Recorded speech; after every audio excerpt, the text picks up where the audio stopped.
Board's business meeting on this day today, August the 29th. If we could all rise for the Pledge of Allegiance.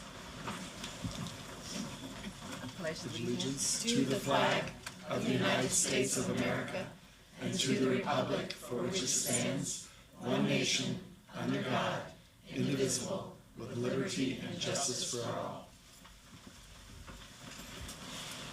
If I get a motion to approve the agenda. So moved. Second. It's been moved and seconded. All those in favor? And that is unanimous. Dr. Smith? Yes, thank you, Ms. Evans. Today we have Human Resources and Development Report before the board for your consideration. So if some, Move the monthly report. Second. It's been moved and seconded. All those in favor? And that is unanimous. and we also have 3 appointments today, as well as we're going to pause today to remember some members of our school community that have passed away recently.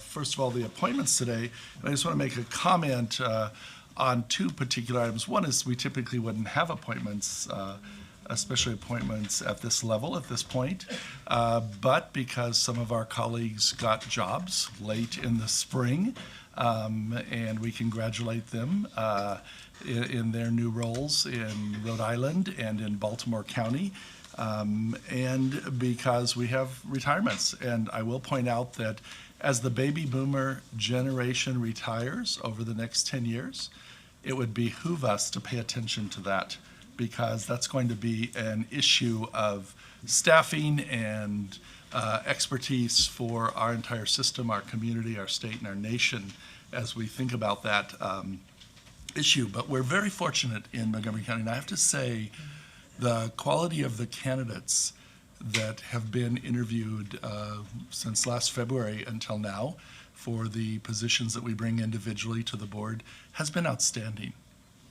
To say that bluntly and simply, we have many, many, many people in this system who can do lots of work with great expertise and experience, and so we're just very, very fortunate in that way. And we bring today 3 recommendations for specific appointments. First of all, we have an area associate superintendent position that we're going to recommend today, Mr. James Koutsos.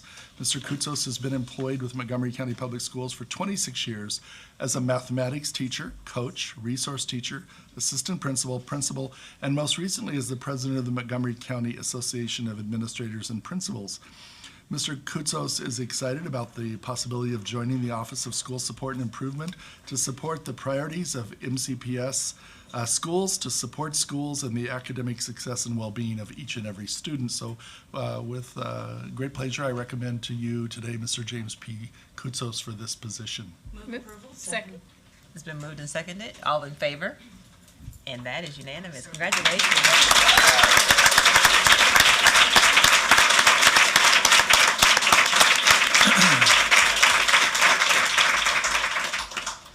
Another recommendation for you today is Ms. Rochelle Rubin as Associate Superintendent of the Office of Student and Family Support and Engagement. Ms. Rubin is joined today by her spouse, Mayma Barclay.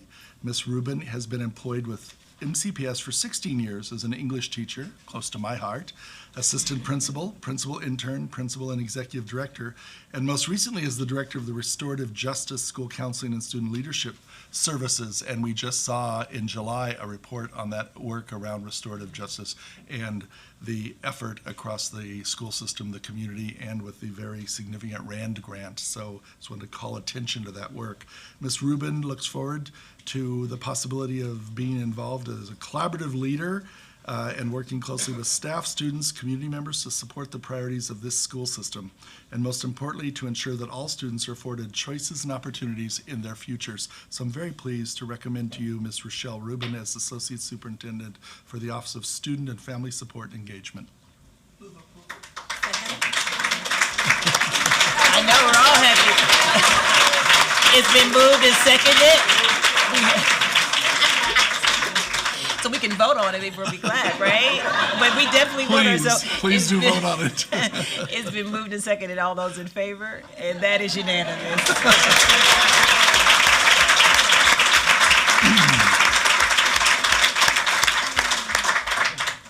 And finally, I'm recommending today Mr. Seth P. Adams as Director of the Department of Facilities Management, Office of Chief Operating Officer. And I do think I'd be remiss if I did not point out the great work that Mr. James Song has done in this role for decades for the school system, and that Mr. Adams will follow him if you approve this recommendation today in that role. Mr. Adams is joined by his wife Kate, his sons Gray and Cole, and his parents Scott and Deborah. So welcome to all of them. Mr. Adams has been employed with MCPS for 11 years as a mechanical engineer, facilities team leader, assistant to the director, and most recently as the director of the Division of Construction. He looks forward to continuing his work with the facilities management team to ensure high-quality teaching and learning environments are provided to each and every MCPS student and to all of our staff members and families that are served by our schools. So we're very happy to recommend to you Mr. Seth P. Adams in this role. Move approval. Second. It's been moved and seconded. All those in favor? And that is unanimous. Congratulations.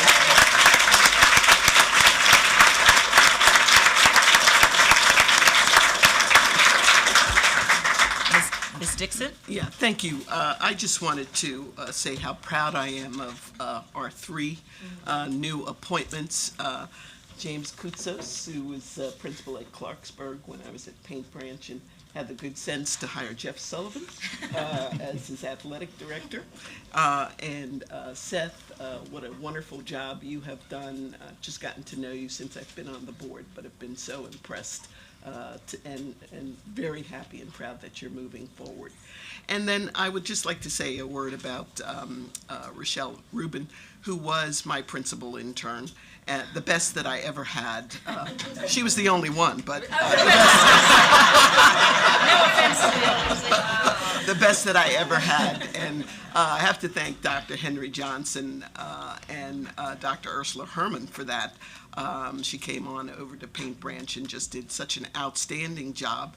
And through her, got to know Damon Monteleone as well. Well, we took them from Henry, Damon, and Darlene Harris as well, who worked with one of our assistant principals. And Rochelle, I know that you will do an outstanding job with the same attention to detail, love of students and parents. And it is just so rewarding today to see you move ahead in this new leadership position. So watch out, everybody.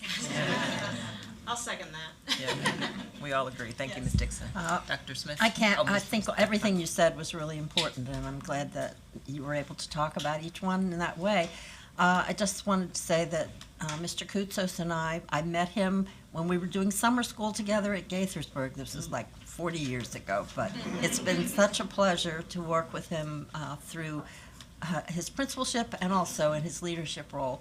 And also, Rochelle, I remember Rochelle when she was at Northwood, but it's really been important to me, the kind of work that she's done with restorative justice since she's been here. I do think that's very important for us to work with and to help our students, because we want to keep as many students in school, in class as we can. So thank you for that work, and we're looking forward to your other jobs. And I've already talked with everybody about Seth. He has done such a tremendous job in explaining some of these very difficult things that are happening in terms of facilities and making people understand that we're not just arbitrarily making these decisions, but that they're really based on something that's important. And so we appreciate that. And I was telling our closed session that I was at Gaithersburg Council when he talked about the Kelly Park, which is a hot issue. And I think people left satisfied that they understood things. Not that they are going to change their minds, but they understood things. So thank you so much, and it's just a joy to have all three of you. Seeing no more lights, Dr. Smith? you wanna So continue? while this is a tremendous celebration of opportunity and advancement for some of our members of our school community, we do have a more somber celebration, and that is of a recognition of the lives of several employees. So I'm going to ask the board to consider the resolution for each employee, but it does indicate that people in our community have suffered tragedy and loss this summer. And so, first of all, on June 25th, Mr. Michael R. Powers, glazer at the Clarksburg Maintenance Depot, passed away, and members of the staff, students, and Board of Education are very saddened by this loss. During his 47 years that Mr. Powers worked for Montgomery County Public Schools, he was committed to maintaining a clean and safe learning environment for students and staff, and it does make a profound difference when that environment is well taken care of. Mr. Powers was reliable, trustworthy, and a strong contributing member of the Clarksburg Maintenance Depot team, and he developed constructive, positive relationships with coworkers, supervisors, and school-based staff. So we ask the board to consider the resolution that the members of the Board of Education and the superintendent express their sorrow at the death of Mr. Powers and extend deepest sympathy to his family. Move approval. Second. So moved and seconded, all in favor? And that is unanimous. Also on June 25th, Mrs. Syphilia Villard, a bus attendant for special education at the West Farm Depot, passed away, and that has deeply saddened the staff, students, and members of the board. During the 1.7 years that Ms. Villard worked for Montgomery County Public Schools, she understood how her position contributed to the success of every student. She maintained a positive, safe environment for students as they traveled to school, ensuring that they arrived to school ready to learn.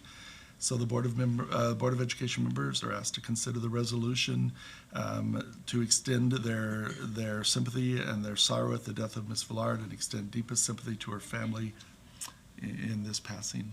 Move approval. Second. It's been moved and seconded, all those in favor? And that is again unanimous.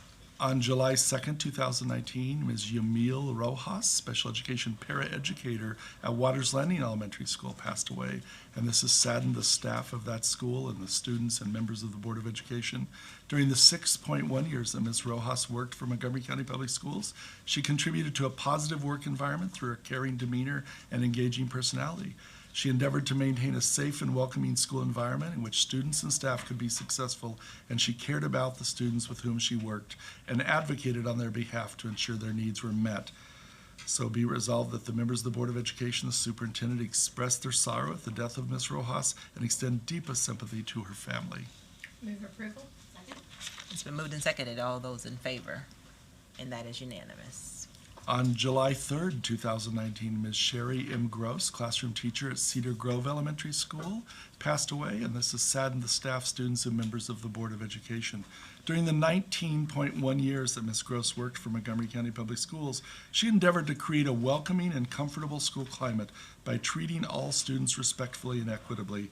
Ms. Gross was committed to the growth and success of all students, and she worked diligently with stakeholders, including administrators, specialists, parents, and guardians, to ensure that her students were equipped for success.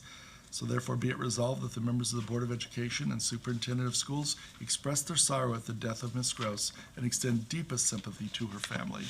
Move approval. Second. It's been moved and seconded, all those in favor? And that is unanimous. On July 12th, 2019, Ms. Jennifer M. Bach, classroom teacher at Montgomery Blair High School, passed away. It's deeply saddened the staff, students, and members of the board. During the 13 years that Ms. Bach worked for MCPS, she maintained a safe and welcoming classroom environment in which students felt comfortable and enthusiastic about learning. Ms. Bach was deeply committed to student achievement. She regularly contributed to the school climate initiatives, brainstormed with her colleagues on ways to improve instruction, and sponsored student activities. So therefore be it resolved that the members of the Board of Education and the superintendent express their sorrow at the death of Ms. Bach and extend deepest sympathy to her family. Move approval. Second. It's been moved and seconded, all those in favor?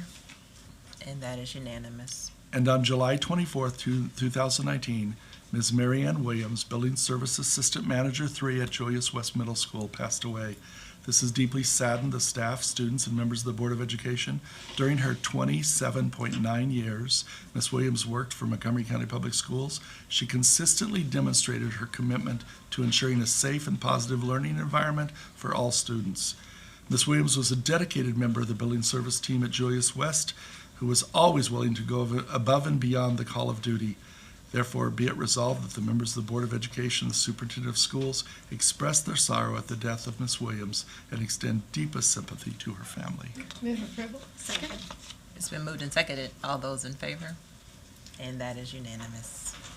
Ms. Evans, may I Sure, say something Ms. a little Martinez. quick? I just want to thank everybody who always, all the people that always come out to support our appointments, especially today I see a lot of special guests of people who are here to support our faculty. I'm including Delegate Kathleen Dumais, I see in the audience. Mayor Bridget Newton is here. I don't know, do we have any other elected? Oh, sorry. Oh, yeah. Oh, I'm so sorry. I didn't even see you sitting there. Yes, from the City Council. And, Lily G. Hey, and Delegate Lily G. From District 15. Oh, they're for public comments. But anyways, I just wanted to say thank you all for coming out. I didn't comment on all of the, how fabulous the people who got appointed are, because I agreed with everything that was said. But I just also wanted to thank everyone for coming and being here. So thanks. Thank you. So at this time, we are coming to our agenda, public comments. Public comments is one of our opportunities to hear the views and receive the advice of community members. I was going to let everybody clear out.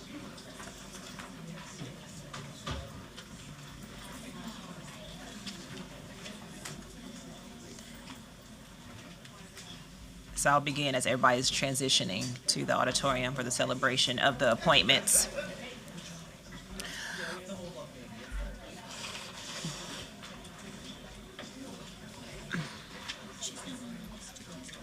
So public comments is one of our opportunities to hear the views and receive the advice of community members. Board members will take your comments into consideration, but it is not our practice to take action at this time on issues that are raised. We encourage public input on policy, program, and practices. This is not the proper avenue to address specific student or employee matters, so we encourage everyone to utilize existing avenues of redress for complaints. This is a public meeting, and we expect the conduct of all speakers and members of the audience to be within the boards of proper etiquette. Inappropriate personal remarks, rude retorts, or other such behavior is out of order and will not be tolerated. Please check our website for information about upcoming board meetings, hearings, and work sessions, including any changes to our meeting start times. Each speaker will receive 3 minutes for comments. Please speak clearly and directly into the microphone. 30 seconds prior to the expiration of a speaker's time, a yellow light will go on, accompanied by a beep. A red light and buzzer signals that our time has expired. Please push the button on the microphone to begin speaking and push it once more at the sound of the buzzer. We ask speakers to be respectful to all who have signed up to testify by adhering to the time limits and stopping their testimony when the buzzer sounds. If possible, we ask that you remain in the room in case board members have comments to make or questions to ask. If you have not done so already, please provide copies of your testimony to staff before sitting down. At this time, I will ask if Delegate Lily Q, Rockville Mayor Bridget Newton, Lily Chi, Rockville Mayor Bridget Newton, Poolesville Commissioner Jerome Klobuchowski, and City of Council Council Member Burl Finberg, please come to the table. Feinberg. I need to take my glasses off. I have to take them off to read. If I can.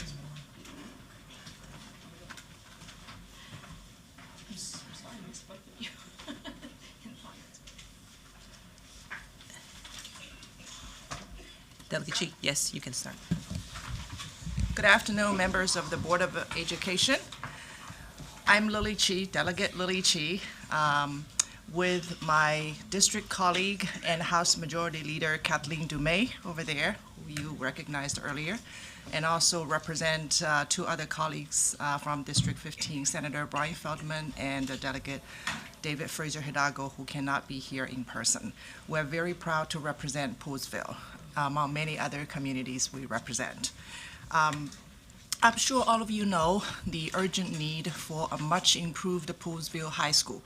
The main building of Poolesville High School is almost 70 years old. The 1978 patchwork renovation was a modernization effort, but it did not do much to the original building. Under the new evaluation system, Poolesville High School is actually the only high school in the county that is rated red across the board on the overall basis. Although there are some yellow areas that could be improved upon, These fixes are simply prolonging the inevitable. When money could be better spent for a innovative 21st century multi-use facility. As state legislators, we fight very hard to bring back resources to Montgomery County and especially MCPS system. But we hope to see transparency in decision-making on resource allocation. Poolesville High has been in the queue for a very long time and repeatedly delayed on the schedule. And the town of Poolesville did everything they could. They did exactly what they were told, which is to wait patiently. I think it's time for the community to know exactly where they stand in the process. In an age where equity takes center stage in policy deliberation, we want to remind the board that student enrollment should not be the sole determinant for resource allocation. In fact, nothing in the 1981 plan for Ag Reserve, which has been a tremendous asset for the county, the state, and the region, says that Ag Reserve would somehow disadvantage the surrounding community in accessing resources and services that more densely populated areas would enjoy. As a magnet school, we all know that Poolesville High supports more than just the Poolesville community. The proposed new building, which is an innovative multi-use co-location facility combining a high school with a community senior center and a health clinic and police station, is exactly what we need. So we urge the board to consider and making Poolesville High an example of how to save resources and make sure the high school can continue to deliver the excellent education that we are all so proud of. Thank you. Thank you. Mayor Newman? Good afternoon, Dr. Smith, President Evans, and members of the Board of Education. I'm Bridget Donald Newton, Mayor of the City of Rockville. Thank you for the opportunity to speak today on behalf of the city and our community. I'd like to begin by thanking you all for your leadership on the build-out of Bayard Rustin Elementary School. As you know, I was an early advocate, maybe even a pest, for building the school out to its full capacity. Round and round we went with facility staff. I know from personal experience that renovations are more expensive than doing it right the first time. With your support, Bayard Rustin was built to 740, not 620, and 1 year in, enrollment is 721. I checked with the school this morning. Thank you for your leadership and seeing not only the fiscal savings, but the benefit to your teachers, our teachers, staff, and children. It is our long-standing partnership and the request of a strong schools advocate that brings me before you today. We know the challenges you face in Montgomery County, and we well understand that good schools create great neighborhoods, and great neighborhoods support great schools. Rockville is growing by leaps and bounds, and it's younger families with children who are choosing to move for your and our schools. For the record, and for those who are new to the discussion, the city's $400,000 FY17 support towards an enlarged gym at Bayard Rustin is just the latest in a long tradition. We've also partnered with MCPS and the county on Lakewood, in FY 2003, $200,000, College Gardens, FY 2006, $200,000, Meadow Hall, 2010, $300,000, Bayard Rustin, 2017, $400,000. Mayor and council are thankful that the new Maryville Elementary School and Carl Sandburg Learning Center is finally under construction. However, an opportunity has been missed for the city to have a similar partnership and a similar investment as we have for other neighborhood schools. We advocated strongly for all-day childcare, and yet we've not been asked to participate in supporting the community's request. Because construction is underway, an enlarged gym and associated enhancements that Maryvale Elementary School and its community were accustomed to will be lost. The best we can do is look for other projects that these schools need, especially all-day childcare. I am here with the unanimous consent of the City of Rockville Mayor and Council to say that we stand ready to partner with you for a project at Maryvale and Sandburg. These students deserve equitable opportunities and facilities that are tailored to their specific requirements and the community's needs. As you are drafting the next full CIP budget, please direct staff to partner with us to give us the opportunity to support every child and every neighborhood. If we start now, there is enough time to decide on a mutually beneficial project, and your staff can price out the options so that if approved, the city can include another partnership in our upcoming budget. Thank you again for the opportunity to share our unanimous desire to be partners with MCPS in providing every student with a Montgomery County world-class education. Thank you. Thank you. Go ahead.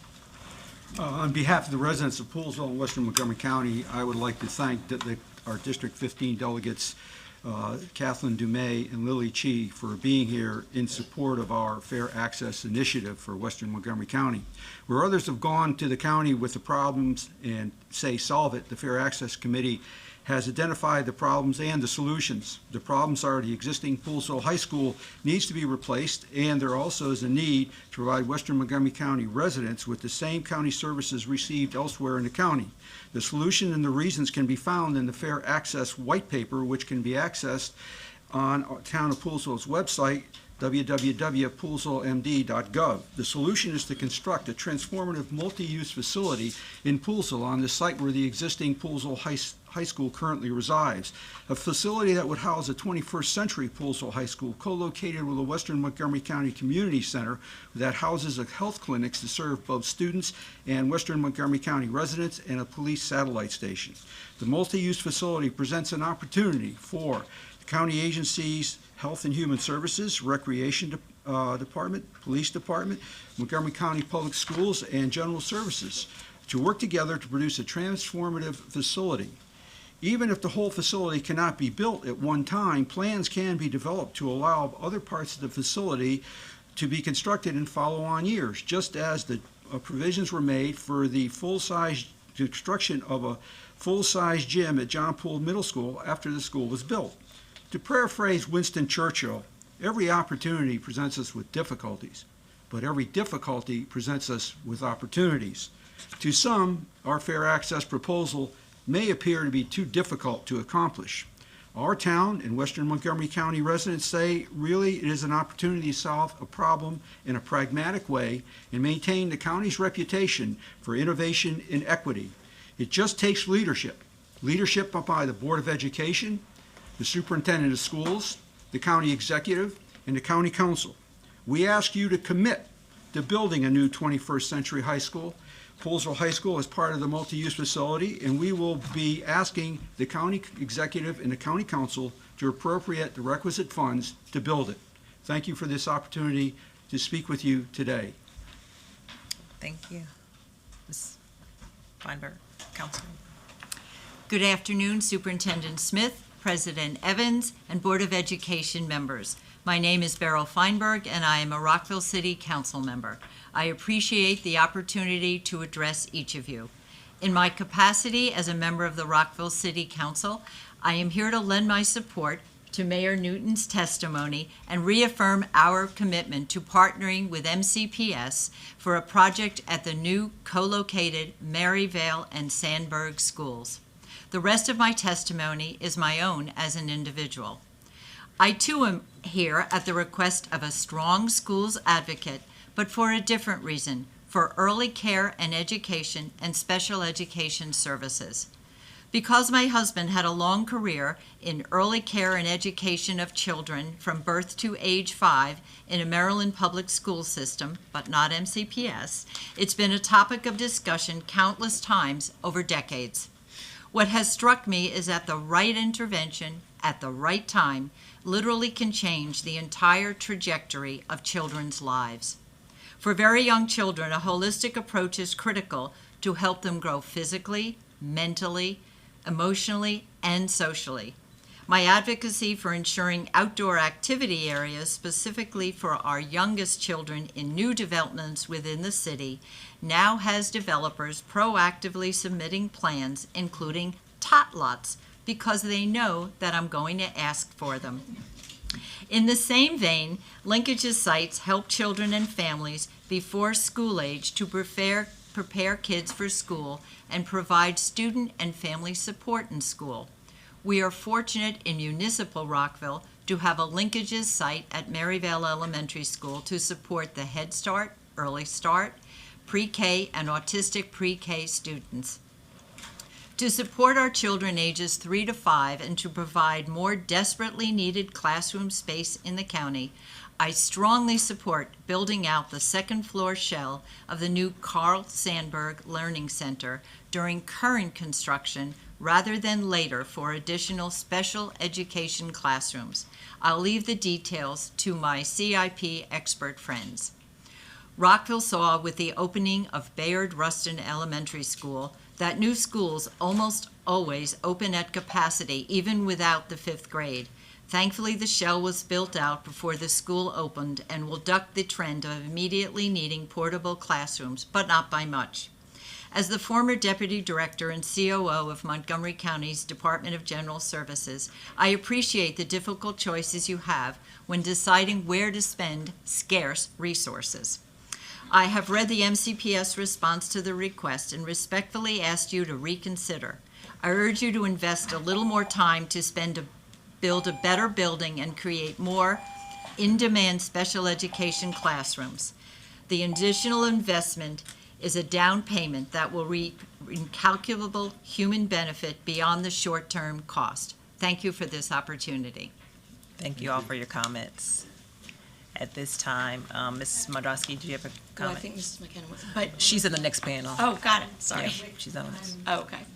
I just wanted to thank you guys for coming again, and our partnerships are so important to all of us. So, I love the concept of coming to us not just with a problem, but with suggested solutions. So, thank you very much for everything.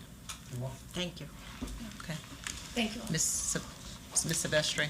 Yes, I had a question for Dr. Zuckerman or Dr. Smith about, just like Poolsville, there's lots of school communities right now that are wondering about the key facility indicators and where they are in the process, but also when the planning will begin. So if we have any information around that, I think communities are ready to hear it as the school year begins.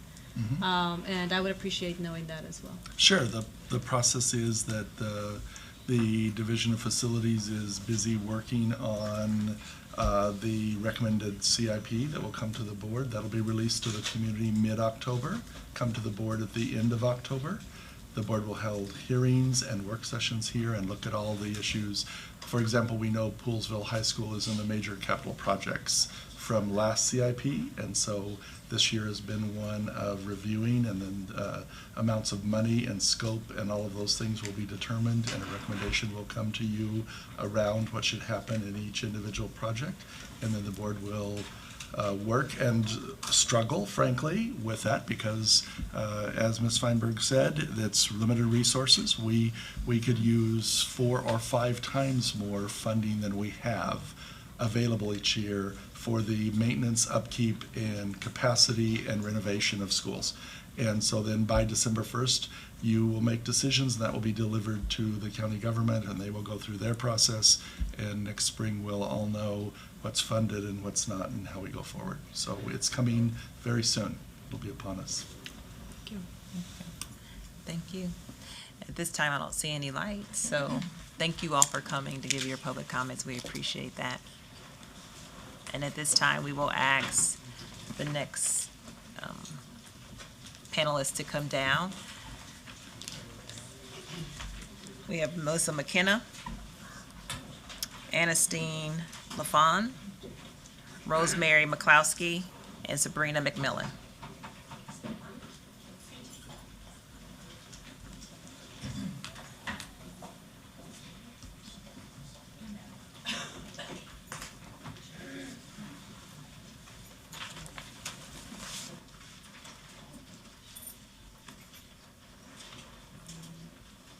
And we'll go on the order of the name in which your name was called. Ms. McKenna, you can begin.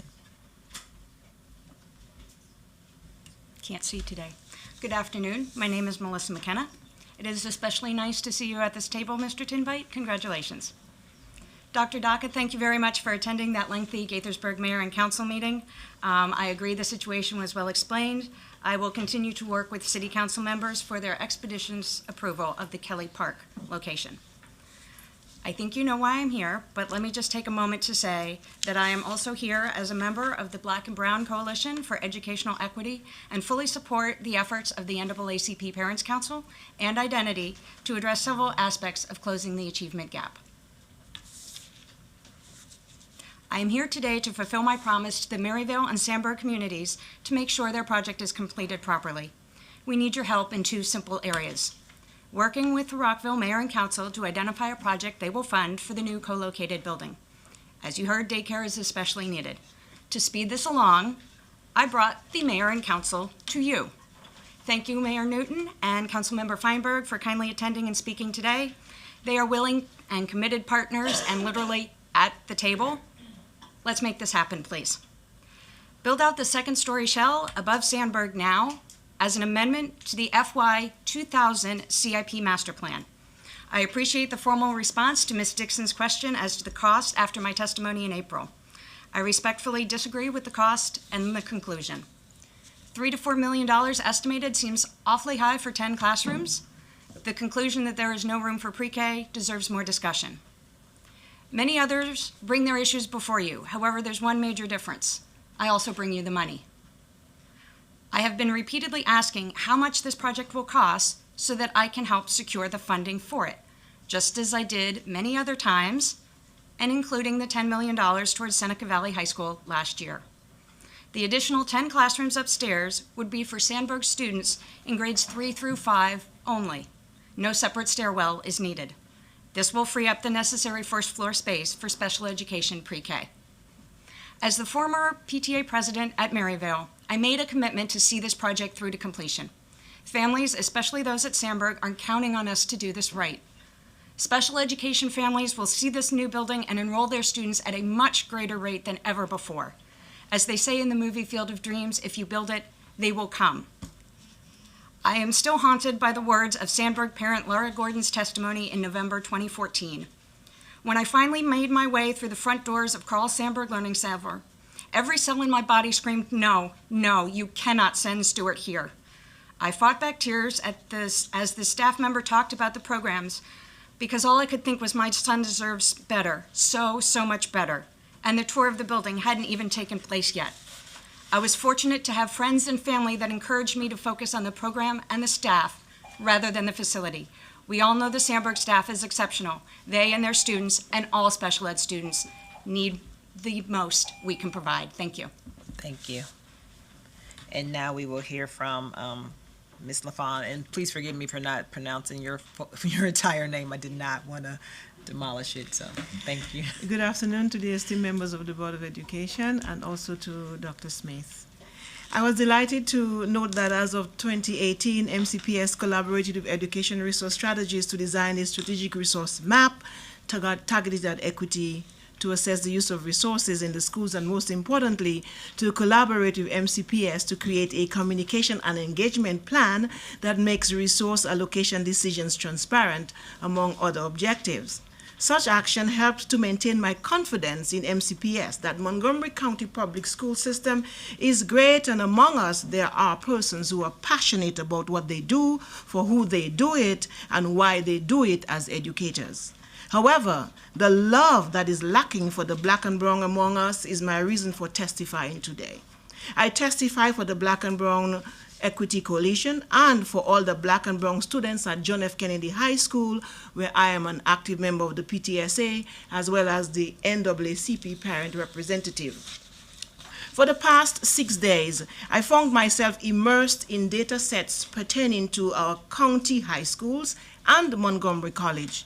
The truth is, there is not much difference in the sad news they both provide regarding equity and its negative impact on students' performance, persistence, and retention. I have personally encountered students who lost their passion for subjects, especially math and Spanish, all because teachers were not equipped to teach, did not know how, or were unwilling to make the necessary lesson plan adjustments to meet the diverse students' needs. While it is true that some effort is being made to give students what they need, the data suggests that we can do a whole lot better.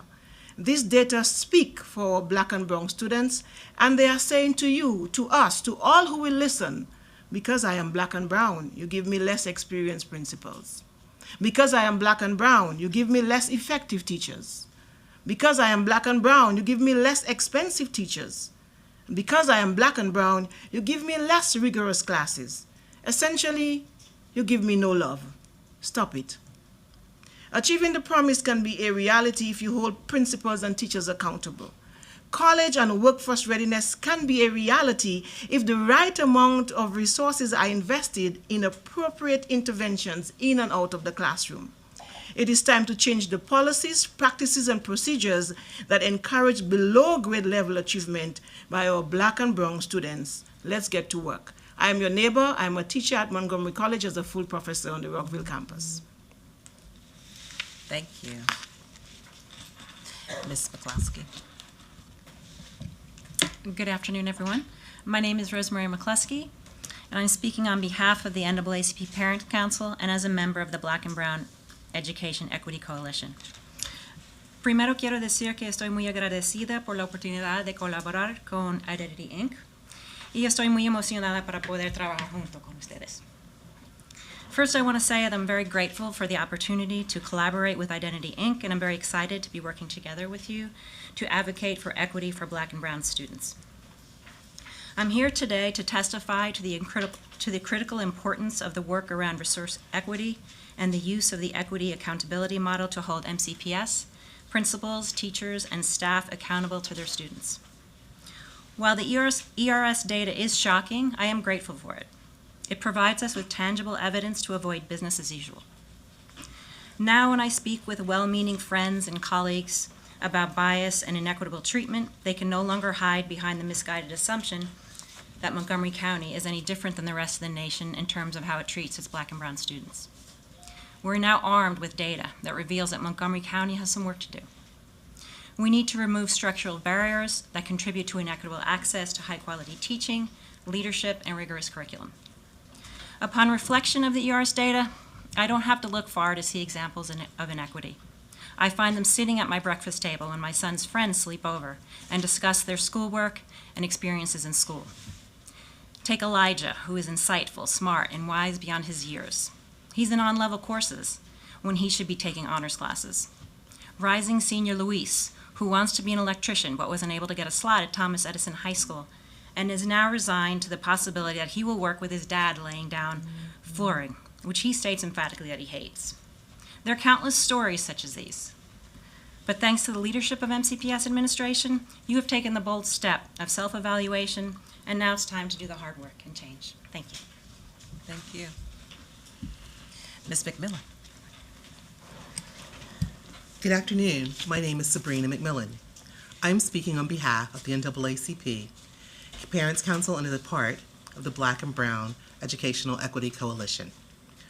We have come to charge you, our elected officials, with directing the superintendent and his staff to work with the employee associations to change the deeply rooted historical approach to organizing resources, which considers the academic achievement of Black, Latino, and poor students at the margins. We ask that priority be given to allocating resources in a way that would increase the rigor of the courses students have access to and are prepared to take. For as long as I can remember, MCPS has talked about increasing academic rigor. However, in 2017-18, only 10% of low-income Black and Latino students score proficient on the 6th grade PARCC math exam.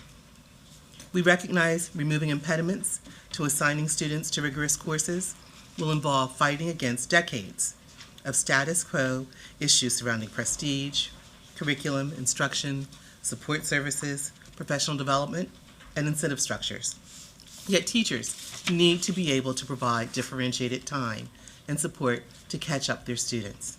Teachers also need training and support to take a whole child approach, help students develop the social skills, learning strategies, academic behaviors, academic mindsets, and academic perseverance they need to participate in rigorous learning.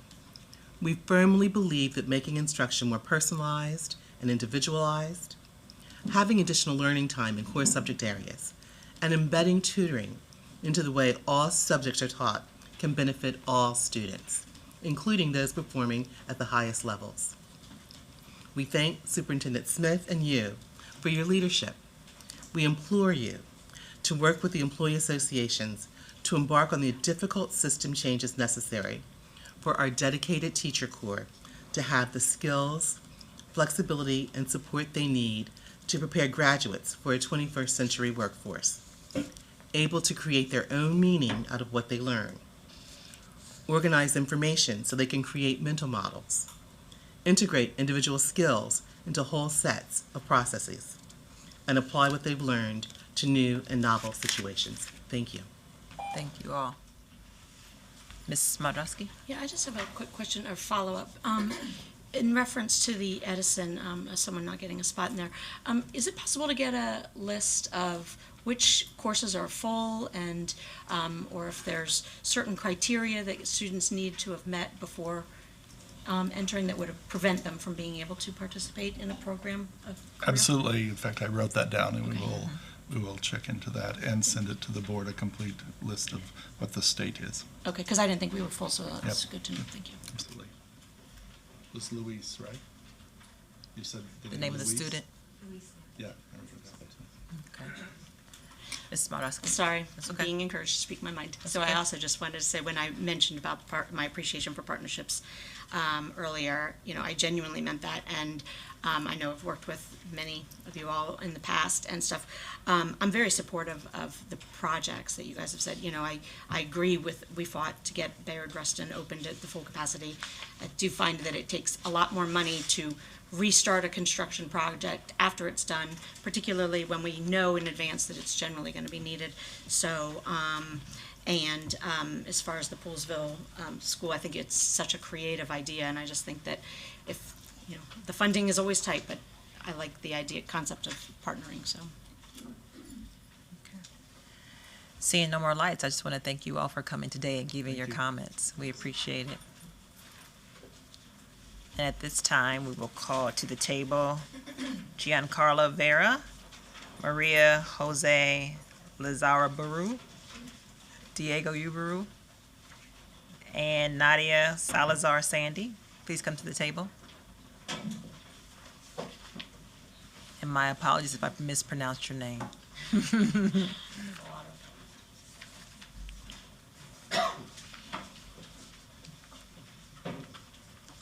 And so we will go to, so I'll go in the order that I called your name. You can speak in that order.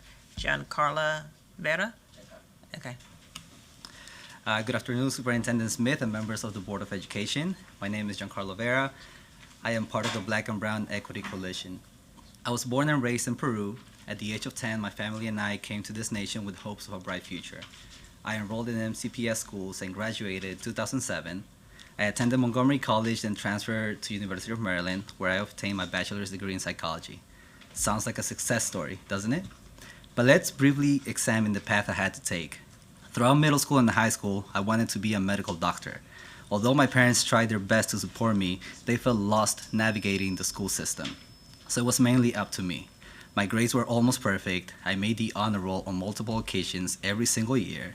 I was accepted into a pre-medical program for my high school senior year. All my peers thought I would indeed become a doctor. In fact, a few months ago, I ran into a high school peer who I hadn't seen in almost a decade. And his first question to me was, "So did you become a doctor?" The simple question turned into a maze of unanswered questions in my head. Why did I not become a physician? When did I stop chasing that dream? Did I do something wrong? In high school, I took honors classes, AP classes. I had a great GPA. I completed over 300 hours of SSL.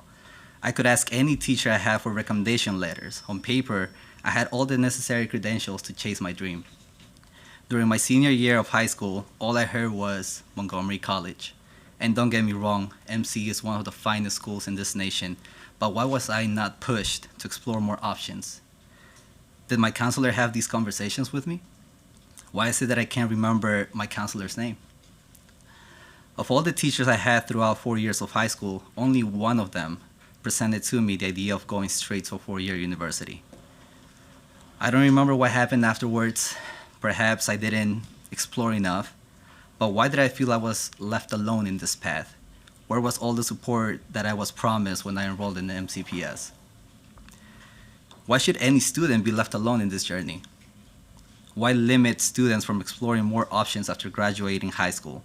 Why not prepare all students to achieve their greatest potential? Looking at the education strategy report, I observed that there are inequities that must be resolved. Data shows that whether a student of color attends a wealthy school or a high-need school, their chances of succeeding are limited in comparison to students of no color. With the correct support, every student has a chance to reach their highest potential. Let's not limit them. We need high-quality teachers for all students and strong principals, particularly in high-need schools. I ask the board to please prevent other students to feel alone on their journey, as I did. We can do better. Let's do better. Thank you. Thank you. At this time, we will hear from Maria Jose, and pronounce your last name for me. It is Lizar Zaburu. Lizar Zaburu. I'm reading a testimony on behalf. Okay, thank you. Thank you for your time, members of the board. My name is Hareth, and I will be reading this testimony on behalf of Maria Jose Lizar Zaburu. Good morning, Superintendent Smith and members of the board. I am a mom to a third grader in Montgomery County Public Schools and part of the Black and Brown Equity Coalition. I am sharing my story on behalf of parents who want their children to attend the best schools possible. My son has been a part of the Montgomery County Public School system for years. My first troubling experience with MCPS was when he was asked to be enrolled in ESOL, but I was confused since Lucas does not speak Spanish. The staff at his school made the recommendation to enroll Lucas in ESOL because on the enrollment forms I marked yes for Spanish spoken at home. The pattern of stereotyping continued at one of the parent-teacher conferences when he was in kindergarten. I was asked if he had attended pre-K because he was behind in reading. Learning that my son was not reading at the same level as his classmates was stressful and concerning. I often wondered if Lucas' low reading level was because he had attended pre-K at a Title I school and perhaps did not receive the support by expert teachers that he might have received at another school. I am a very fortunate parent as I was able to move to a different neighborhood so Lucas could attend a better school. Not all families are able to do this, nor should we have to. Our new school has experienced teachers and staff who were willing to work with my son to make sure that he had the support he needed to get on level for reading. My son is now on grade level and made 18 months growth in one school year.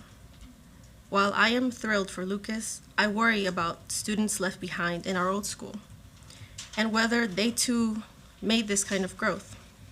If not, why not? If they have, then what can we do to make sure this happens at every school in MCPS, not just some? Access to an excellent education must not be based on race or ethnicity.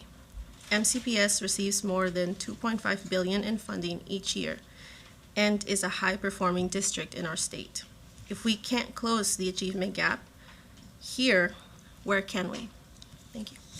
Thank you. Good morning. Thank you for having me here today, Superintendent Dr. Smith, Deputy Superintendent Bellinger, and esteemed board members. My name is Nadia Salazar Sandy. I am an MCPS, MC, and UMBC at USG graduate. I am a member of the Black and Brown Education Equity Coalition, and I wholeheartedly believe that every single student deserves high-quality teachers, strong leaders, and supportive services to succeed and reach their highest potential. I'm also a living testimony of what happens in our county public schools every day. As an immigrant child with low-income parents who worked 3 to 4 jobs and were undocumented, I was in constant fear to access any help because I didn't want to call attention to myself or my status.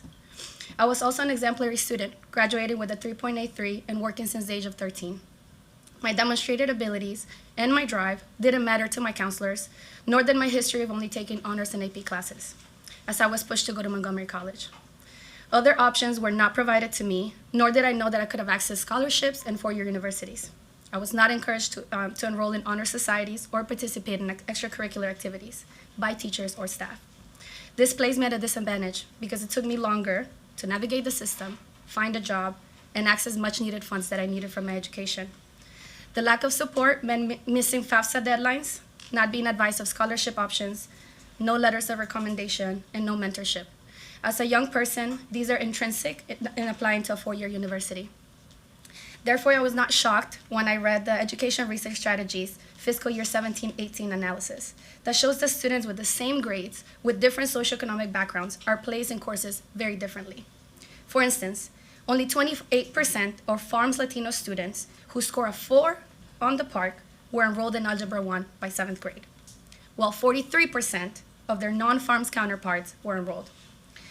It's even more evident when you see the data of those who scored a 5 on the PARCC, where only 71% of Latino students, FARM Latino students, were enrolled in Algebra 1, and 92% of their non-FARM students were enrolled.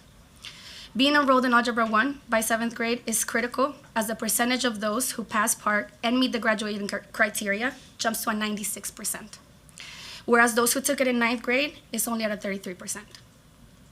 Our district must remove barriers for Black and brown students so that socioeconomic status never determines opportunities or the rigor of classes that you have access to. This data, my experience, and those students who remain in our classrooms demand that we remove all the barriers so that Black and brown students can access effective teachers, principals, and rigorous courses. Thank you for your time and commitment to changing our schools. The future of our county rests in the hands of our youth and students who deserve nothing but the best. Thank you. Good afternoon. The three of you are amazing, and so are the prior panelists. My name is Diego Uriburu, Executive Director of Identity, and a very, very proud member of the Black and Brown Coalition for Educational Equity. I want to start by thanking the board and Dr. Smith for having had the courage to unmask inequities that have plagued MCPS for many, many, many years. Our communities have long believed inequities existed, but now everyone has the data that confirms the shocking realities that disproportionately affect students of colors. The coalition will present you with several asks in response to the data, but today, for the sake of time, I'll focus on one of them. The data and the families of children most harmed by the opportunity gaps demand that MCPS ensure that all highly impacted groups, particularly Black and brown students, have access to your most effective and culturally competent teachers, and that those teachers are well supported for maximum success. We believe that MCPS needs a systemic approach to remove policy and practice barriers to having your best teachers in front of students with the greatest needs. To this end, we need to know that MCPS is committed not only to building an infrastructure that will take down these barriers, but also to creating and sustaining an environment that values and elevates the work of serving the students who are most in need. For example, we ask MCPS to create real incentives, time, money, etc., in order to ensure that a strong, diverse, and effective teacher workforce is recruited and retained, that effective teachers are assigned equitably between and within schools, and that opportunities for collaboration, professional learning, and support are easily accessible to teachers in high-need schools. In other words, we ask you to imagine and to create a school district that considers serving in Title I or focus schools to be the most coveted and admired work, not the least one. We all know that we are at a critical moment. Shame on us, on all of us, if we do not seize it and send a crystal clear message. A message that says unequivocally that we are serious about removing barriers to success in school, especially those that disadvantage or hold back MCPS's Black and brown students. For this, you have our unwavering support. Thank you very much. Thank you all. What powerful testimony. We appreciate you all coming out today. I will go to Ms. Silvestre.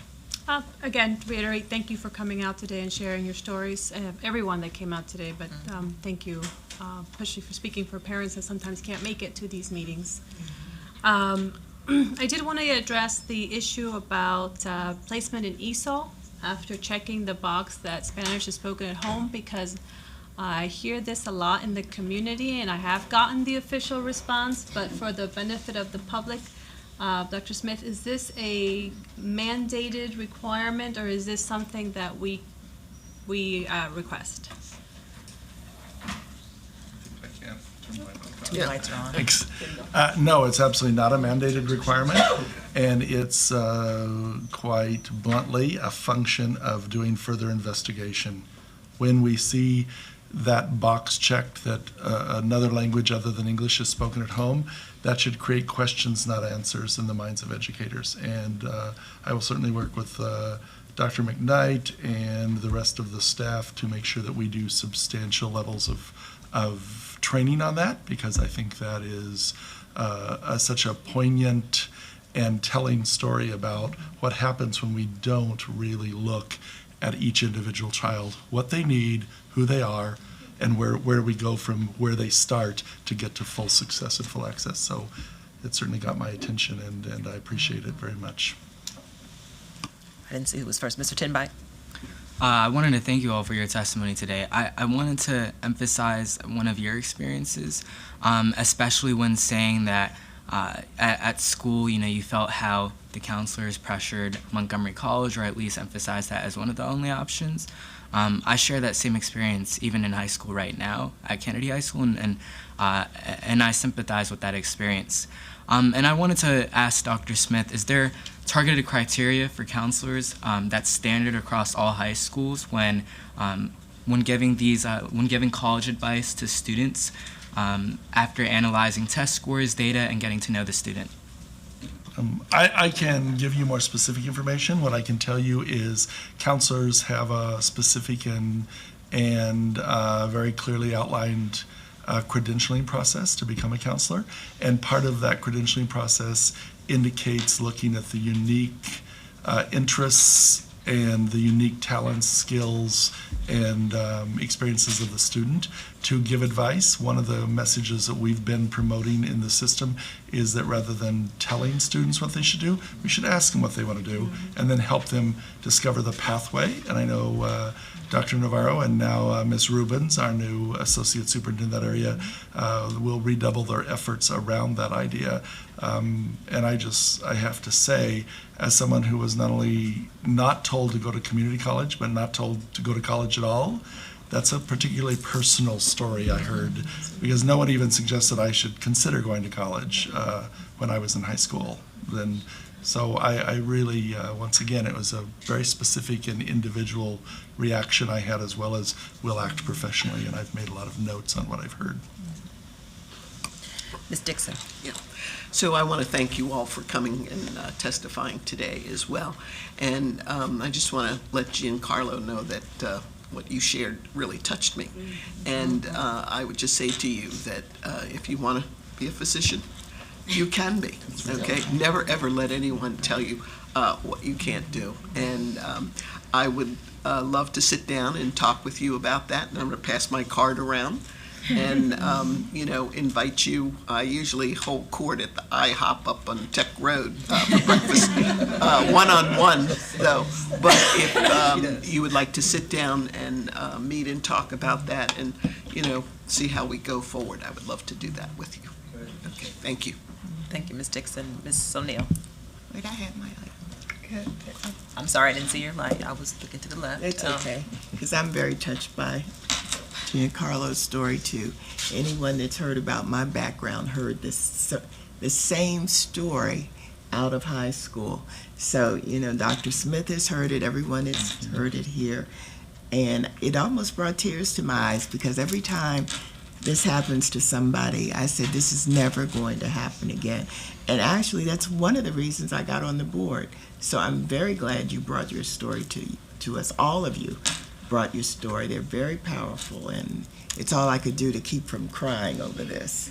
Thank you. And we will work to ensure this doesn't happen to students in the future. Thank you, Ms. Wolf. Ms. O'Neill, then we go Dr. Daka. Ms. O'Neill. Was she next? Okay. Oh, really? Okay. Yeah, thank you all for your comments. And as Brenda says, I had that experience too in 1956, which is, a whole 4 decades ago. So you say, well, we weren't very advanced then. But I only had one college that my counselor recommended for me, and it's not the one I wanted to go to. So I understand what you're saying. And I've been on the board almost 13 years, or maybe it is 13 years. And this year and last year was the first time that Identity and NAACP got together to talk about the concerns of students that were similar. And it is so wonderful to have this coalition. And I really appreciate you coming forward to do this. And when you talk about the opportunities for students, this is something that we really have needed for Black and brown students for a long time. And we need effective teachers, and that means teachers who know how to reach the students that may be struggling. We're not sure that that always happens. We know it doesn't always happen. And that our academics for these students are considered very important. We need to have the incentives for students to advance to choice programs or to more challenging programs. And we are at a critical moment. I am so glad that you've come forward and you've given us suggestions, and I don't know whether the NAACP representatives are here, but I'm very moved by what you said and how well it was done. Yeah. So we really want to thank you for that, and it's been a long time. Thank you. Mrs. O'Neill? So I too want to thank you all for coming, and as I was hearing your personal stories, I was thinking, today we have programs such as College Tracks and ACES designed really toward first generation college students. But, we talk about the equitable practices for our classroom teachers. But really, our counselors in our schools are critical in steering students toward honors, AP classes, so critical in the college admission process. And so I guess I want to say that we need to really work with our college with our counselors in having high expectations. I serve on the Educational Foundation, and for years, we have scholarships that we offer, and Linda Plummer, the president of the NAACP, who happens to be on the Educational Foundation board with Ms. Mondrowski and myself, has said that so many students don't know about scholarship offerings.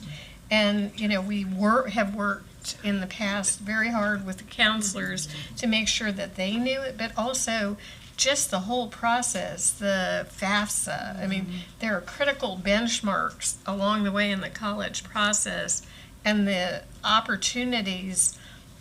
Montgomery College is a fine institution, but there are so many offerings. But if you're first generation in your family to go to college, you may not know those pathways, but the pathway to college really begins in middle school. So making sure that our counselors are receiving the same equity messages is really important, and you guys brought it home. Ms. Mondrowski? I'm just going to not be super elite, especially additive, unfortunately, but I agree with everything everybody said. Your testimonies actually did bring me to tears, because I too didn't realize so many of us, but had not good guidance and was not encouraged and to go into higher education and all of that. And that's why, again, part of the main reason why I serve on the board is to make sure that you all don't have those experiences. And it does break my heart to hear that it's still happening, but I am aware. Along the lines of what Ms. Dixon mentioned, I have a magnet on my refrigerator at home that reads, "It's never too late to be what you might have been." And I think about that all the time, because I got going pretty late in life because of not having encouragement, when I was younger. So anything that we can do to help fulfill your dreams, it's never too late. I do hope that our union leaders heard you, because bargaining season's coming up and negotiations, and we're going to need to all work together to do what's best for our students. And we have to remember that when we are designing our budgets and are doing our negotiations, it's all about students. It's about students first, and everything else should be a trickle-down effect from that. So I do hope that we can do some powerful work to make achievements in areas that will be able to better allow us to offer you what you all have brought to us, and not just you, but everybody who came here to testify today. So I do really appreciate it, and I hope that Ms. Rubens will work, I'm sure she will, but to really do everything that all of my colleagues have mentioned with the counselor work, because it is hard. And it's unfortunate, I'm very engaged, obviously, in school system stuff and in the work. And I, too, even had to go to one of my children's schools and say, why has no one met with them? Why is there no discussion? Shouldn't we be talking about this before? But most parents don't necessarily know that you can do that you can reach out to a principal and say, who's helping here? So I appreciate you all spotlighting it so effectively. So thank you. If I may? Yeah. So I just mentioned that we have met with the Principals Union and Teachers Union. We shared the same concerns that we just shared with you, and they have been very receptive to the asks that we have brought forward, and we'll continue engaging with them as well. So thank you so very much, but you are the entity that leads. Yeah, so thank you. Thank you all. Ms. Evans. Mr. Smith, Dr. Smith? Just quickly, I wanted to point out something that Ms. O'Neill said. She said that preparation, to go to college begins in middle school, and that's true. Starting to create in the mind of children what can happen, what's possible in middle school, and then certainly preparation to be ready for college or whatever you want to do after high school begins in pre-K. And so every step of the way is critical for every single student, and to have adults who are encouraging, supportive, and helpful is also critical for every single student. So it is a very important message here today. Thank you. And lastly, we asked to come to the table Alejandra Ramirez and Jim Driscoll, as well as Pranav Tadakanda.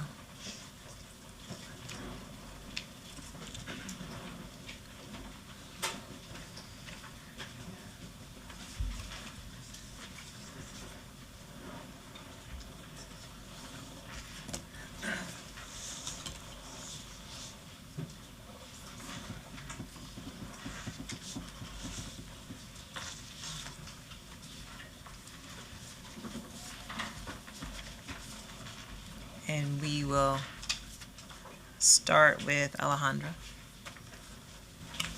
Good afternoon, Superintendent Smith and members of the board. My name is Alejandra Ramirez, and I am a member of the Black and Brown Equity Coalition, an MCPS alum, and a UMBC at USG graduate. Having attended middle school through high school and MCPS, I want to share some personal and professional experiences to advocate for high-quality teachers and principals. I moved to the U.S. when I was 12 years old, and I attended 6th through 7th grades at 3 MCPS middle schools. My family moved several times during those years. I lived different experiences in all those schools, and at the school I was most successful in treated me with equity. For example, when it was time to take tests, all my teachers made the appropriate accommodations to ensure I was not limited by the language barrier. An experience that I will never forget is when my science teacher shared with me that her husband spoke Spanish and told me that he could translate all of my coursework. I was doing well with their help, but my family moved for a third time. At my new school, I did not feel the same level of support from my teachers. As a student and a professional, I learned about the core differences between MCPS schools and the need to address systematic barriers to ensure every student has a high-quality education. 2 weeks ago, I completed facilitating a summer enrichment and academic program at a middle school and MCPS. The students involved were of Latino origin or descent. During many reading lessons, I noticed all participants struggled to spell 6th grade level words. When asked to read, the students were all behind grade level. During math lessons, most of them were not able to multiply one-digit numbers without the help of a calculator. The big question is, why is this happening? They're all falling behind and they need our help. We know now that experienced teachers and principals make a difference to increase achievement within schools, and especially for Black and Brown students. The irony is that the middle school I now work in is the very school where I started as a student 15 years ago in MCPS. We cannot allow more years to pass without addressing these issues, and we are forfeiting the future of hundreds of Latino and Black students. We need strong leaders and teachers in our schools. Thank you for your time and for this opportunity. Thank you. Thank you for working with us. Jim Driscoll. My name is Jim Driscoll. I'm with the Montgomery County Climate Change Coalition for 80 by 27, and this is James Moo, who's a student member of that. My name is James Moo. I am one of the co-founders of the MoCo Students for the Climate. Thank you for allowing me to speak. I am deeply concerned about the climate, as are the other student members of our coalition. We formed our group to improve MCPS's actions on the climate. You may have already seen our story on Bethesda Beat about our petition with over 600 signatures so far.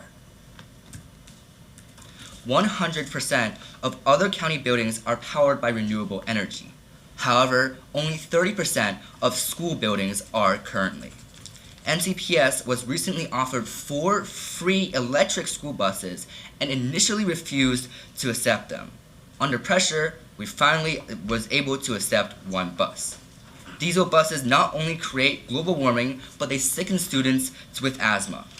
We don't want any more buildings or buses that generate greenhouse gases. The climate resolution this board passed in March is much weaker than the climate emergency resolution passed by the county in December of 2017. In our petition, we ask that you set up a student-led joint group with faculty to make recommendations to the board on the climate. We look forward to working with you to reduce the impact of climate change. We also support the policy you are considering of 3 excused absences for civic action. Our petition can be handed out soon. Thank you for listening. Now I'm going to hand it back to Jim.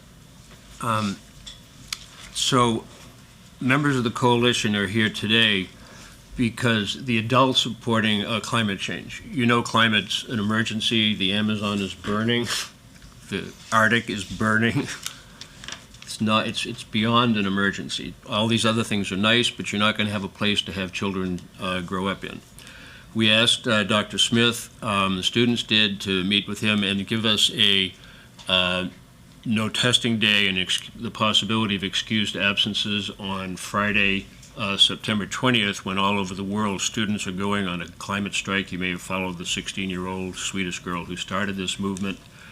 They'll be going out of school on the 20th, going down to the youth climate strike, marching from the White House to the Capitol. So the adults had been asked by the students to say, look, do we have to get punished for doing what the adults have failed to do for us for so long?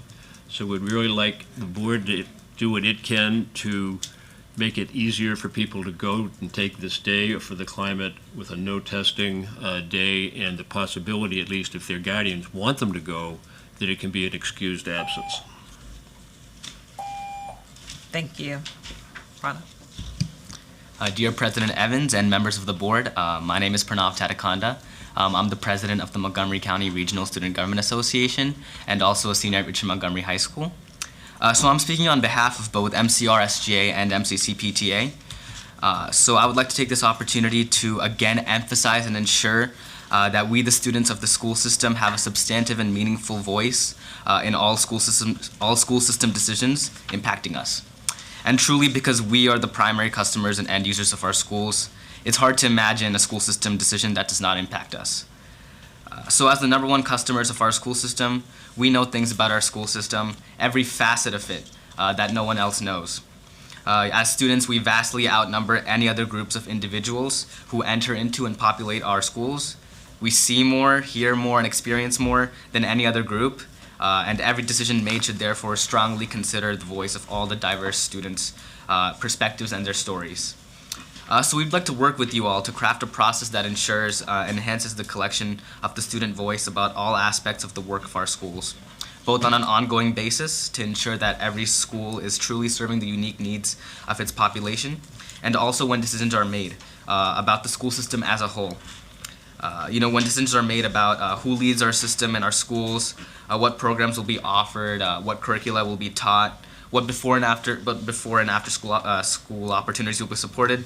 Our voice as students alone can inform you all in where we find value and purpose.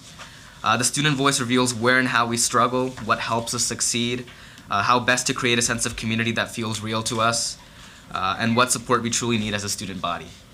So I look forward to seeing not just me and certain members of MCRSGA here at this board table, but a large and diverse crowd of student advocates sharing their stories and opinions about decisions made here. That's up to all of us. Thank you. Thank you. So I don't see any lights on from my colleagues. I would like to take the time again to thank this panel for coming this afternoon to speak to the board. We've heard you all, as we've heard everyone else, and just want to ask you to enjoy the rest of your afternoon, and you're welcome to stay here to listen to the rest of our board meeting. But at this time, this concludes the public comments portion of our meeting. Thank you.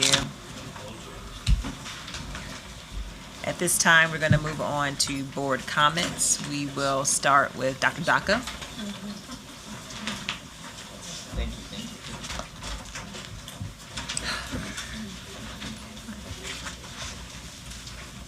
Thank you. I'd like to start off with a meeting on August the 9th for the celebration of the internship for the Montgomery County Association for Montgomery County Minority Students Association. I'm wearing the shirt. Let me see if I can get up to show it to you. I'm wearing the shirt for this organization, and they have been they've been in operations for 13 years, and they have now all high schools represented, and they have middle schools that are represented as well. But their summer internship program was done in the MCEA building, and they prepared workshops for adults on discrimination and on opportunities for students that are minorities or students of color. The students were very eloquent. They did their own poetry. They did their own video explanations, and we were to have one today, but we've got to get the license for the music, and I think we didn't know that before in order to be able to show it. So, you know, ASCAP is real serious. So it was really a wonderful program. I was so impressed with everybody that was involved. I know that Mr. Tinbite was there, but so was Dr. Navarro, Dr. Morris, Ms. Webster, Dr. Dodd, Ms. Goddard, and Ms. Yates, Mr. Yates. Mr. Williams is at Kennedy High School, and his name is Michael Williams. He began at Walter Johnson when he began this program. And there are two other people that have worked with him over the 13 years, and one of them is Sharif Robinson, who I believe is at Gaithersburg Middle School as assistant principal now, and also Vilma Nahera, who is also an assistant principal. And they have just really banded together to work with these students and to bring out all of the opportunities for these students and the information that these students are able to give to us. And I've been to many of their events, starting at the Smith Center, the first time they had an internship, and there were, you know, like 30 kids there, but it has grown, and the numbers have grown. And I just want to emphasize that this organization, although it says Minority Scholars, is open to all students, and it is represented.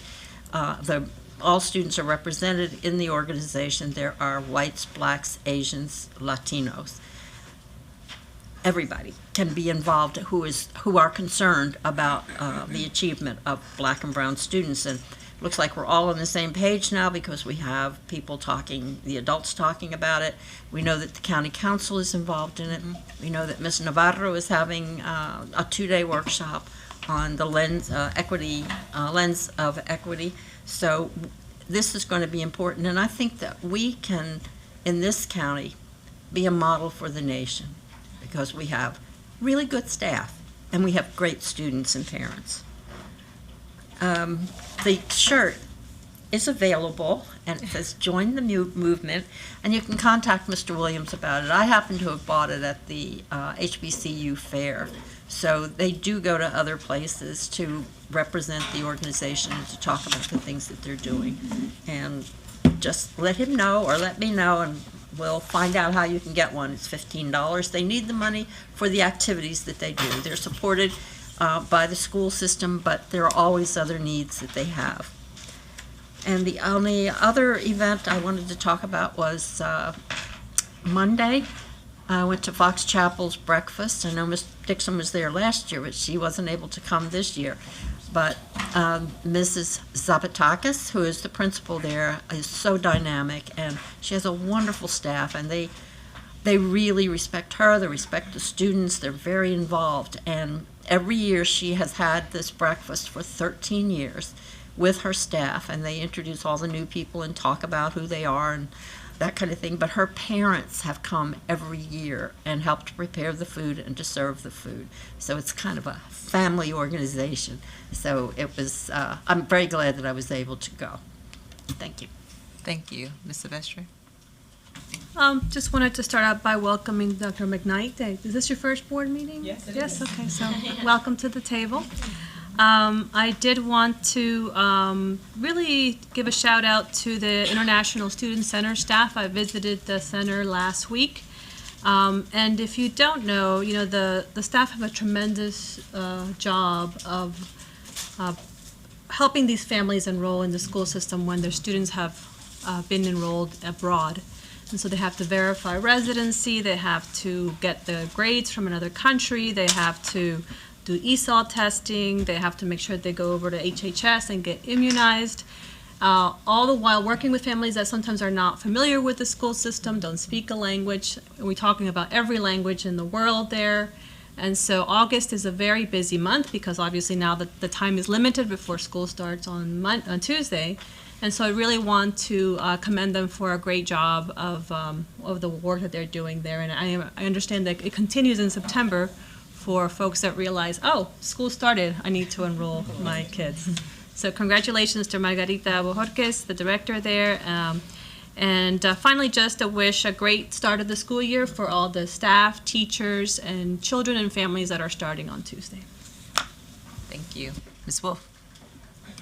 I too would like to welcome Dr. McKnight. How are you? I'm good. I have a new seatmate. I really want to talk about the back to school fair. It was fabulous. I know most of the board couldn't make it that day, but I think almost everybody else in this building was there. It was incredible, the turnout from MCPS, the dedication of the staff to show up on a Saturday and stay there for probably at least 6 hours because they had to set up and somebody had to stay there until the very end when it was broken down. It was absolutely amazing. We had a booth there. We were across from the Office of Shared Accountability, and I have to say that our booth was mobbed with students eager to learn probability. The awe-inspiring girls of the Wheaton High School were there, the engineering club with their award-winning electric car. There was also a live owl. And how many of you saw me with the live eagle on my... I saw the picture. Yes. Well, I want you to know, though, that I got in that line because I thought they would let my grandson hold it. I should have been thinking that they would never let a child hold it. And I had to hold it because once you got to the front, of course, he wasn't willing to back off. Also, Brothers with Books was there. They gave out more than 4,000 books. And I want to say that we had the best, what was the game called? Just that quick. Scavenger hunt. We gave out all 800 sheets that we had copied in less than an hour and a half. And then we were still mobbed with people wanting to talk to us. It was just amazing. I want to particularly thank Danielle. Danielle, did she leave? Danielle Susskind and Becky Gibson for the hard work that they did in getting the board table and the board gifts ready, if you want to call it that. We were busy from the moment we set up, not from the moment that the fair opened, but from the moment that the table was set up. That was around 9:30. And again, like I said, I'd like to thank everybody else who was responsible for putting this event together, particularly the communications office. My grandson, the rising kindergartner, had a fabulous time. I will stay away from the animals next year. Thank you. Thank you, Ms. Wolf. Mr. Tinbite? It looks like there are no more students left in the room, but I would definitely want to thank those students and graduates which came out here to testify today. As I'm getting into my role in the next few months, I start to recognize the truth and power in stories, past statistics, which is amazing. So I'm happy that they came out here to testify. I just wanted to talk about one of my experiences this past week. I know that a few of my colleagues got to go with me to the bus depot, where we got to see the various bus depots in our county, and it was an eye-opening experience for sure. One which will stick with me for the next few years, being that I go from home to Kennedy High School, and I see the bus depot on Randolph Road, for example, for days and months and years, but I've never seen the staff, the workforce behind it, and it was definitely an eye-opening experience. I don't have much to say, but to definitely welcome students back to the next school year. I know that it'll be a long one, but I'm excited for it coming up. Thank you, guys. Thank you. You said a lot, Mr. Tinbite. That was great. Thank you. Ms. Dixon? So thank you, Madam President. I want to also welcome Dr. McKnight to MCPS. We are thrilled that you are here. The board has been in recess during August, but we did get a chance to attend, Ms. Mondrosky and Ms. Evans and I, the ANS meeting. And I have to say that they have to put that video on Yes. MCPS TV Oh, yes. so that We need that link. everybody in Montgomery County can see Yes. just really what was able to be accomplished in terms of actually, you know, us being serious, you know, the executive staff being serious, but not taking themselves too seriously. And I mean, to see Dr. Smith bust a move and, you know, just be so excited and, you know, just put his hands up. And he gave you credit for that. And you really, really made our day. And I think inspired everyone with your comments and, you know, getting them to do something a little bit differently. So thank you very, very much. But definitely, Dick Lipsky, you want to put that on, you know, ITV, so to see that. Yep. So, you know, and I mentioned that, you know, MCPS had been, you know, on hiatus, and I had the opportunity to travel again this year with my first cousin Ann. She comes up from Bermuda, and we take a trip. So we went to Ireland this year, and despite the rain every day, and catching a cold and my luggage not being put on United. United, hear this, you know, although Ann's luggage did get on, which was good, because she went back to Bermuda the next day. They would have had to deliver it there. But anyway, we just so thoroughly enjoyed the Irish people. They are so kind. I did find out that the teachers make about 32,000 euros to start, which I think is, well, the euro is worth a little more, but yeah, rain, walls, pubs, food, Irish stew, donkeys, sheep, border collies, you know, Jameson whiskey, which I've had some of that because of my cold, but, you know, Guinness stout. The western side of the country is really, in lots of ways, almost untouched by time. Just beautiful. I never thought that, you know, there were places more beautiful than the United States or Scotland, but the western, the wild Atlantic way, they call it in Ireland, really, really is. And the tourism is just starting to come there. But Dublin is a very diverse, wonderful city as well. And I can't wait to go back there again. I think next year to go there. Just beautiful, beautiful beaches. And so I'm really grateful to have been able to do that. One of my favorite events, the National Book Festival, will be held on Saturday at the Convention Center. And this is really something that was started by Laura Bush several years ago, but they have it on C-SPAN every year. But you can go down and buy books, listen to authors speak, get the books autographed. But it's really a great opportunity for families as well. And just jump on the metro, and I think it's at Mount Vernon Square. They start at 8:30 and go into the evening, but really would recommend that. And then just wanted to follow up, because I'm a little bit anal retentive and just some things that were left over from before. So if we have, responses for them today, that's great, or it can be, in a follow-up as well.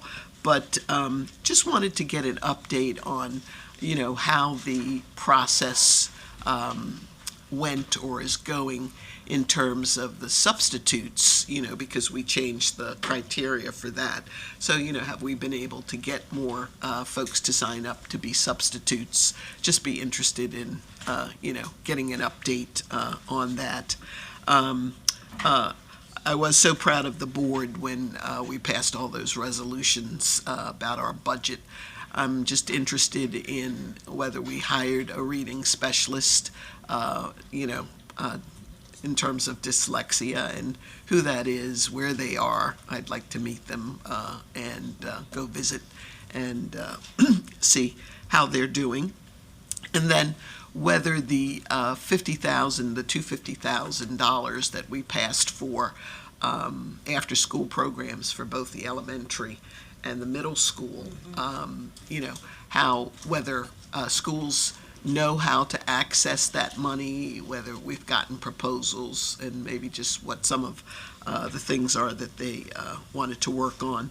And then I know, Dr. Smith, you mentioned that there was going to be a survey that I think schools would do for central office services, or, kind of what the status is of that. And then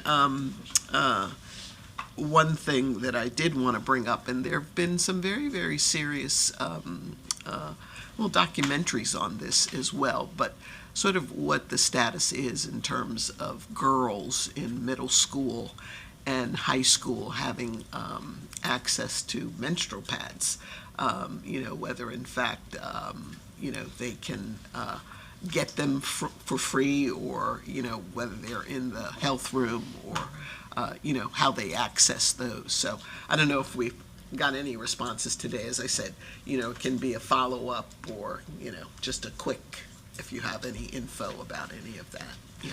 Sure, we'll give you a response. We'll give the entire board responses to all of these questions. The survey was administered this summer, and so I'm waiting for the data to come back, and we'll send you the specifics on that. In terms of the hiring of the dyslexia specialist and the update on substitutes and on female student health issues and the after-school programs, those are all in the works, and we will send you the very specific information about each of those things. Great, thank you. Mrs. Modowski. Thank you for asking for those follow-ups, by the way. I have some of them on my list.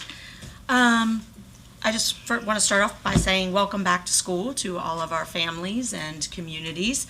I want to say welcome home to Dr. McKnight. We're thrilled to have you with us. I am not going to talk about things that I've done or whatever, although I agree with you that A&S video absolutely should be linked where under the back to school page, with all the photos of our students on their first day. You were all fabulous. Yes, so good. Yeah. But I did want to, there's just a couple of things that I wanted to kind of speak to. The first one is just a recognition. I've decided that this year I want to try and highlight something, good. So what's good? The MCPS is what's good factor. And so at this meeting, I want to congratulate and recognize the former MCPS student, Marissa Arnold, who was a recent graduate from Prince Orchard High School, who saved a 4-year-old child from drowning at the community pool. And just, you know, we work hard to really make sure that we're participating in developing strong people, not just great students, but strong and good people. And so I think that her quick heroic action is an example of the confidence, critical thinking, and creative problem-solving skills the school system endeavors to install in all of our students. So she's a shining example of that. So I just wanted to give her a shout out and a congratulations. I also wanted to mention that I had originally put together a new business item in reference to concerns with the allocations of art supplies and extracurricular supplies. I've had the opportunity to sit down with Dr. McKnight and discuss it to some extent.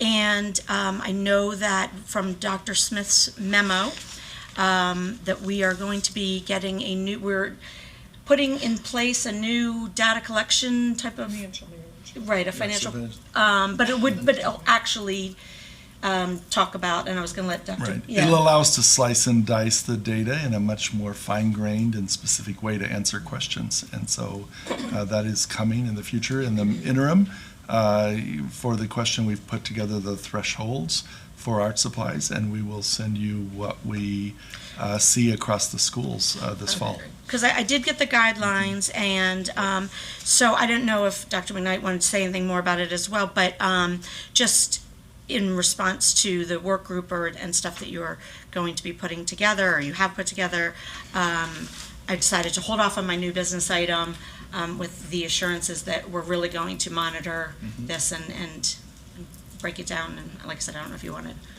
comment on anything. Good afternoon, board members. It's good to be here, good to be back home. And thank you so much, Ms. Monstrowski, for bringing that to us. Dr. Smith and I had some conversation, and it is very important for us to really think about the arts and what that represents for all of our students. We heard many stories here today about opportunity and access, and we want to make sure that that's actually happening. So once we get the data, that will let us be very intentional and specific about how we support continued programming moving forward, then we can definitely provide the differentiation that's needed for the schools that want to develop their arts programs in a more robust way.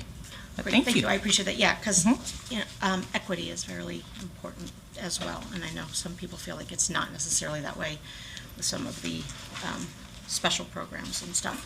And then you actually, Ms. Dixon touched on a couple of my follow-up questions, but the last thing that I wanted to mention or speak to are my continued, I don't want to call them necessarily, no, they are, concerns with how we go about contacting parents when students are being either talked to in reference to incidents or being addressed in a way that would remove them from the classroom or things like that. And so I don't know how to specify specifically what I want as far as like a follow-up, but I guess I feel like there's a lot of inconsistency from what I hear from our different schools in terms of you know, some parents feel like they get called right away and they're appreciative of that, and other parents feel like things are happening and they aren't even told about it even after the fact. So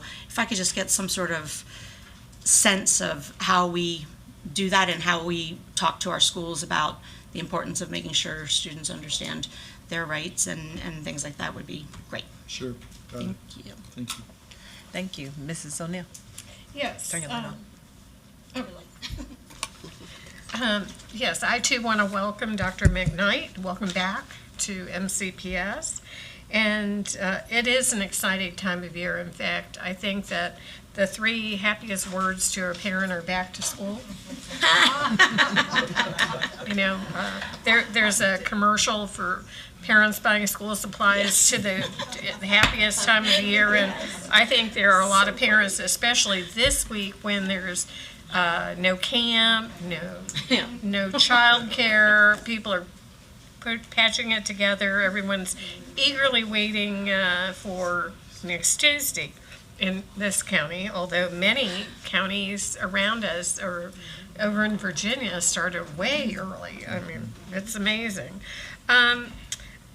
I took the bus depot tour the other day along with Mr. Timbite and Ms. Wolf and Ms. Evans. And, I've been to the depots before, but I think it was a different experience for me. The SEIU folks and PM Morrison, the new president, went with us, and it really was sort of from the bus driver's perspective.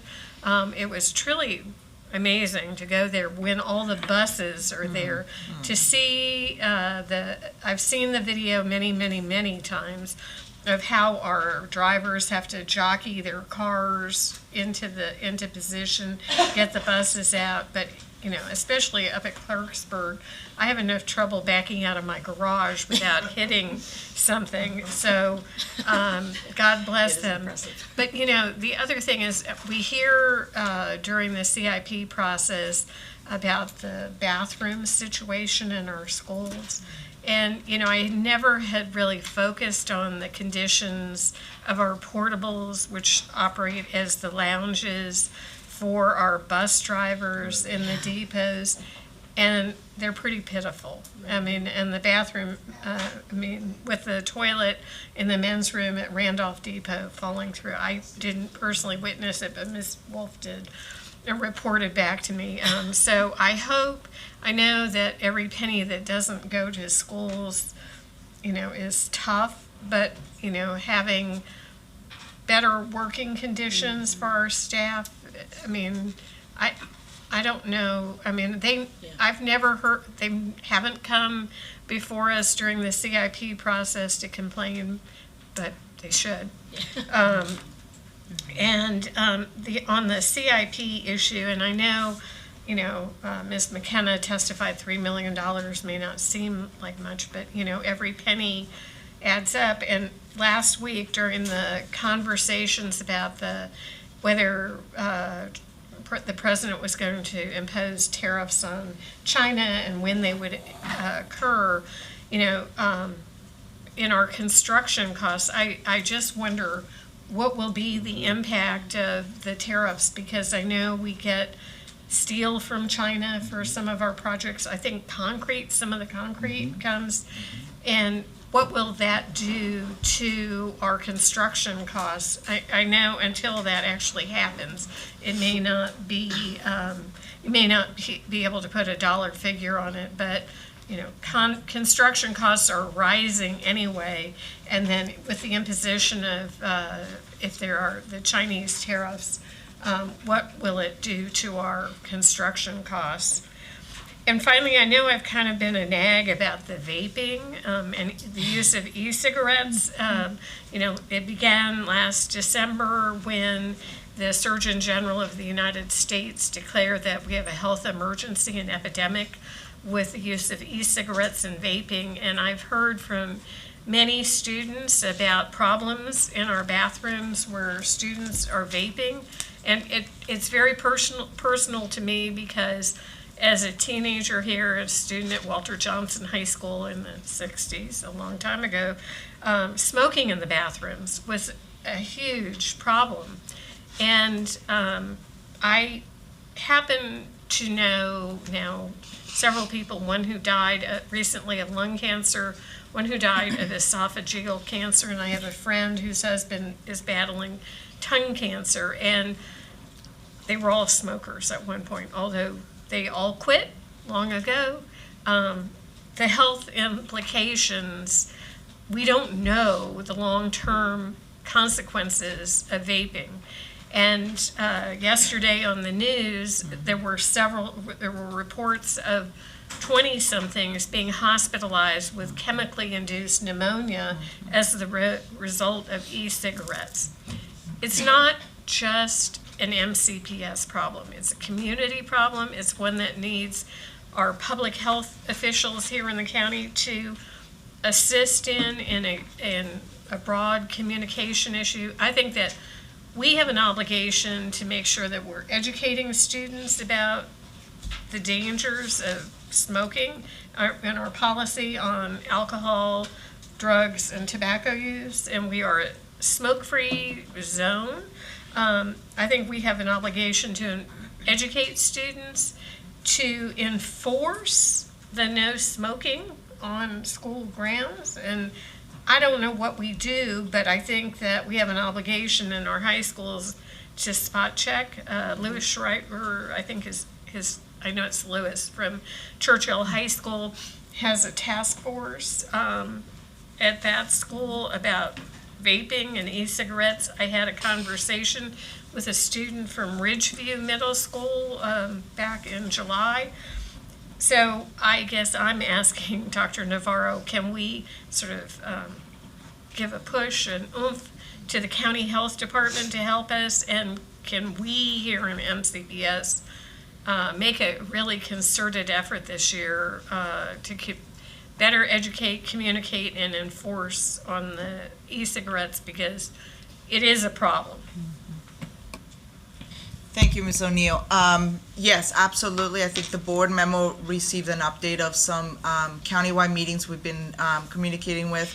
I reached out to Dr. Gales about setting up a meeting with also our MCC PTA and bringing our health and wellness committee from them and link us together alongside with the work that we're doing internally around educating. But I appreciate you ramping this up, because if we do our jobs correctly, you'll be hearing a lot more information through various means in the classroom. We want to use our student leadership, Mr. Tinbite, to help us through this. We want to work with county HHS and county agencies, and we want to integrate our MCC PTA to help us really address the concerns, the huge concerns that we're seeing around vaping and sort of the overdoses that happen and are targeting our youth. So more information to follow up this year with our rolling out of campaigns, education campaigns for our young students around vaping.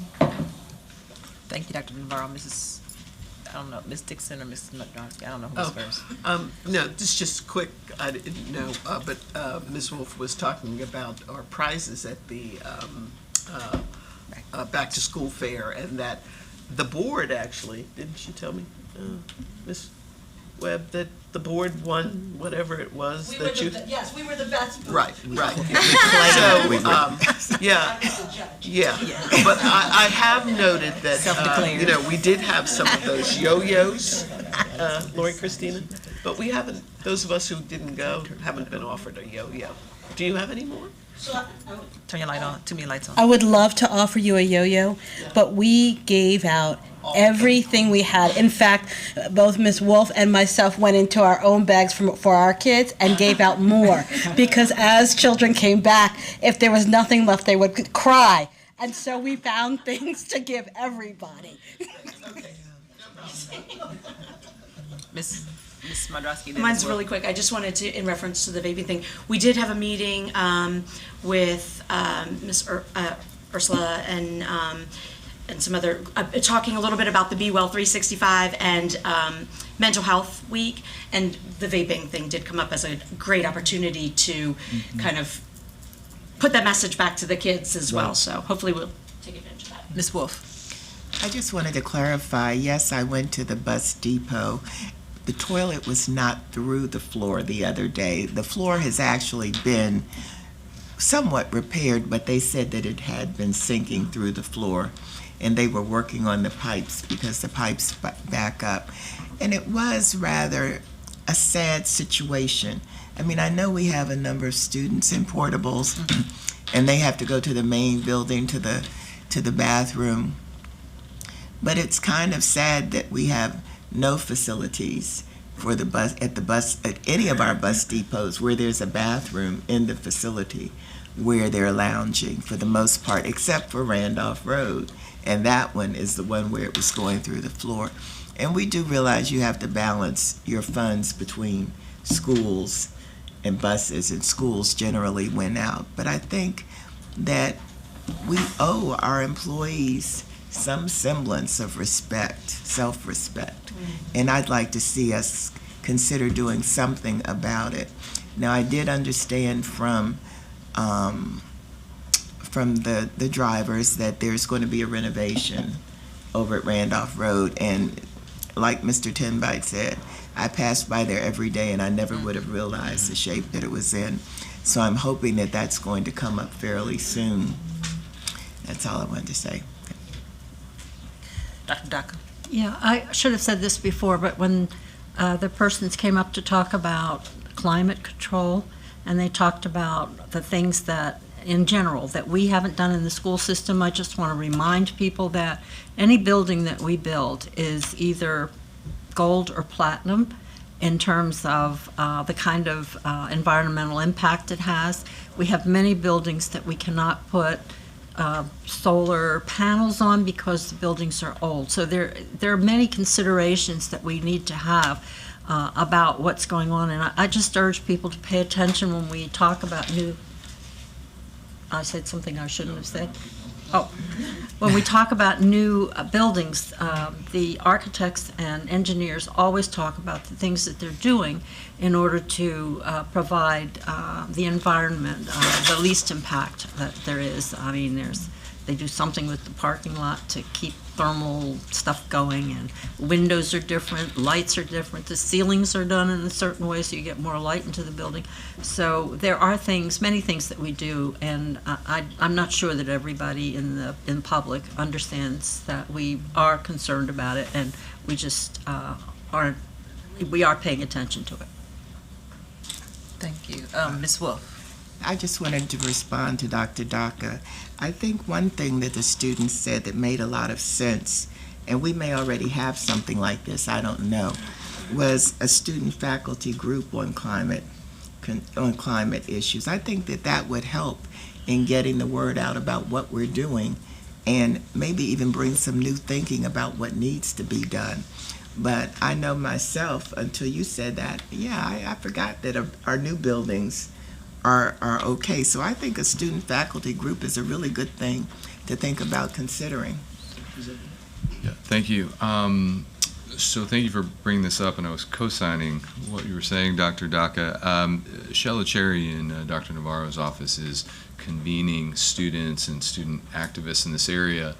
And I wanted to, in addition to what you highlighted, also just flag that the Montgomery County government has formed an interagency climate action work group, and we serve on it. We're in fact a big part of it. We have representatives on multiple of the multiple subcommittees, and Dr. Navarro and I went to the first kickoff meeting, and as soon as the conversation was going on, the first thing we both said was, we want our students at the table at these meetings, and everyone loved that idea because our students have so much to say about this. So we would love to tap into our students for not only the work group here, but the broader work in the community that's taking place.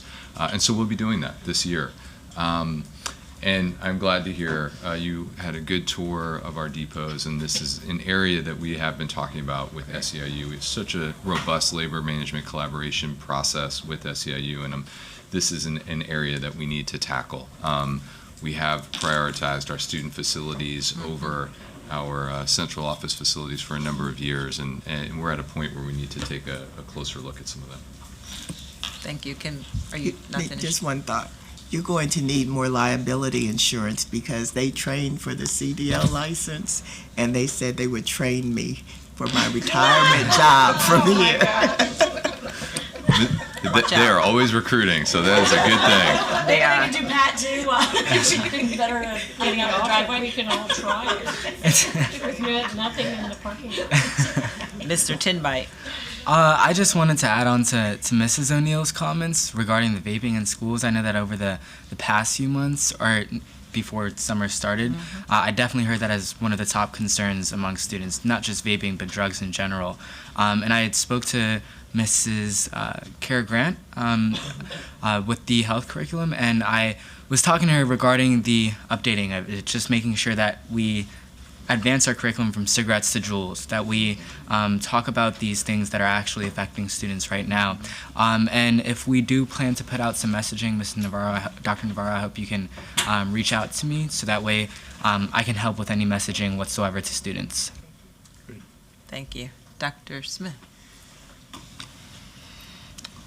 So I'm excited about a new school year. It's amazing how all of a sudden it's upon us, and there's a lot of excitement and urgency across the school system as all of our teachers and many of our support professionals who work the school year calendar came back to work this past Monday. And many of them, of course, work all summer in a variety of different ways, in summer programs and in camps and supports for students. But it is always exciting to look at that first day of school that will be next Tuesday morning. And we will welcome Snowden Farm Elementary to our school system. I drove out there late, like 4:30 or 5 o'clock a couple of weeks ago, and just popped in and had a great visit with Seth Adams was there, and Yolanda Allen, the principal, and Mr. Hollis from Dr. Zuckerman's office. And we just spent, more than an hour wandering around the school looking at every aspect of it. And if you haven't been there yet, wait until you see the media center and the light and the windows in that center. It is amazing. So we're excited about that school community coming online. I loved the back to school fair. I mean, I literally looked up and it had been 2.5 hours before I even noticed I'd been there. I went to virtually every table in the place. When I came by the board table the first time, Shebra, it was so crowded, I couldn't even get up close to say hello to you guys. There were just dozens of people all around it. It was really, truly wonderful. I had never seen it before because it was stopped before I arrived in Montgomery County. But it's certainly something that we will want to continue in terms of how we engage and work with people across the community. One woman stopped one of my colleagues here and me as we were walking and interacting with everyone, and she said, "What is going on here?" And we said, "This is the back to school fair. This all of the things that go on in the community and the school system on behalf of students and families." She said, "What a great idea. I'm going to go home and get my daughter and her children right now and bring them back." I said, "That's a great idea." And we also had new educator orientation a week ago, and we had 800 new educators there at the elementary and middle school. Wooten was the high school this year that had the most graduates joining our workforce as teachers. Lots of times it's other schools, but this year it was Wooten. We'll hire over 1,000 teachers by the time we start the first day next Tuesday, and we're actually in very good condition. But I won't call out any school systems, but I was at a superintendent's meeting last week, and it was really very, very troubling to hear the number of school systems around the state that are just have massive numbers of openings. We've got to pay attention to that as we think about all of the job satisfaction and the job engagement questions that we talk about so much in our school system. Also, we had the Give Backpacks campaign, and we were able to give out 13,000 backpacks, and that is wonderful. So I want to say that next year, there's no reason we cannot hand out 20,000 backpacks, and I'll tell you why. Because 13,000 backpacks for $135,000 doesn't even come close to the fact that we have 1 million residents in this county. Doesn't even come close, both in the need and the capacity to make donations. So I'm just going to push on myself, most of all, and all the rest of us, to next year really push hard to make sure that it would be wonderful to have leftover backpacks rather than to run out. And then finally, we have an exciting video for back to school, and we want to share it with the community today. So the back to school welcome back video from Communications.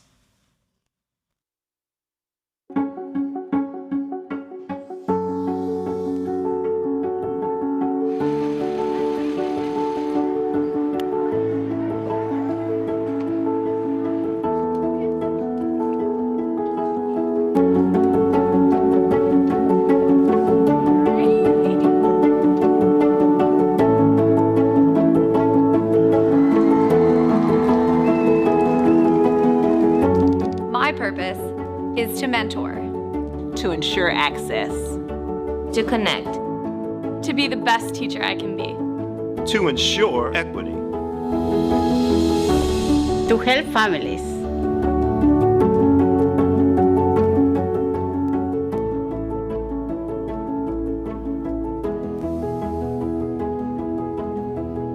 My purpose is to educate all students.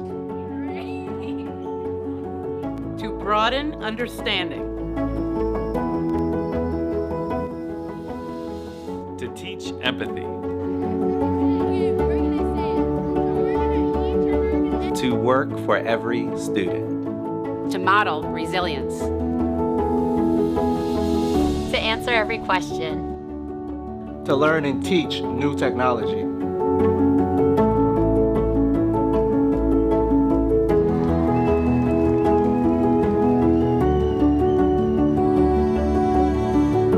My purpose is to bring out the best in every student.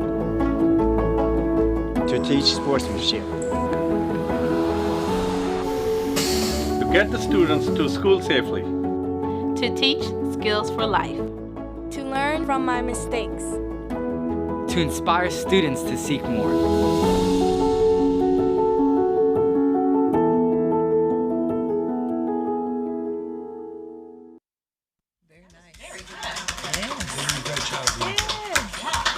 Great to see how that all came together. Thank you, everyone, for your comments. And I just wanted to add to it to say happy back to school. Welcome to Dr. McKnight. Looking forward to the start of the school year for not only my girls, but for all the other students and teachers and staff in our school system. Piggybacking off of my colleagues and Dr. Smith as well, was able to talk to our new employees at the new employee orientation at both Gaithersburg High School and Paint Branch. And as it was stated, it was over 800 new employees. And I brought my youngest daughter along so that she could see that while you all have a break in the summertime and school is out, that there are still people that are working. And in particular, MCPS is working very hard to get our new employees acclimated to our school system and to make certain that they have a great start to their new year. And she was pleasantly surprised and learned a little bit. I quizzed her in the car just about what did you learn, what did you hear, but so I was able to bring her along this summer, and she enjoyed being able to come with me, come to work, and just see that things are still going on behind the scenes, even though our students aren't in school. The back to school fair, as it was stated, was phenomenal. I was able to participate in the fairs in the previous years, and we had it right out here outside in the Carver parking lot. And I definitely want to give kudos to Mr. Derek Turner, and his entire team, because having it at Wheaton Mall, on the inside, it just took away that angst of what is the weather going to be like. We were all inside. We were in a part of our county where we don't typically get to interact with the families who most need to hear about what's going on in our school system. So I was very happy that we were in the down county part of the county to be able to reach those parents that are typically hard to reach, and just to be there to share with people what we have to offer and who our community partners are that are engaged in this work with us. I did not want to leave. I had to leave to go to another event, but as it was stated, we self-declared our table as the winner. And and I will say, in all honesty, typically what happened at the back to school fair is the school board table was like bare. Like nobody came to our table. They overlooked school board table. But when I tell you we could not give out the information fast enough, the kids were excited about doing the scavenger hunt. And I will also give kudos to our staff, our chief of staff, Lori Casino Webb. We had Robin Seabrook there as well. And as mentioned, Danielle Susskind and Becky Gibson were there. They were there setting up probably early as 8 o'clock in the morning, but they really put some thought into the gifts that were given out. We like the critical thinking, the literacy. I mean, just kudos to you all. And the kids they wanted the prizes, but we forced them to go and see who is a part of our school system, to get to meet people, and so they had fun all at the same time. And parents had no idea what the school board members do, and so we were able to share our information and to let them know that we are here to help support you and your children as they are in our school system. So it was really good all the way around. It was a beautiful day, and the parking lot, I live in that area and I go to that mall pretty often, and the only other time of the year when it is that crowded is during the holidays. You could not find a parking space. It was unbelievable. And so we have to continue to do that. Our community let us know by the numbers that attended that they liked it and they enjoyed it, and that is definitely needed. So I just wanted to mention that as well, and I will let us get on to our business meeting. I will not hold us up anymore, but definitely wanted to give a shout out to the communications department. And then yes, but I also wanted to say that in talking about the fair, we have a video that I almost forgot. We want to show that, share this with you.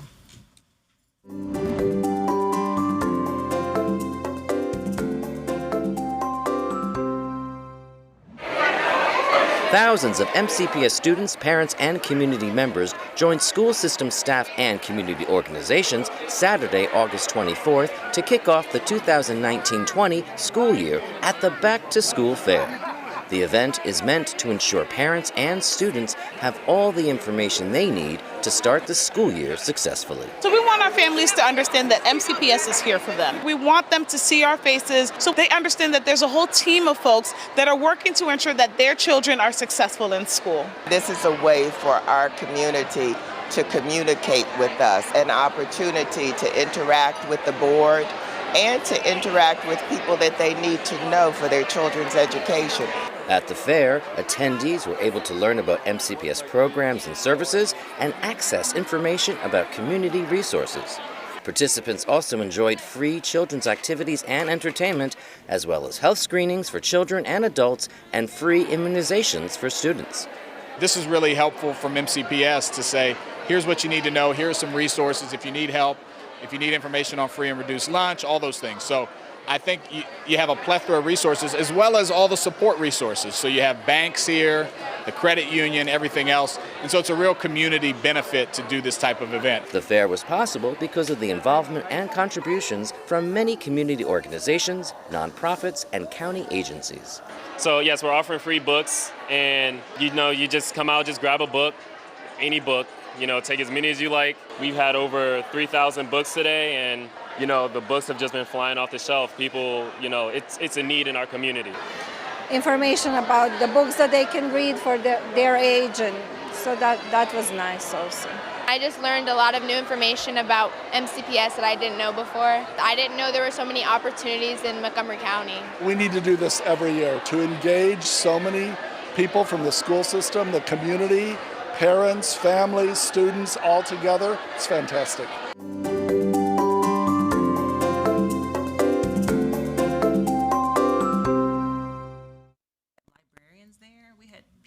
Reading stories to our kids. So in the middle of the mall, you typically see like a little play area where the kids can run and jump, and they use that area as like our library, so to speak. And when you saw the pictures, the kids were so engaged and captivated. So it was really nice how we planned all that and laid it all out. So thank you. Can I just add one quick comment to Sure. Dr. Smith's comments? You mentioned about Snowden Farm, and I'd forgotten to mention that, but today was their open house, and unfortunately we missed it, so we'll have to figure out a chance to go. But I did get a text message from one of our former members of the delegation that he went out and toured today with the open house, and he said it's spectacular and it makes you feel good about our state dollars, so being how they're being spent. So I just wanted to share that because I thought it was really nice from Delegate Barkley. So at this time, I would like to ask if any of our board committee chairs have any updates they want to share. Well, I'll just announce that the Fiscal Management Committee will meet on September 16th at 10 a.m. Mrs. Modrowski? Okay. I do. The Policy Management Committee will be meeting on the 12th. Ms. Van Dyke, what time? 3 o'clock? Yes, ma'am. Okay. 3 o'clock on the 12th, and we will be talking about the calendar, presenting options, and transfer policy. And we also will be looking at the child abuse and neglect policy. And all of us are now familiar with that. It is the training that we've had on it is terrifically complete and very necessary. And I thank staff for putting that all together. Thank you. Okay. Seeing no other lights, then we will move on to the opening of schools presentation. One of our traditions, and I think it's a very good, strong tradition, is to, at this meeting each year, to present a kind of recap in all of the work that gets done all summer, and actually for the entire past year in preparation of this coming Tuesday.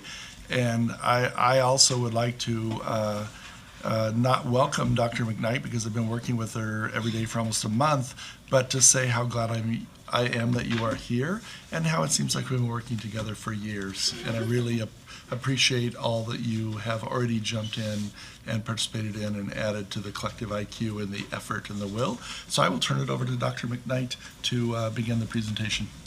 All right. So it was so interesting that we had this robust conversation about the back to school fair, because it has been a fabric within our Montgomery County community for years. And it was interesting to be there at the mall, Wheaton Mall, on Saturday to see how it's evolved, because I kept thinking of the fair out in the parking lot a few years ago, and one year there was a really bad rain and not having to worry about that this past Saturday. So as I reflect on that, I think we go into opening of school with the same idea and thought about how do we take the fabric of the things that have represented greatness in our community and programs, and how do we bring all of that to the opening of school. And so with that, I'm excited to say that the staff has been working very hard to prepare to receive our students on next Tuesday, September 3rd. To set the stage to make sure that students are prepared, and they are most importantly walking into environments that are ready for them and prepared for them. We heard many testimonies today, and we know our interest. We know that students walk into a new school year, whether they're coming into kindergarten or whether they're going into their senior year of high school. It's important and incumbent for the adults that are interacting with them from the first day throughout the rest of the year to know who they are, know what their needs are, and to be able to serve them appropriately, and to make them feel like they have a sense of belonging in school. So again, it's so exciting to have worked with the staff for the last couple of weeks to hear the work that people have been doing to just do that. So really quickly, I'll give you a few things, efforts that will be expanded upon in the presentation.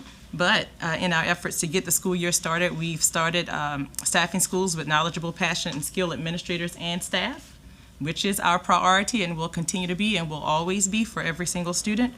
We are providing professional learning on our new curriculum that we are implementing. You'll hear more about that, but I had an opportunity to peruse the many components of it sitting on the table in my office that basically took up the entire table, but it was really exciting to look at what our students should be expecting through the process of their learning in the classrooms with our teachers. We will also share some things around implementing new and innovative instructional programming to meet the diverse needs of our different school communities. And then we talked about Snowden Farm Elementary School, and just to remind you, we had a number of schools that were also completing additions and expansions, so we'll hear a little bit about those. And most importantly, improving all of our services to provide access and opportunity for every single one of our students, which is, again, at the core of every decision that we make at this table and every discussion that we have. So with that said, I am going to ask Dr. Statham and her team to share with us an overall review of what they have been doing to provide our students, staff, and families with a positive learning experience starting September 3rd. Yes. So thank you, Dr. McKnight.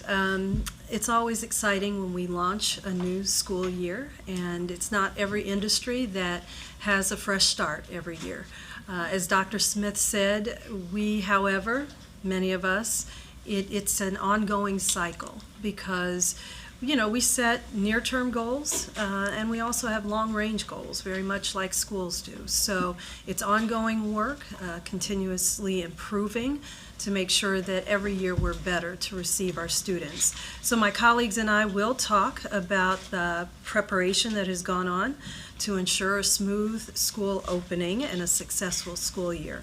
So in the Office of School Support and Improvement, which I lead, our core mission is to support schools as well as school leaders in their effort to support 160,000 plus students, and I'm not being specific because we are still pulling all of that data together, and now we have 207 schools, and so we're growing, and we're excited about that. And so in order to achieve this particular outcome, we in OSSI, we need to be learning leaders. So over the summer, we have done a lot of professional development with our team. As you know, we've had some changes, but even if you have the same team from year to year, you need to continue to learn and grow. And so that's our philosophy, and we've had some magnificent conversations around how do we organize ourselves even more specifically to support our schools. So we did, of course, review our evidence of learning data as well as the equity accountability data to make sure that as we organize, we're assessing the intensity and the differentiation that we need to provide for our schools in terms of supporting them. So you may remember last spring that our team presented on just how we support schools in OSSI and how we partner with our colleagues across central office and otherwise. And I believe it was Ms. Dixon who was really interested in learning more about the work of the specialists in our office. And so I hope you haven't forgotten. We will be inviting you out to join us when we engage the directors, the specialists, the area associate superintendents, and me, when we engage with school leadership teams and the work that we do around school improvement and that sort of thing. So actually, the specialists were a little overly eager. When they heard that last spring, they were, I believe, ready to reach out to individual board members to say, come on, but we want to make sure that we do that in an organized way. And so you should look forward to that. We certainly are. As you know, this is the second year that OSSI, there you go, thank you. Second year that OSSI, well, you're doing that for me, so I need to be grateful for that, has had specialists as part of our team, and they have been instrumental in focusing our work within OSSI, but also across the other offices. There are specialists across central office and in other offices that aren't in this particular building. And so I'm excited about seeing how they're connecting their work so that when we go out to schools, it feels seamless and that it's not from this office or that office, but that we're giving the same message and similar support.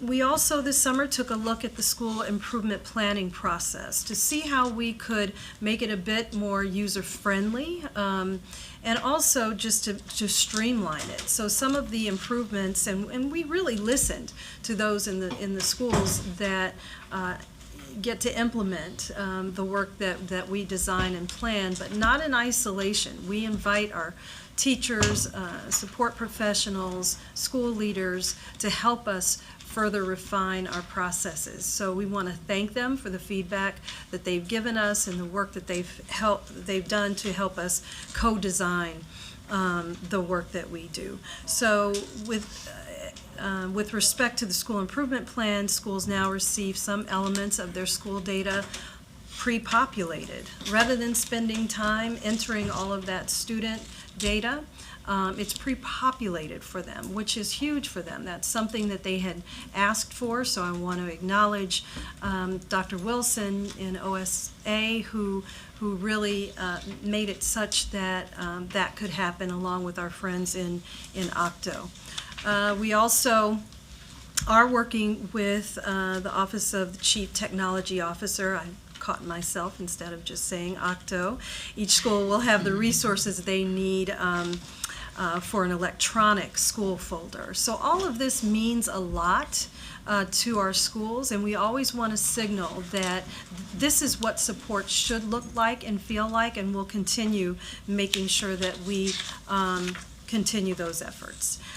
In terms of administrative staffing, Dr. McKnight talked about the importance of ensuring that each one of our schools has a strong administrative team. So this year we have 16 new principals, 3 acting principals, 6 acting assistant principals, 6 new assistant principal positions, and we've converted assistant school administrator positions to become assistant principals. So the difference in the ASAs and the APs, there are several differences, but ASAs are 11-month positions, assistant principals are 12-month.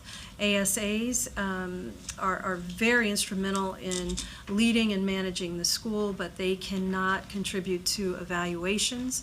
So assistant principals are able to do that, of course, and they're there over the summer. Throughout the summer, and that's when a lot of work gets done to make sure that we're prepared to receive our students. One critical aspect of our work is not certainly limited to summer preparations, as has been said, but it's making sure that we hire new principals, but we also are in our office and with support from our colleagues, we talk about the administrative teams. Our senior leadership team, our office presented who these folks were, what our methodology are to make sure that we have balanced administrative teams, whether it's those who are bilingual, it's race, gender. We do our best to make sure that we have balanced teams in our schools. In addition, though, I mentioned that we had some acting principals and assistant principals, and you think about 600 to 700 administrators in our school system. From time to time, we have people who need to go on extended leave, and so we need to make sure that every school has a principal leading, and a lot of times we will draw from our retired administrators who have been magnificent in coming back. There's a real dedication to the success of this school system, and so when people retire, not all of them, some maybe, they don't just leave. They're always in touch, saying anything that I can do to support, I will. So we're thrilled about that and very grateful for that. We were able to, thanks to the board, and the budget that we have in place, add 6 new assistant principal positions to the budget. So we are working on, and this is a priority of Dr. Smith's, and he mentioned it probably the day he stepped in, acknowledging the difficulty of being a single administrator in a school. And, we do obviously look at enrollment when we allocate staffing.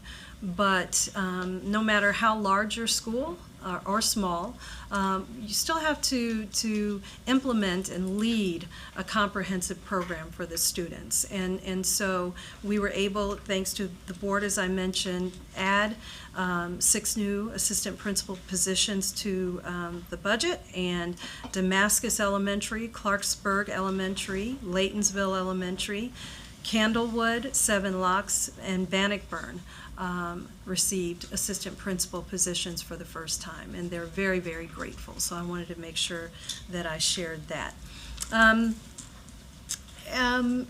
Of course, in addition to administrative staffing, we spend a lot of time making sure that our schools have sufficient teacher, support professional staffing, and that process starts back in March. Schools get their staffing memos, the famous staffing memos, but even before that, it's informed by the development of master schedules, and that process starts back in January. So again, that's an example of just the ongoing nature of our work to make sure that we're prepared to receive our students. So I'm saving sort of the best for last. There's been mention of Snowden Farm Elementary School, and Yolanda Allen is so enthusiastic. I had the pleasure of going out with Lori Christina Webb last year to talk to the community about the process and what how the school system would support them. And so Yolanda was sort of torn today because she wanted to be here to talk about the process that she's gone through to really achieve this particular outcome of a beautiful building, as well as being able to pull a lot of new staff together. And in fact, they'll be receiving about 650 students this fall.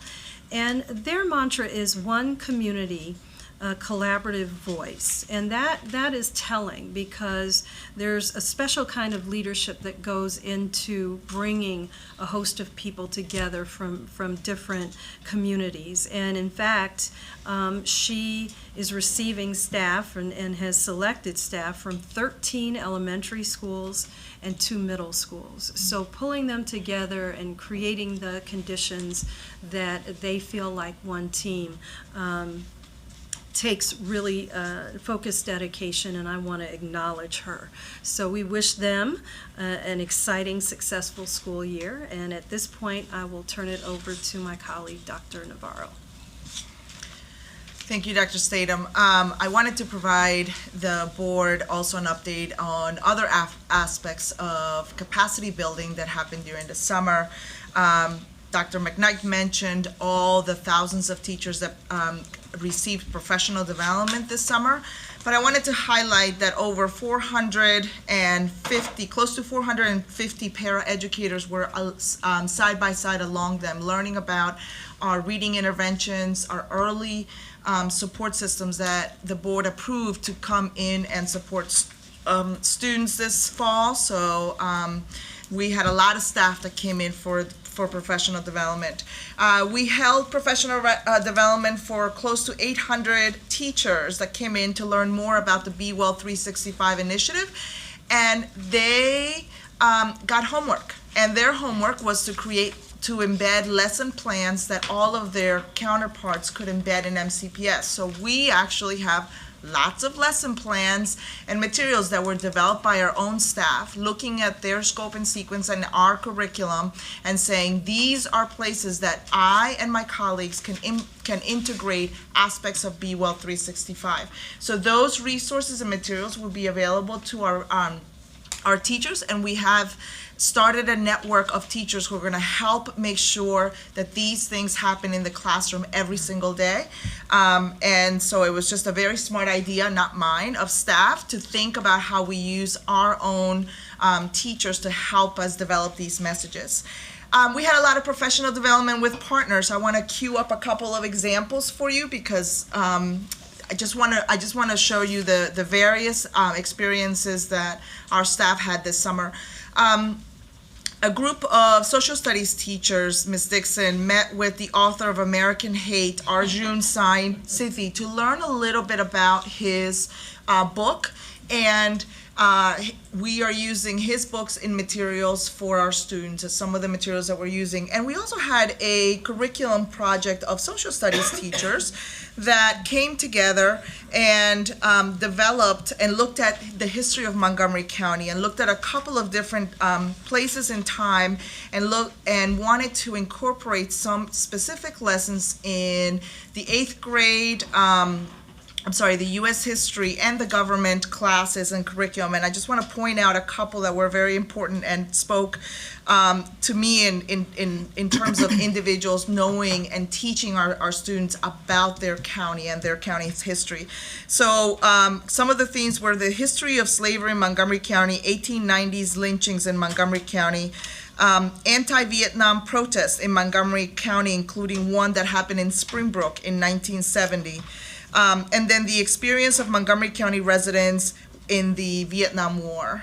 There is a couple of documents that are now embedded, and I believe Dr. Smith is going to be adding to this because I think we're going to be bringing in some local additional communities that have some historical artifacts that we will incorporate into our social studies. So folks spent this summer learning, doing a little bit of research, and updating our curriculum, which I thought was fabulous.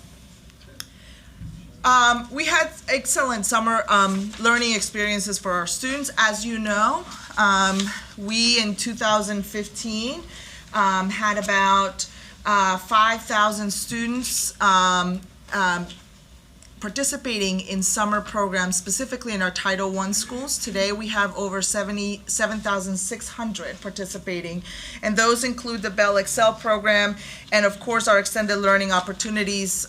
We are eagerly looking at how we can evolve these programs and make them better and stronger, and we're following, thanks to the work of Dr. Wilson and staff, the impact on academic outcomes and other areas for our students that participate, and that's very important.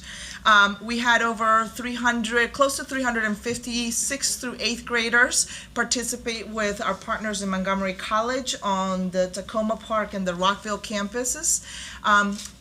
In Montgomery Can Code, and it was learning the Apple Swift language. We expect to have many more students participate next summer, as well as this is a countywide initiative that we've partnered with Montgomery College to really get kids to learn this language, because this language, whether it's the Apple Swift language or other coding languages, can serve not just as an interest, but as a tool for areas and learning experiences that they may want to learn a little bit more and see if there's interest in the field of IT that could maybe lead to jobs in the futures for them in IT. We also... Dr. Navarro? Yes. Can you share a little bit about the genesis of the Montgomery Can Code Apple Swift coding camps and the Talent Ready JP Morgan grant? Yes, so we have partnered, Montgomery County is one of the regions, along with the Fairfax, Baltimore City, Prince George's County, Washington, D.C., thank you, Dr. Smith, that is coming around in the region and working with the Greater Washington Foundation to look at how the educational systems in these areas interface with the business community.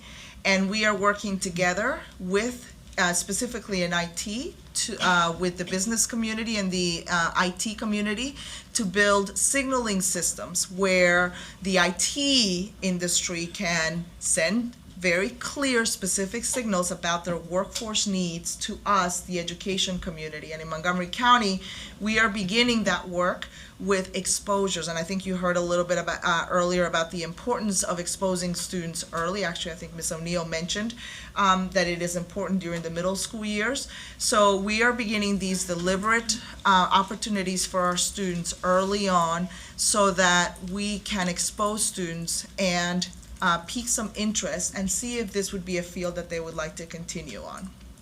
I wanted to mention early college.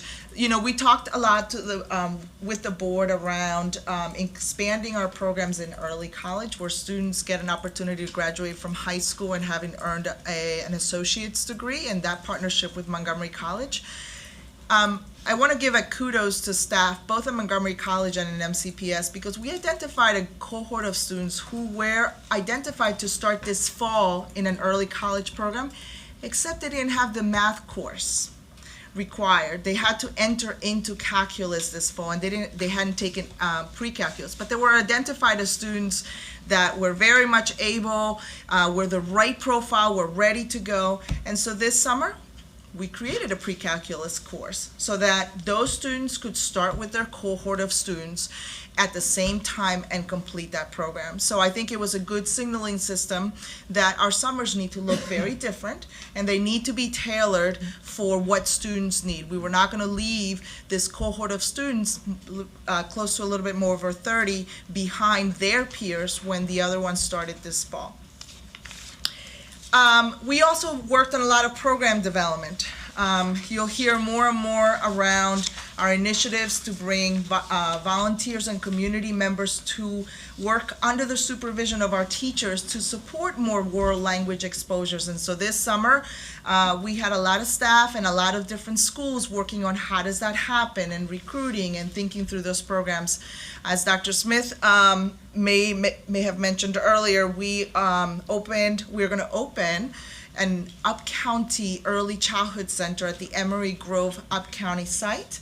We're going to welcome 80 students on Tuesday, and we're partnering with Health and Human Services, as we look for a permanent partner in the community to provide childcare and early learning experiences along with our students, we are going to be implementing a family involvement center. And so basically what this is, if you're not familiar with these centers, is that we are looking for younger siblings or members of the community anywhere from ages 0 to until they hit pre-kindergarten age, 3 and 4, to come to a center. So we're going to be partnering, and they're going to be utilizing one of our classrooms to have lessons where families, guardians can come during the day, and we're going to target very heavily the younger siblings of the students that are going to be attending an early childhood center. So it's an opportunity for the community to get to know us and to see this as a resource where it's just continuum services and supports and learning for students and their younger siblings from age 0 all the way to age 3, 4, and 5. I do want to remind the board that once again, this early childhood center, along with McDonald Knowles, is a learning together. So our PEP students, our special education students, and their peers are learning together in these pre-kindergarten classrooms. We also worked with, there was also some work groups, and some of those, the labor of those work groups will be shared in future upcoming board meetings, including the ESO work group, where we had community members, teachers, central office, school staff come together, because we want to continue to improve the way we provide services to our English language learners. We have interest, and we will be releasing some specific MCPS information around, now that we have new curriculum and it is in a couple of different modalities, what teachers need to know around digital screening time. And of course, grading and reporting, looking at how we approach grading and reporting across the district as we prepare for upcoming board meetings, and as we also prepare for alignment in how we look at grading and reporting. So with that, I wanted to pass to my colleague, Andy. Thank you. So as you've heard, the summer is a very busy season, but there are a few departments who I think are impacted probably more than others, and our Office of Human Resources and Development certainly, along with facilities management, are just very heavily involved in the summertime. So as of August 22nd, we hired 1,006 teachers. That number is actually up to 1,042 as of today. So some of the data may have adjusted a little bit. We had obviously to lock it down in time for the board presentation. We've hired 137 supporting services employees, appointed 42 and probably more now administrators, as Dr. Statham shared. And there's some really great statistics in here that we always like to share every summer. This year, 59 SEIU members were hired as teachers, which is really great, and that's something that clearly an initiative that Dr. Smith has been pushing since day one. Incredible diversity in the workforce. Our new teachers represent 14 different countries, 42 states.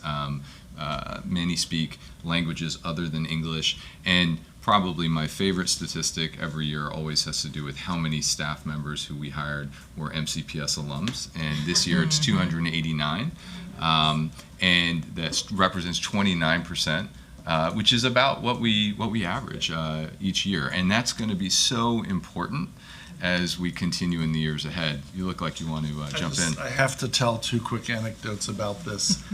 As I walked through NEO, a gentleman who I met at the Bond Project 3 years ago at Blair High School one evening stopped me, and I said, "Oh, how are you doing?" I'm not going to say his name because I don't want to put him on the spot. He said, "I did it. I finished my teaching credential." He was a paraeducator for us, and he said, "I got it done." And he said, "I just want to thank you because I brought his name back to the staff and said, we got to figure this out because people can't quit their jobs to student teach." And I was so thrilled. And then a couple of days later, I was getting out of my car very early one morning here, and one of our trucks that delivers mail pulled up, and one of the people I rode around in the mail trucks the first summer I was here stopped and said, "Hey, are you going to take a ride with me?" I said, I'd like to do that. He said, well, you better hurry because I have one class left to take to complete my HVAC certification, and then I'll be looking to do different work for the school system. And I said, and we'll be looking for you to do different work for us. So those are just, in the last week, those two things just made me so happy that we're getting that work done. It's so important. So just want to share with you just some of our data, trend data from the last few years. And obviously we'll report back to the board later in the fall when all of our hiring is done, just with respect to our workforce, teacher workforce diversity in particular, and you can see the progress that we've been making. And this remains a challenge, as we all know, not just here, but at the state and at the national level as well. And there's a number of initiatives that we have in place to continue to expand the diversity of our workforce. And I would just be remiss if I didn't acknowledge the work of Lance Dempsey and Stacy Kupniski, who's been filling in for Dana Edwards, who's been out on maternity leave, and the whole team has just done such a fabulous job. So kudos to them. Our facilities management team, as you know, is incredibly busy in the summertime. It's actually our most busy season. And so there was just a significant amount of work done, and especially those who've been principals, Ms. Dixon and Dr. Daka, know that as soon as we close up on that last day of school, literally that evening, we are in there working on our systemic projects, from fire alarm systems to restroom renovations, roof replacements, HVAC, heating, ventilation, air conditioning system projects, playground upgrades. We added 50 new relocatable classrooms this summer. We did 8 vestibule additions at schools, and we have more to go over the next few years, as you know, from our security project description form in the CIP. So much work goes into getting schools ready over the summer. As we talked about at length today, we're opening Snowden Farm, and I'm glad to hear of the successful orientation today. We had addition projects at Ashburton, McCullough.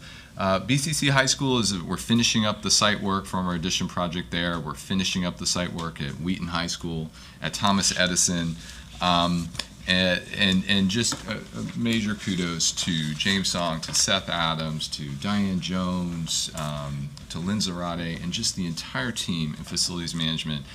They will be working all weekend, and we will be troubleshooting issues right up until we open school on Tuesday morning. So kudos and thanks to them. And I would just be remiss if I didn't close my part of the presentation just by talking about the work we did this summer in safety and security. Ed Clark, Mike Harding, Michelle Ezefor, our new supervisor in safety security, our cluster security coordinators, really did a phenomenal job this summer to continue the work of implementing aspects of the Maryland Safe to Learn Act of 2018, including things such as our state-mandated 40-hour SRO, school resource officer curriculum. We did safety evaluations at all of our schools on time, submitted that data to the state, and we're in the process of engaging with the Maryland Center for School Safety right now around next steps with that. We facilitated behavioral threat assessment work group meetings that will lead to a massive amount of training this year as we implement that new policy that you adopted recently, and we'll be putting a new regulation in that speaks to behavioral threat assessment teams at schools and at the district level. That's also part of the Maryland Safe to Learn Act. And we continued our work with Montgomery County, our partners, both at the Montgomery County Department of Homeland Security and Emergency Management, the Police Department, and Health and Human Services in first aid, CPR, Stop the Bleed training, which is currently, we have all of our staff and our school nurses are being trained in this as well. And this is a program designed to, if God forbid there is an incident, that staff and eventually students know the steps to take to do emergency first care while we wait for paramedics to arrive. So these are, it bothers me, and I'm sure it does you, that this is a focus right now in MCPS. It's a focus at the state and in the nation. It's the reality. We want to make sure that we're vigilant, that we're ready, and we're doing everything that we can to prepare our staff and our students and our families to be ever more aware of their surroundings and proactive in what we can do if there are any emergency situations. So there's much more work that went on, and as you know, in food services and summer meals programs and materials being delivered to schools, but these are the areas that we wanted to highlight today for you, and we look forward to engaging with you in questions as we move forward. And we will open it up for comments, starting with Ms. Silvestre. Do you have any comments, thoughts? Thank you for that update. Everybody's excited about the first day of school, and it's always good to hear everything that's happened during the summer. I did have a question about technology. I know that there was some kind of assessment done last year in terms of what schools maybe didn't get the full complement of technology that was given a few years ago, and then a recession happened and we kind of wanted to get them up to speed. I wonder if there was an update about that. Sure. I'm going to ask, I'll do it without the mic. I'm going to ask Mr. Chevenini to come down, our Chief Technology Officer, to just give a brief update about technology modernization, where we are with our implementation of our mobile devices, as well as just our technology refresh program, Smartboard, Promethean board distribution, and all sorts of things related to technology. Sure. Good evening. So with respect to smartboards, I think all of our elementary schools, we have a one-to-one classroom, I think middle schools as well. And we are working on the next couple of months and over the summer, getting all the smartboards that high schools need as well. So we are in the tail end of that. With respect to Chromebooks and the refresh for that, we are at the point now where we're refreshing devices that are very old and almost unuseful, so the companies stopped supporting them, so we are actually at the point of refresh. Luckily, we were fully funded for our TechMod this summer, and this year, and we were able to apply that to the needs that we had. If we didn't have that, we would have an issue there. We're also looking at making sure that our security features are, when you hear about things like ransomware and other things, our technology is in place to make sure and protect us as much as possible for those types of things as well. Thank you. And I would just add, thank you, Mr. Chevenini, that as we come back in the capital improvements program this year, much like last year, and kudos to Pete and his team, we emphasize the importance of technology funding, and thank you to the council and obviously to the board for moving that forward. But this is going to be continuing an area of concern as we grow the need for technology funding. And I'd just like to remind everybody that we're working with Sprint and Verizon on tablet distribution in many of our schools to our students who have that need because of lack of resources in their family. And we also have full-scale grant-funded pilots in Forest Oak, Neelsville, and Argyle middle schools, where every student, every staff member in that building will have a tablet, or they have one now, and it's all in place to start the school year. Those are very exciting efforts, and I think we're going to see not just the technology, but the instructional practice really shift as those middle schools think about how to use that work and the professional learning they're getting as part of that grant. My second question was about an update around student enrollment. I know we had some projections from last year, just where we are with that, and having visited the International Student Center last week, breaking out the international student numbers in relation to the overall population. I've always said that all students are not alike, right? Yet our formulas are based on students, kind of assuming that they're all alike, but different students come with different needs, and so as the international student population increases, you said this at this table as well, our overall population is decreasing while the kids with interrupted education numbers are increasing, and that's a needier student. And so I think that's very important that we keep track of that and think about that as we begin the budget process for next year. Absolutely. But I don't, if anyone knows the numbers or where we are today. So July 30th to July 30th, we gained 1,190 students. During the month of August, we gained another over 1,000 students. What we don't know and what we've been watching the last few days, and the majority of those students that we gained in August came through the International Admissions Office. So our staff members across many departments have been really looking at that to make sure we're really geared up in every area as we increase, for example, the new CREA program, our METS classes, and our standard ESOL services across elementary, middle, and high school. And then what we don't know is Tuesday who won't show up, because many people across all student populations don't withdraw from school. When they move, they just have their new school send a request for records. Okay. So we've been trying to get a handle on that and look each day at what the withdrawals have been. And we've had about a little over 1,000, I saw it last night, in fact, a little over 1,000 withdrawals over the course of the last 2 months. So, you know, we're somewhere between, and we'll see when we start the first day of school, somewhere between 1,400 and 1,800 expected new students. And then we'll have withdrawals that will come after that. For example, last year, between the first day of school and September 30th, we had about 1,000 students withdraw. They didn't come at all, but their paperwork showed up to say, please send our records.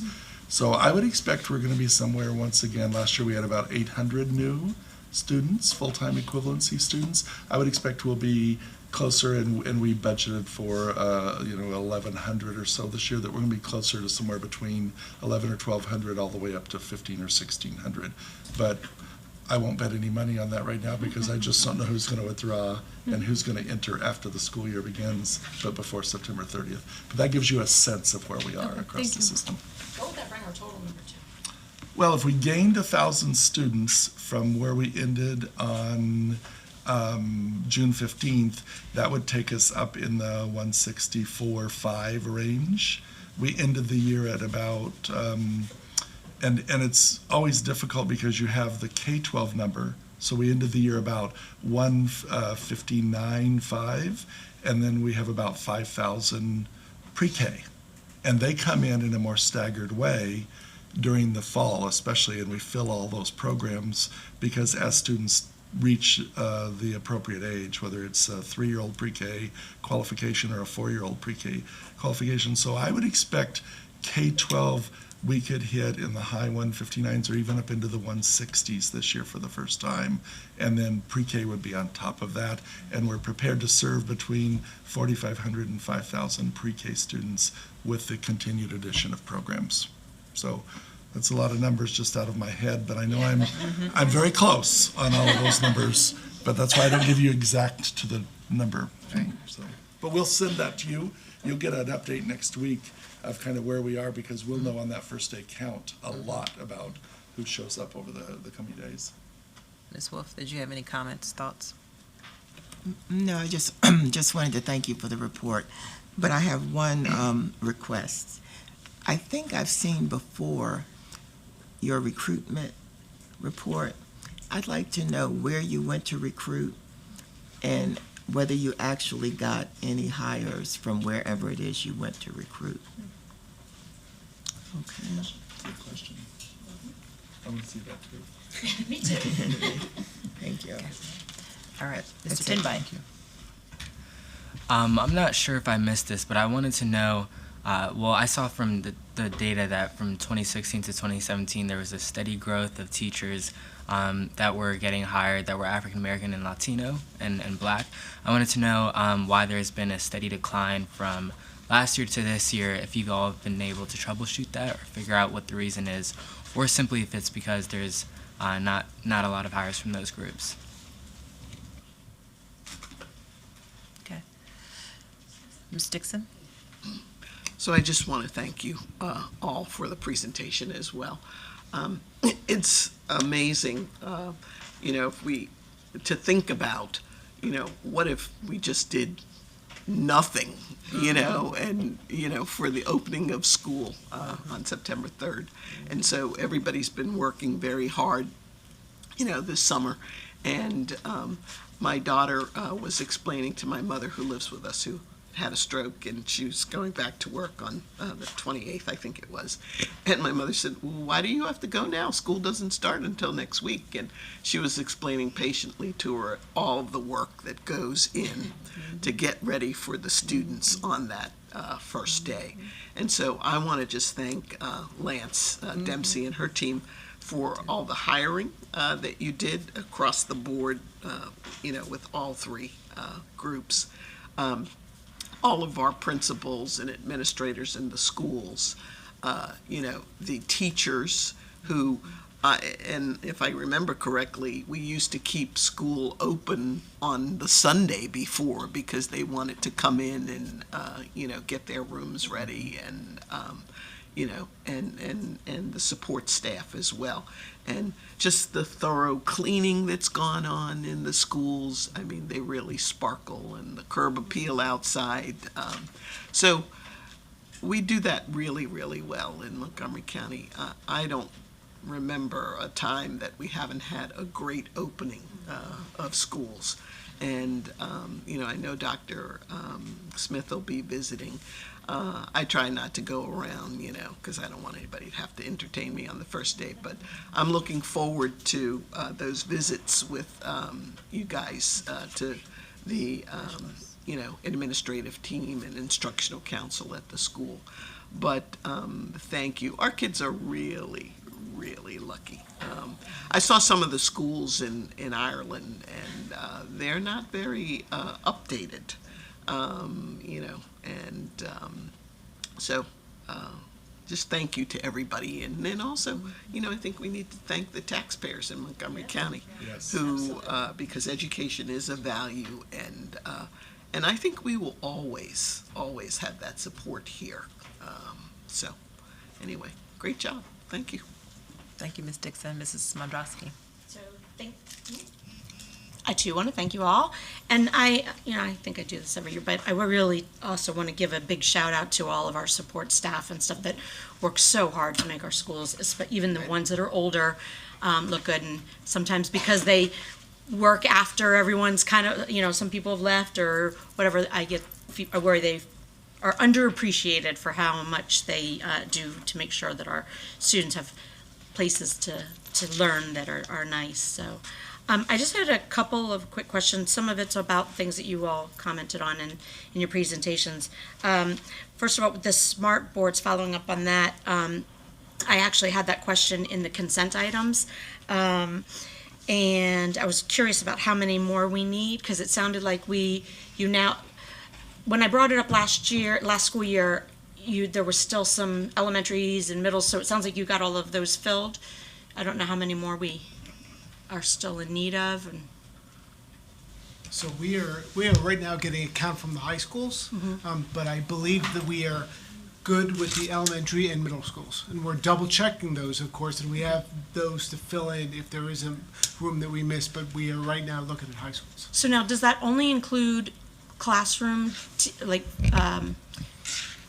guess comprehensive classrooms, whatever not resource areas? So for example, I heard doing one of my tours of the schools at the end of last year that some of the resource rooms don't have Promethean boards. So I didn't know if are there in all of our rooms or just in specific classrooms. So right now we're talking about specific classrooms that we are good to go on. I don't really want to comment. I'm not sure about resource rooms right now. We're also looking at relocatables as well and making sure that those have the spaces and the devices as well. Because traditionally, the relocatables did not have those. So we have solutions in place, some that can be rolled in, for example, and rolled out as those change, and we're doing that as well.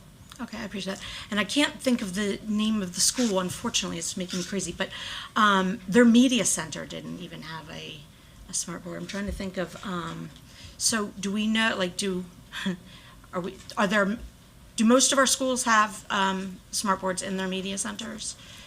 I don't know, but I can find out, and if you let me know what media center that is, I can make sure we address that issue as well. Well, hopefully someone's watching and will text me or something. Be like, I know what school that is. Yeah, they do, and what we can do is provide you a breakdown in a follow-up with just the allocation approach to schools with respect to the questions you're asking.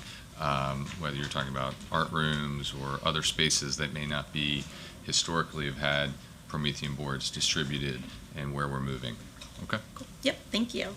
And then also, one of the things, up under the programs, there you had highlighted world languages and stuff.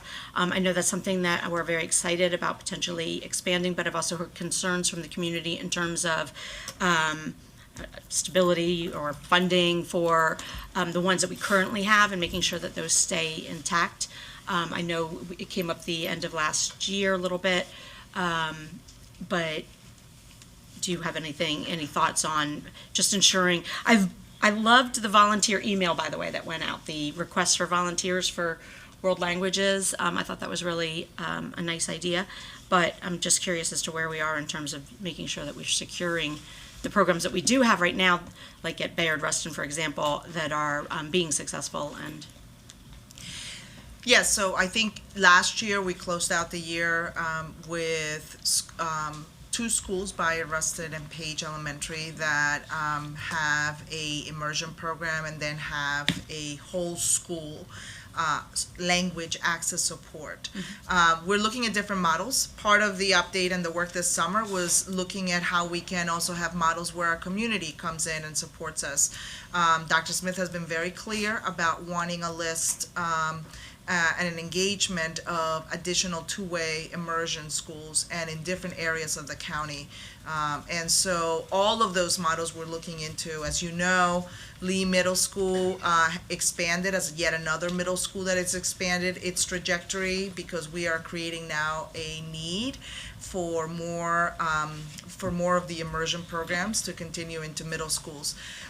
So I'm happy to provide sort of a status update, but the answer to your question is we're looking at a couple of different models, and we want to have a couple of different models in schools, large schools, small schools, across the elementary, and with the overall whole goal to provide language experience as the trajectory from language experience all the way to bilingualism for our students. Okay. Thank you. Another thing that I'd heard some concerns about was the METS program and students being assigned, and I'm not sure that I have all of the specifics, truthfully, that I know all of the specifics, but the concerns about students being placed at their home schools as opposed to a METS site and not having transportation, and just I'd like to make sure that, and I can get you guys a lot more information about it, but making sure that that's something that we can have figured out as quickly as possible for our students in those programs.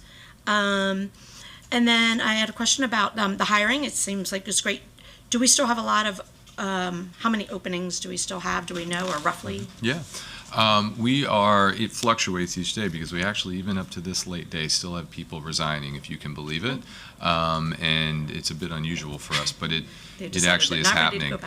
So just as we get a dip, then we go back up. But we have about 81 full-time teacher vacancies right now, which is less than 1% of our overall teaching population, which for a system of our size is really good, particularly when you consider that there are smaller districts that may have 80 to 100, much greater impact on them. So we are actively recruiting. We are continuing to do all the steps that we would do, and we are also competing against the other districts that have those same number of vacancies right now. So, but we are in really good shape for next Tuesday overall. Good. So they'll just start with a long-term sub, essentially. And for support staff, I don't know where we are with that, but I do know someone who's still waiting to hear back. Well, and you remember what I said contact Ms. Dempsey or me directly, because sometimes there are just we find that there may be incomplete applications, and we just need a touch point with that person. So in all seriousness, they should contact Ms. Dempsey or me, and we will reach back out to them. Okay. And then you were talking about the curriculum and the cultural proficiency stuff and everything, and I just wanted to throw in there that I still think that we should be, even, again, not to throw everything into Health Awareness Week, but that Harvest movie, Harvest Empire or whatever, but I just feel like as we're expanding our curriculum to really incorporate people from different areas and the hardships that they've gone through to get here and all of that, and a better understanding of where people come from. I just thought it was phenomenal. It's one of those movies that kind of was perspective changing for me for forever. So And we do have Harvest of the Empire. There is an accompanying lesson that goes with it that our teachers can use in our curriculum now. So we adopted it after we had that showing, and then we had the educator component of it. It is Ms. Tarasuk embedded it within the social studies curriculum. Oh, that's good to hear, because I feel like all of our students should see it. It's so impressive. And I think that is pretty much all that I have. So, thank you. Thank you. Sure, Dr. Smith. So I just wanted to point out, I want to put Ms. Dempsey on the spot. I think you told me a week or so ago that the bulk of the openings we have right now are retirements. We've gotten a lot of retirements in during the month of August. I thought you had said that. And that's something we'll want to think about in the future. As I pointed out a little while ago, that's going to be a growing issue for everyone in the society because of the way the population is aging. And so we really want to think about in the future, how do we do this, and how do we incentivize people to make that retirement on July 1st, which means they do it before July 1st, which means we can hire before July 1st. And I will point out, I doubt that it will get to a broad audience, but I'll say it anyway. There's a significant financial penalty to people in Maryland who are fully able to retire in the teacher's retirement system if they retire anytime other than July 1st. And that is that you get no cost of living raise the next July 1st. And if that's very small, then maybe you didn't lose anything. But if there's a 2 or 3% cost of living raise the next July 1st, you're not eligible for it until you've been retired one complete year. So all those people who retired in August now will not be eligible for an increase in their retirement until July 1st of 2021. And people don't know that, and they don't think about it, but we need to use that information and some other incentive system to get especially building level administrators and teachers to tell us early and make that choice in the most appropriate time. And we can't, anybody can do whatever they want, and I defend that right to do it, but if we can help them make that decision, we'll be better off. So there was just a chance to plug sending out that. a notification or something. Yeah, we've been talking about this a lot and how we need to think about it as a school system in our senior leadership.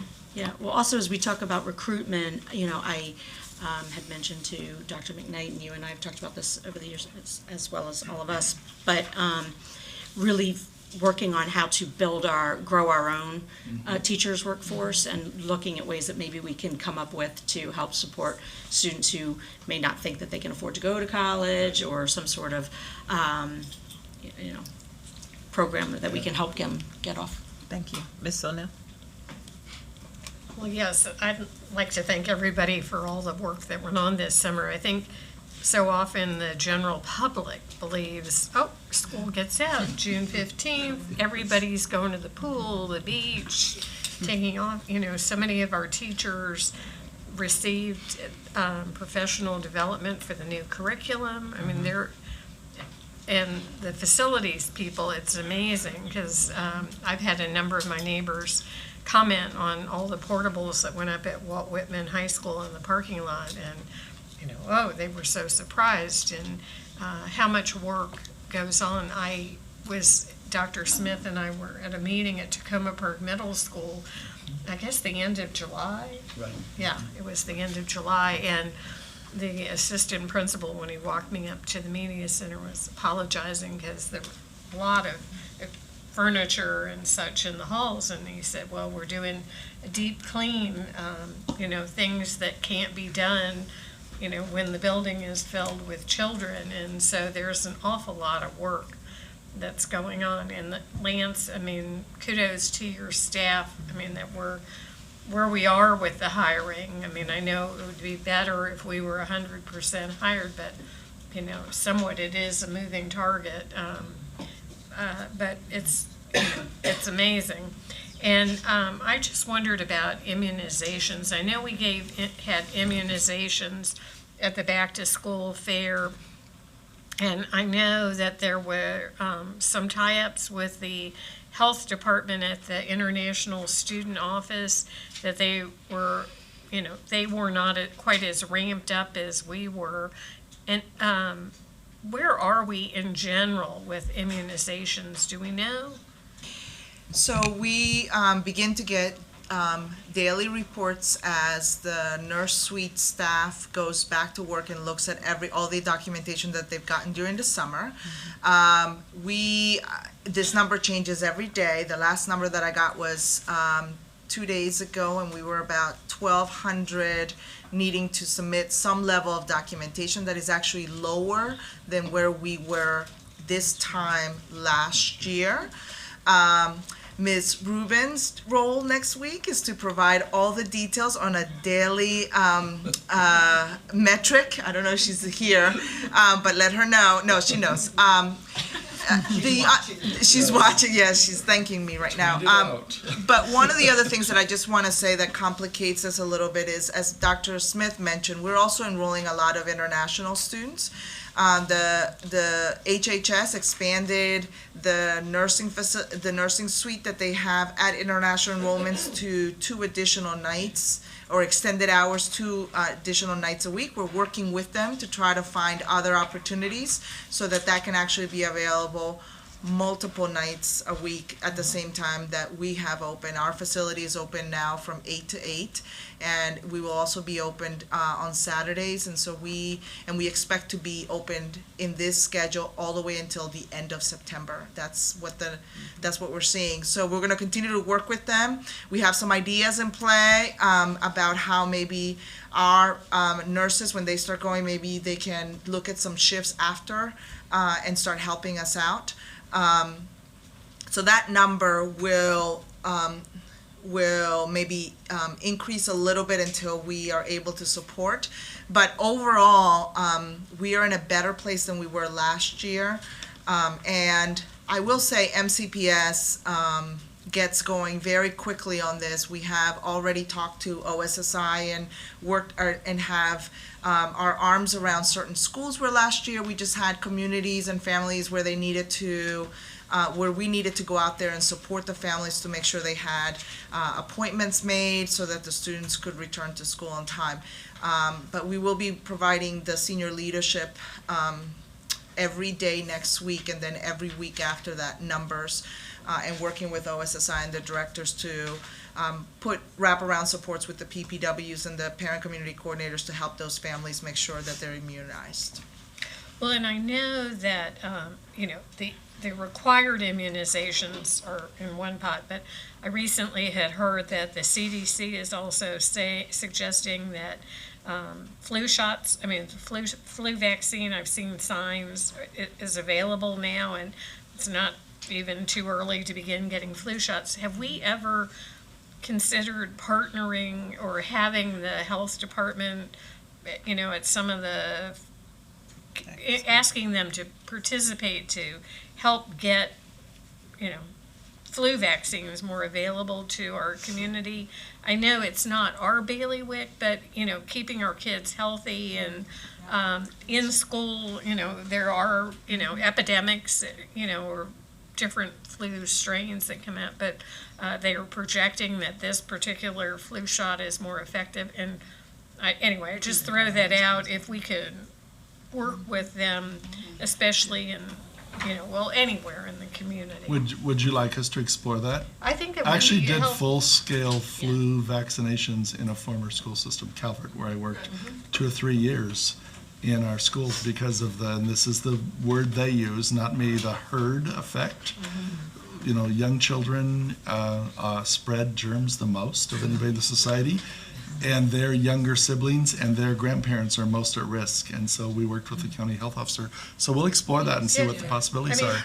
I was going to They did it say, here? in Title I Okay. schools, the Leadership is Learning, they Anyway, do provide I the just flu think it would be vaccination. a good idea. In fact, when I first came on the board, they used to administer flu shots up here. And We'll check into it. Schools to staff. so, Okay. anyway, I think it was, CVS might be a partner, because Well, I mean, through the health, we don't pay, through the health. Dr. Navarro? She Well, wanted to we'll comment. follow up. There are, right now, HHS does have a partnership with us for staff. And I think Lance is probably looking at me. We do have several partnerships around that. And they are, Ms. O'Neill, eager to work with us in the schools. Last year, they actually came, Dr. Smith, I don't know if you remember, they came with a proposal to look at supporting also students and in different areas and so forth. There was, they had some backups and they couldn't actually do it, but I think we're gonna gain momentum this year and make that happen, because we were, I think you actually said to me that you used to do it in your previous district and said, let's figure out a way to figure this out. So I'm just glad that you're bringing it up too, because it's an opportunity for us to look at options. So that's right, they didn't have the vaccines. They couldn't, That's what it was. that's what it was. Yeah, there was a shortage. Yeah, There was a shortage of vaccine at one point, but I happen to believe that, I believe in I get the flu shot, well, because I have some health issues, but I get the flu shot every year. And one of my daughters had when the H1N1, she was in college and had a terrible bout with it, and she's now a believer in flu shots. So anyway, I just think it would be helpful for our student body. I mean, at one point, one of the flu, not pandemics, but rounds, Rockville High School was closed because of, the contagion and the high number of kids out, so. We'll definitely pursue it. Good, thank you. Dr. I apologize for turning my light on when it wasn't my turn. I thought it was because I started out earlier. So I do apologize for that. But I just wanted to thank Dr. Statham and Dr. Navarro and Dr. Zuckerman for giving us an update on what's happened in the summer. And as Ms. O'Neill was saying, people don't understand what goes on in the school system, and we always get that question, what are you going to do now that's the summer? Where are you going to go? And there's a lot of work going on. And staff that are teaching summer school or involved in summer school, they not only have to do that, but they have to prepare for the fall. And building service workers, God bless them, they have to make that building spick and span, even though there are classes in there and kids are dropping juice all over the place. They still have to work on it so that it's ready for the first day. So we thank everybody for the kind of work they do in this system. And recruiting. Ms. Dempsey, she left the room, we'll talk about her now. She gave us a list, 1977-2, a list of where they recruit. And I did pass that to the board members, but we need now to find out how successful they were in some of those places. But it was good to see the places that they go, because a lot of times we just had no idea. Thank you. Sure. I believe Ms. Dixon at one point used the term light equity. I try to give light equity to everybody, so I may not start with the same person every time. I try to go in order. So just my apologies for not letting you know that. But just to piggyback off of Ms. Dixon's comments, I want to associate myself with her in thanking everyone for opening the schools. In particular, I did not mention in going to the new employees orientation, the Office of Human Resources, they put together a 3-day training. So they do a lot. I wanted to acknowledge them for that. But so much goes on behind the scenes, and I'm glad that we're able to present to our communities to show them what all great things are going on in preparation for our new school year. So, but with that, we can go into the next item on our agenda. Can I ask one quick question? I'm so sorry. Just about a hiring question. Do we advertise things based on per school? So if you only need like a 0.1 music teacher and at one school and a 0.3 or something at another school, do people have to apply to each of those? Or do we offer like a bundling package where if you say, I want to be a full-time music teacher, but I don't? We actually do both. We do both. You apply to the school district, and then once you are pre-qualified, you then have the opportunity to meet and interview at a variety of different schools, and our staffers in the HR department in a situation like that do precisely what you just said. They are bundling, they are working with principals who are hiring managers. They're working with candidates. They're working on the best matches and facilitating that process. So it's actually a combination of both. And this seems a little granular, but it is important. Sometimes when we allocate an additional teacher to a school, that could affect then art, music, and PE, where we would need to then allocate another, piece of an FTE to make sure that everything is covered in terms of the number of sessions. Because I just seen some unrest, if you will, on social media about that, especially for specials positions, there are small positions advertised at a bunch of different schools, even ones that are schools that are close to each other.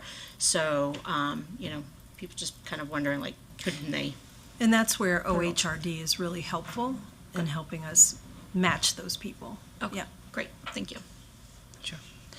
So the lights, we'll go ahead to the next item on our agenda, out of school time. Dr. Smith? So certainly a corollary to opening of school is the vast number of activities, events, care that will take place before and after school and on Saturdays and weekends in the coming months. And so we wanted to give an update on out-of-school time programming and what that looks like, and it comes in lots of different forms. 2 weeks ago, I went to the Maryland Out-of-School Time convening around community schools, and they were looking at how community schools and out-of-school time services, care, and opportunities can be combined together. So I spent a couple of hours there over in Annapolis at that convening, and it was really quite informative and worthwhile. And so one of the things that we'll be thinking about as Dr. Navarro and her team work with the Teachers Association and their interest in community schools will be how will out-of-school time fit in with that. So I just want to give you a little commercial about that, because as we move toward the budget, I think this is an area that we should expand and grow and think about. When we think about linkages to learning and the many other services we do, how can we better align and bring those together? Specifically, the county government looks at a lot of things, and so I'm going to turn this to Dr. McKnight to introduce specifically what you're going to hear, and then you have a great team of people here in front of you that have been working, and I'll just say thank you to Dr. Sullivan for the excellent meeting with the police department and the athletic directors last week that I was able to attend. A little bit of outstanding kinds of cooperation and participation, and certainly to Acting Chief Jones for his great participation and cooperation in those efforts. So to give us a quick overview of out-of-school time programming, I want to take us back a little bit. In recent years, the Montgomery County government begun to gather data on the availability within our county of out-of-school time programming all over the system or all over the county. And so today we want to focus in on 3 things that we'll highlight in the presentation that will be shared with you. 1, Montgomery County Public Schools out-of-time programming options available to students during the school year and in the summer. The second will be the way in which our facilities are utilized to support child care in the county. And third, our response to the safety and security of students who are participating in out-of-school time opportunities. So those are the 3 themes that we'll focus on in the presentation. And so with that, I will pass the presentation on to continue with Dr. Navarro. Thank you, Dr. McKnight. So good afternoon again, board members. We wanted to provide you an overview because if we were to list every single out-of-school programming that occurs in Montgomery County, it would have been a dissertation. Right. And I know you appreciated brevity, and I believe I also provided some additional reports. But as Dr. McKnight mentioned, Montgomery County has been looking at the topic of out-of-school time, and it is defined differently, but for the purposes of this presentation, out-of-school time can be before or after school during the regular school year. Also time where students schools don't have the regular school. So for example, spring break or summer, so periods of time when school is not in session. And so we are looking even a little bit broader than how even the county is defining out of school time, because they tended to define it in their reports as before or after school. And so we're going to go a little bit broader. Between 2016 and 2019, there were 3 reports that were issued by the Office of Legislative Oversight. And I wanted to highlight a couple of different things. They looked at who has access to out-of-school time, again, primarily out-of-school activities, again, primarily during the school year. And then made some recommendations that the county, including MCPS, should take a look at. One of the things that their key findings emphasized was that students impacted by poverty have less access to out-of-school time programming. And they looked specifically both at programs where families would have to pay, as well as programs where the government, whether it's us or other county agencies, REC, Health and Human Services, provide programming. And another interesting fact is that about 90% of the out-of-school time programming, again, during the school year, occurred at the secondary level. And of course, that is also tied and linked to the athletics. But it was a nonetheless a very important finding. There were several recommendations through the 3 reports that were made. Expand county program options at the for elementary students, and as you heard me in the previous presentation, MCPS has focused specifically of expanding during the summer programs, but they also called for a need to expand and to expand to different parts of the county, which was important because there was variability in terms of county experiences. Increase the availability after school for after school transportation at the elementary level as a vehicle to support the bringing back of programs at the elementary level, and as a county to really think about whether it makes sense for the county government to look at how it can provide reduced facility fees specifically in Title I schools. When they surveyed community, one of the things that came up as well was that our community is very vibrant and we should have many more offerings of bilingual after school times. And then there should be better systems to communicate and collaborate with families so that they can access especially the county supported after school activities. I want to also highlight several moves that the Board of Education made as a result of some of these findings. One of the things that they found when they looked at the fact that 90% of the out-of-school time activities were secondary, that they also found discrepancies in who was participating. And although MCPS had a process by which parents could request or a fee reduction to participate, especially for students who were eligible for farms. Really, at the end of the day, it was either cumbersome, but students were not taking advantage of that. And so there you saw the discrepancy in who was participating. And so I believe 2 years ago, we removed the activity fees. I believe you remember that budget where we added all of the funding that would be needed so that students would not have to pay any activity fees, and that was sort of removed. The other thing that I wanted to highlight is that during this time period, the Children's Opportunity Fund was established. Montgomery County Public Schools serves in the board of the Children's Opportunity Fund, as well as other county agencies and the executive. And it focuses, and one of its areas of focus from the last meeting was to focus on how do we bring a cohesive plan for the county government around how we support out-of-school, more out-of-school time options. So those are some things that have been mobilized as a result of the reports and the recommendations. So as mentioned by Dr. McKnight, we are going to be talking about several areas, not in great detail. I'm going to offer just some examples, but when we talk about out of school time, we will be sharing a little bit about what is available during the school year, during the summer, what are some government funded programmings, and we'll talk a little bit about athletics. When we start with the elementary, one of the things that we see is that schools can use their funding, and Title I schools, for example, use some of their fundings to offer clubs after schools, such as theater club. They have chess. Many schools, elementary schools, also offer STEM clubs, such as Lego and others, coding. So there are some, and this is very based on school by school options. So I think there's a lot of variance in what is out there. And some elementary schools are able to maximize other resources like their PTAs to be able to offer even more expanded opportunities and options for their students. And that was also one of the findings from one of the OLO reports.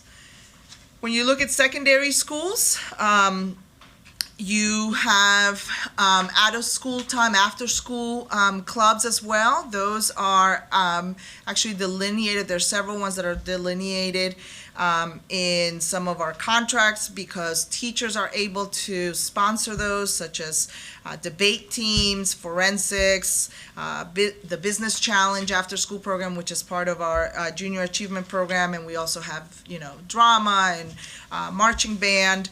And so there is a lot of after-school activities that are either sponsored by MCPS, they are sponsored by organizations that are working with our schools, or they're also working with some county-sponsored after-school activities.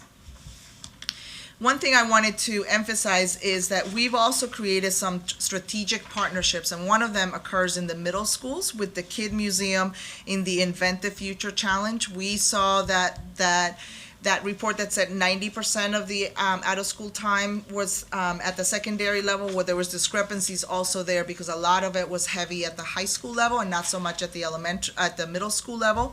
So we started this strategic partnership with, I believe, 13 of our middle schools to offer this specific after-school program and opportunity. During the summer, our summer programs, you heard me talk earlier about Bell Excel and the ELO's programs.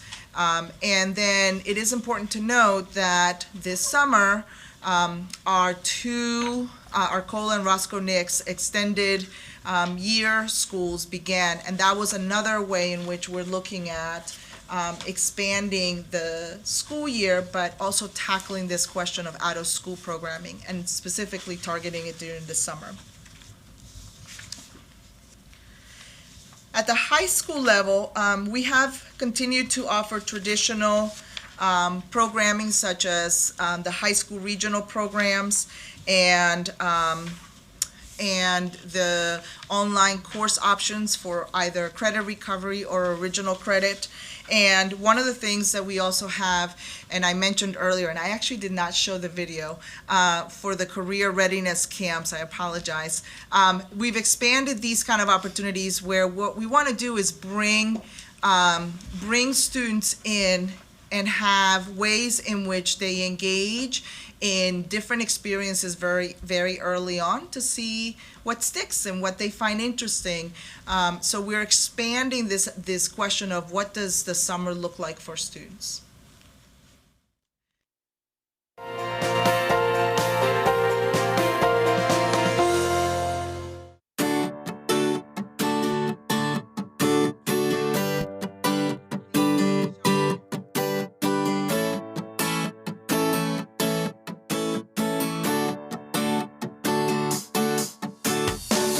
We're here at Gaithersburg High School this summer for a one-week summer camp for middle school students to experience different career options.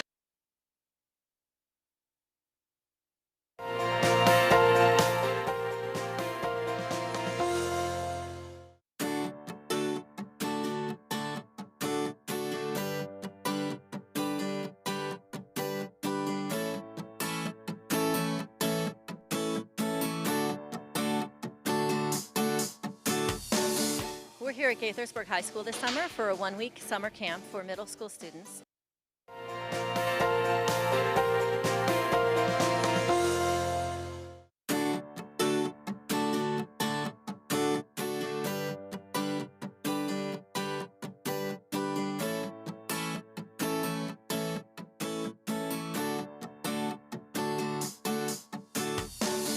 We're here at Gaithersburg High School this summer for a one-week summer camp for middle school students to experience different career options and pathways that are offered in MCPS. Middle school students are exploring different opportunities that are offered in high school courses, such as mechanical, know-how, or culinary arts. There you go. And I Heart Robots and coding and game design. We are absolutely thrilled with our participation this year. We have over 200 students, a full camp with students with all kinds of abilities, and they seem totally happy to be here, and we're thrilled to be able to support all of them. I'm in the Medical Mysteries program, and so far we have swabbed railings and swabbed our cheeks for DNA, and we even swabbed toilets. First, I want the students to have a lot of fun at this camp. The purpose is for them to have fun and to also get a little bit of learning. And then when they go to high school, that maybe they'll consider taking a class in coding or a class in culinary or a class in mechanics. This camp has really helped me a lot, and I want to pursue that in high school so I can learn more about finance and about the business world. It's not school, it's camp. The kids are having fun, and they're learning through having fun without feeling the rigor of the classroom.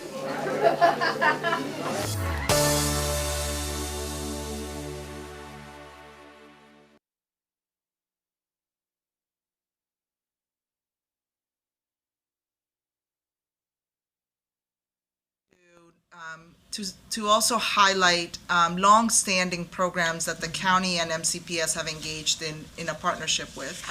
And three of them are here. Excel Beyond the Bell for elementary and middle schools.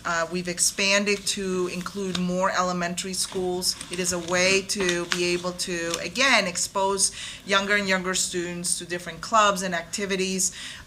We actually think that some of these and the Rec Extra for middle school students also address a lot of issues around social emotional supports for students. It gives spaces for students to go to based on their interests, and it brings community members that have similar interests into our schools.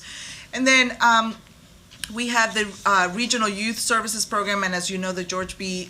Senior Learning Academy for elementary, all the way from elementary to high schools. I do want to do a plug that as a result of the board presentation that we did, I believe earlier this summer, the board asked about how we could be a little bit more creative in expanding or thinking about the George B. Thomas Saturday Academy, again, times that kids are not in school, in formal school settings.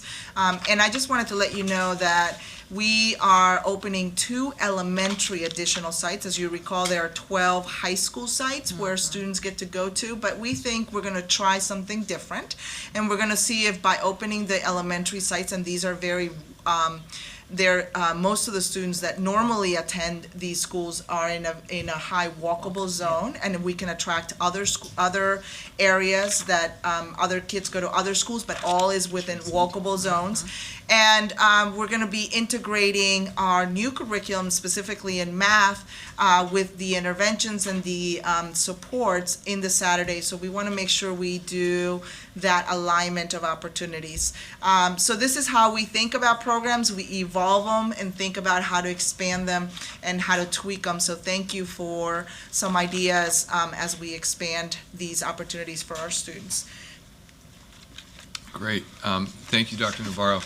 So we're going to transition to a few slides just on athletics. As you heard from Dr. Navarro from the OLO report, that 90% of the out-of-school time really focused at secondary, and a large chunk of that in MCPS is athletics. And rather than me walk you through our athletics program, I asked Jeff Sullivan, Dr. Sullivan, to come to the table, and those of you know Jeff know he's an extraordinary leader, and I feel very fortunate that we have such a gifted leader overseeing our athletics program. So I think having him explain the work that we've done and just the work that he's done in particular around after school supervision is a big focus of what we want to hit on today. Thank you, Dr. Zuckerman, and Dr. Smith, thank you for coming last week with our annual meeting with the police, one of the great things that we do to kick off the school year. And I want to thank the entire Board of Education for your support of our program. I'm certainly honored to serve every day on behalf of our almost 30,000 students participating in the MCPS athletics program, 23,000 in the high school level and about 5,000 at the middle school level. As of about 15 minutes ago, we have almost 10,500 students registered for fall sports. And so we are into our third week of participation. We're extremely excited for another year.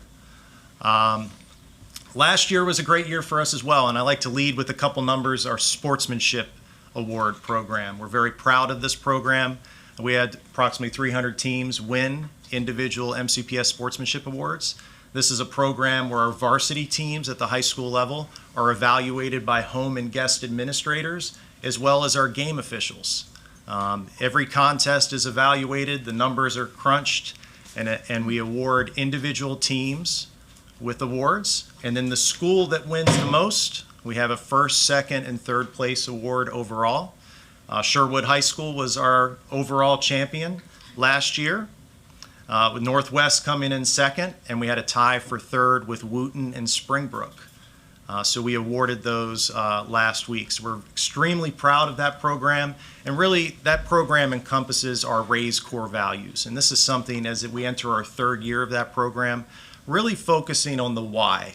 Why do education-based athletics exist in our schools? And that is really to support the academic mission of why we as MCPS are promoting our achievement for all students. And we've really looked at that with respect and sportsmanship, academic excellence, integrity and character, spirited safe competition, and equity and access. And we continue to unpack and promote those core values moving forward and really implement and integrate those into all aspects of our work.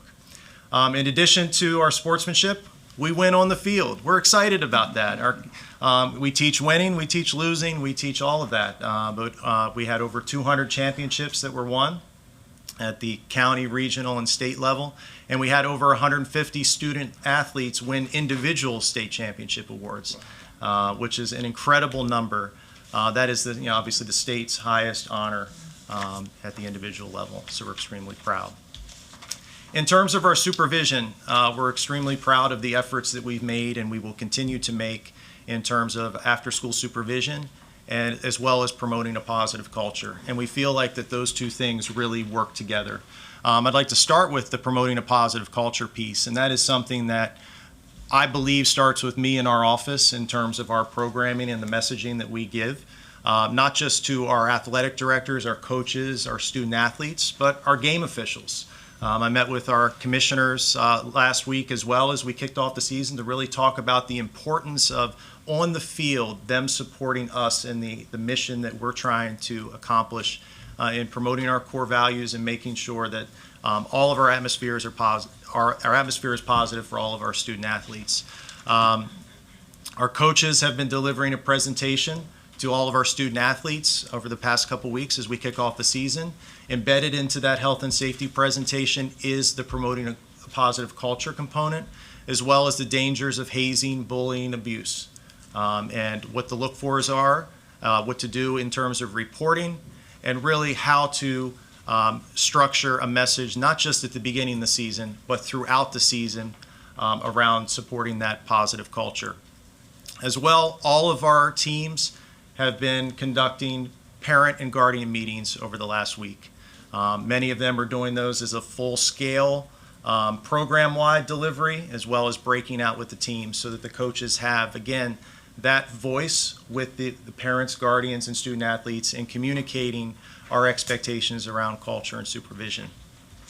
Our supervision action plan enters its second season, enhanced, and we're excited about that. We've really worked with Mr. Ed Clark and the Safety and Security Shop and that collaborative journey that we've taken in supporting our coaches and our student athletes and using our security teams as a powerful asset in delivering that after-school safety and security.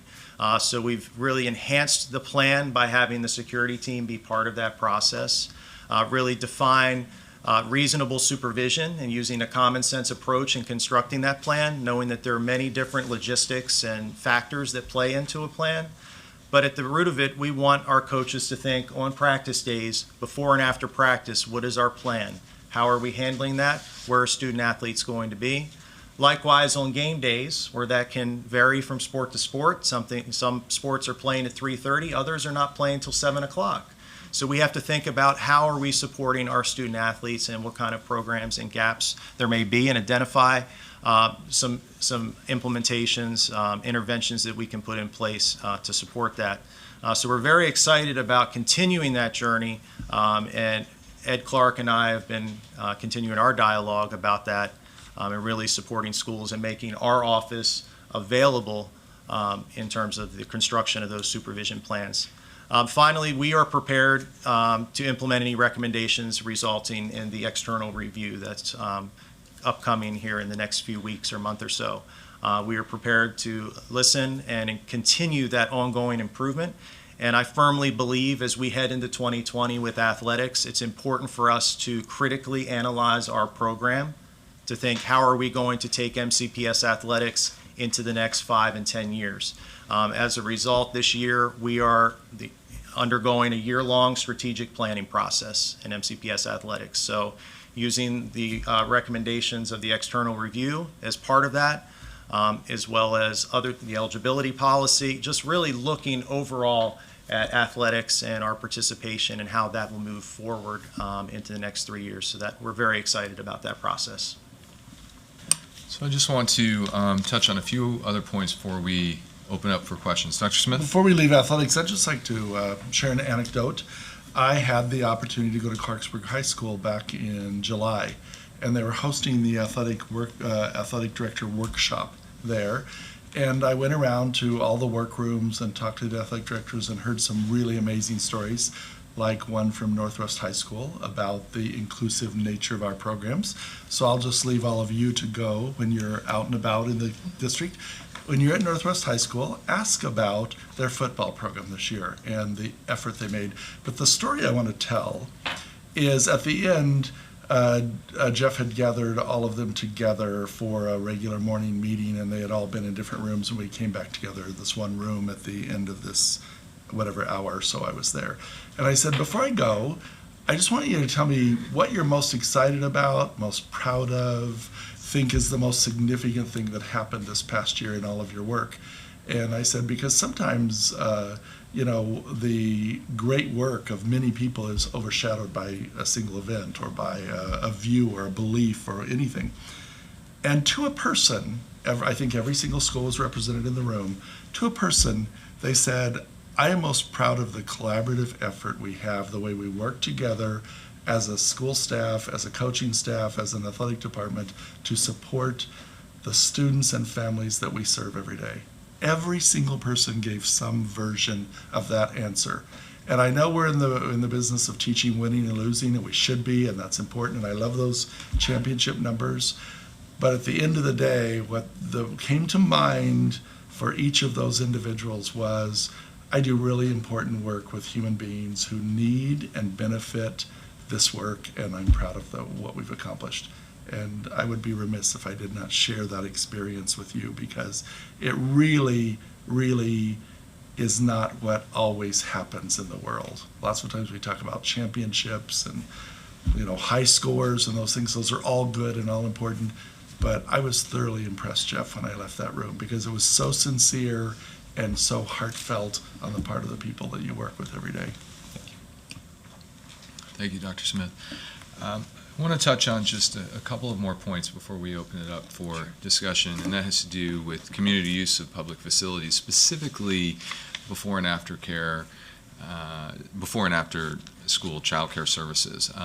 So as you know, right now we have 119 private child care providers in elementary schools throughout our district and one middle school.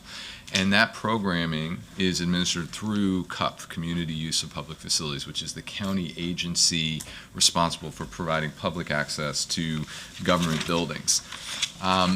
And in order to have a before and after care provider designation, you're subject to a competitive bidding process that is part of our Montgomery County regulation. And that selection process includes input from the local school community. For this school year, for 1920, we agreed with CUP to suspend that process for existing providers so that we could work on revising the regulation, and we're in that process right now. And every time we talk about community use, we know there are unique safety challenges when communities use not just our schools, but all public facilities. In schools, the case of schools, we know at the end of the school day, school facilities are open. And when they're open, visitor management protocols become less stringent because our front offices are closed. And so public use of school facilities after hours, it's remained an area of focus for us. It's remained an area of focus in several of our analyses of school safety and security.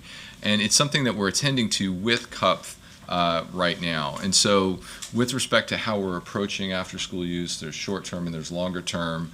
In the short term, as Dr. Sullivan mentioned, all after-school sponsors, whether you're a coach or whether you're a sponsor of an extracurricular program, you have to have an active supervisory role in the implementation of your program. And that is a continued evolving space for us.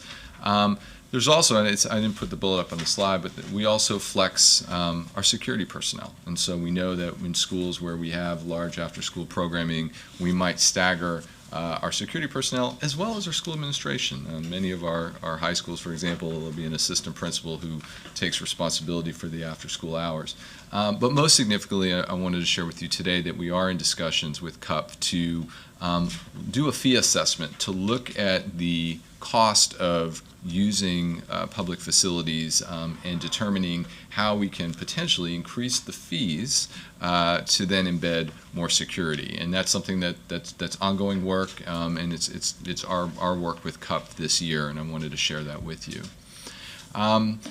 In general, as we move forward, in closing rather, I just want to share our three really key focus areas. Number one, continued collaboration with county government agencies to, as Dr. Navarro talked about, strategically locate and support programming opportunities for students. There's a lot of potential here, and we're excited about the possibility for additional collaboration.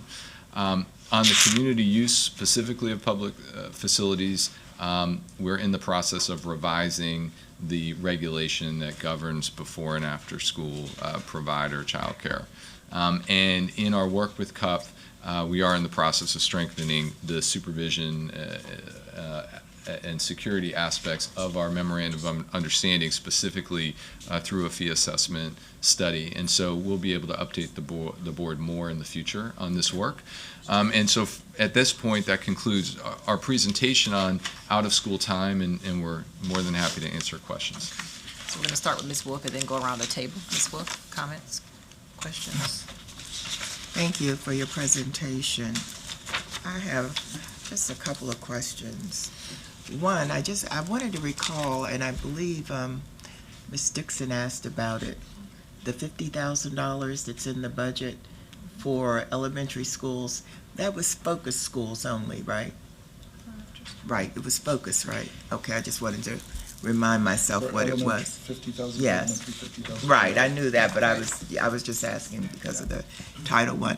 Okay, on the annual code of conduct team training, do you have them sign anything that they are recognizing the wording of the anti-hazing policy or the anti-bullying policy? Do you have them sign anything specifically?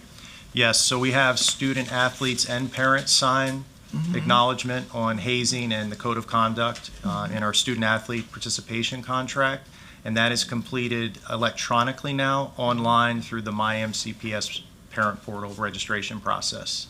Okay. So we provide that information during the registration, and they have to sign acknowledgement of it, and then we are delivering it at the preseason meetings as well. Okay.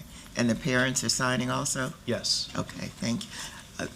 My next question goes to Rec Extra. I just want to be sure that I understand what that is. Is that the same thing as the middle school program that you were talking about at Gaithersburg High School? No, actually, the Rec Extra program comes out of the Rec Department in a partnership with us.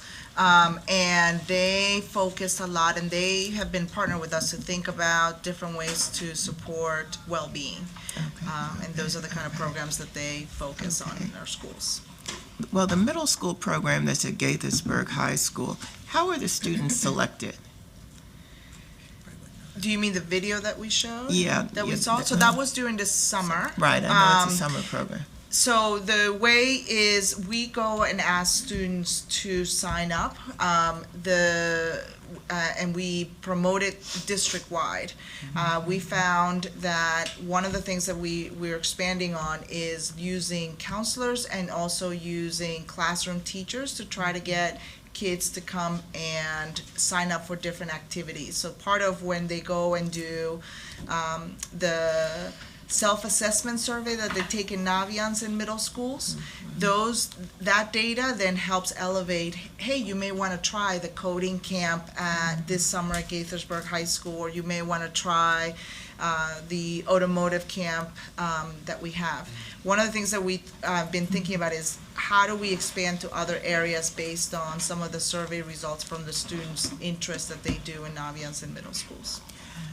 I'm wondering, so if I'm understanding you correctly, then everybody isn't getting the information, only the people who sort of come through the system is having some interest in that area? No, so everybody takes, so all the middle school students take the Naviance interest-based survey, and then it depends on scheduling of the time of the year, of the week of the summer, whether or not students registered and sign up to attend. And if I can add, I have a student in middle school, so we did get that information, and this really depends on your school and how they go about advertising, because Argyle is a tech school. We have a letter that Mr. Aldridge does, and so we got the information. It wasn't convenient for Sierra because she was still in her fall, she was still in AAU basketball, but we definitely wanted to do it. And how they did it, they had it at 2 schools in different parts of the county, so depending on where you live, that wasn't a hindrance or a barrier, because they had it in the down county and they had it up. So they had it this summer in 2 different places? Yes. Yes. Where was the other location? It was Gaithersburg and Edison, thank you. Do you provide transportation? No, we don't, and that's one of the things that we are looking into queuing up for next, for the budget request, as trying to figure out how do we also support it. And then the other thing that I just wanted to mention is, besides the challenges of participation in other programs, we want to work a little bit closely together with the rec department, because they have a lot of summer programs that our students are participating in, and maybe merge as we think about the evolution of those, because we know that our students may be somewhere else, and the idea is how do we merge into a program. I guess what I'm a little bit concerned about the way it's advertised from what I'm hearing, because sometimes I think that the kids might be interested, but it might not be coming through that way. So I would like to see us come up with a system for advertising it that everybody gets the same information. I know you can probably only take so many kids, but at least everybody gets the same information. I'd also like to get a breakdown of the participants in the schools they're coming from, a demographic breakdown. Yes. Okay. Thank you. Wait, let me see if I have anything else. No, that's it. Thank you. Thank you, Mr. Tinvite. Thanks for the update. I'll keep it sweet and short. All my questions have been answered, so thank you guys. Thank you. Ms. Dixon. Ms. Dixon. That's good. Yeah. So thank you both, Maria and Jeff, for the presentation. I'm really intrigued by Maria, what you were saying about extending, the George B. Thomas to the elementary schools. I think that's just a fabulous idea. So, keep us informed, as that goes along. And so, Dr. Sullivan, I just wanted to say, Dr. Smith, it was really nice of you to share that anecdote about what the athletic directors had to say, because I will share also that those skills were honed at Paint Branch High School in terms of collaboration, when he was athletic director there. And most people know, I think, that Jeff Sullivan can do no wrong. And if you want anything from me, you could send him to ask me. But anyway, Jeff, I wanted to just say what a nice job you did on the athletic handbook again. I haven't had a chance to run all the way through it, but it's fabulous. You're doing a great job with the Twitter, and in fact, I saw you, Dr. Smith, at that athletic program as a result of the things that Jeff is tweeting out. Actually, he's probably second to Renee Johnson. He could probably be the Twitter king in terms of sharing the athletic information as well. And I just wanted to, say that the athletic directors and that program, they have it's like a lunch. And, I really would think it would be nice, Jeff, if you'd invite the board in January. Ask them if they could pay for us, because, they give out some of those scholarship awards. You get to see who all the athletic directors are. Mm-hmm. And it's just very nice. And I think it would be nice for the board to be able to just see him and all of them in action. It's a great idea. Yeah, and I think it's done with high school principals as well. So, but thank you for everything you do. Just so proud of you, and right. Thank you, Ms. Dixon. Mrs. Mondrosky. Yes, I too, I think I'll be short. Thank you all for the presentation, the work you've been doing. I'm very excited by, looking at all the things that we do for out of school time stuff. I think that it's so important, and I know it's hard to necessarily identify any one thing that makes a student more successful, but I think that, if there are ways of looking at how kids are doing and positive effects, to me, these are the type of things that's like, for the budget-wise is where I'm going with this, because sometimes it's the little, not as quite as expensive as the main things that that actually have a massive impact. So expanding those career camps and things like that, I just think would be so worth the money. And I do have to agree with Ms. Wolf in terms of making sure that every child is aware of it, because while I understand that concept behind targeting kids with that interest area, I also hear from kids that they think that they don't have equal access because they're not told about it. So whereas they might have very well been able to participate, since they didn't know about it, they don't. And then they think that they're not included in that. And so we need to make sure everybody gets the same opportunities and access, in my opinion. A couple little things. One thing that I know has come to my attention, and I'm mainly thinking of it, the linkages to learning. I mean, it's such an incredible program, and anything that we could do to help secure fundings from the state or, whatever, federal even, I don't know, but to help be able to expand that program, I think would be so worth it. I did a tour of one of the programs with the comptroller and stuff, and he was blown away by it. Congressman Trone, I think, went and looked at one of the programs. But I know that Twinbrook would really, really like to have a linkages to learning site. And with Mayor Newton and Councilmember Feinberg having been here, I don't know if that's something that we could partner with the city of Rockville. Good idea. But I was going to say, but I do know that this current administration, Rockville City administration, has been very good partners with us, and I feel like that relationship's really grown, and I just think that that would be something that maybe I would hope that we could pursue. And then my last little plug is I would be remiss as the Board of Education's representative with the Family Justice Center if I didn't give a plug for our Coaching Boys into Men program that is a free program that the county runs and sponsors and provides training for, to participate in the civic and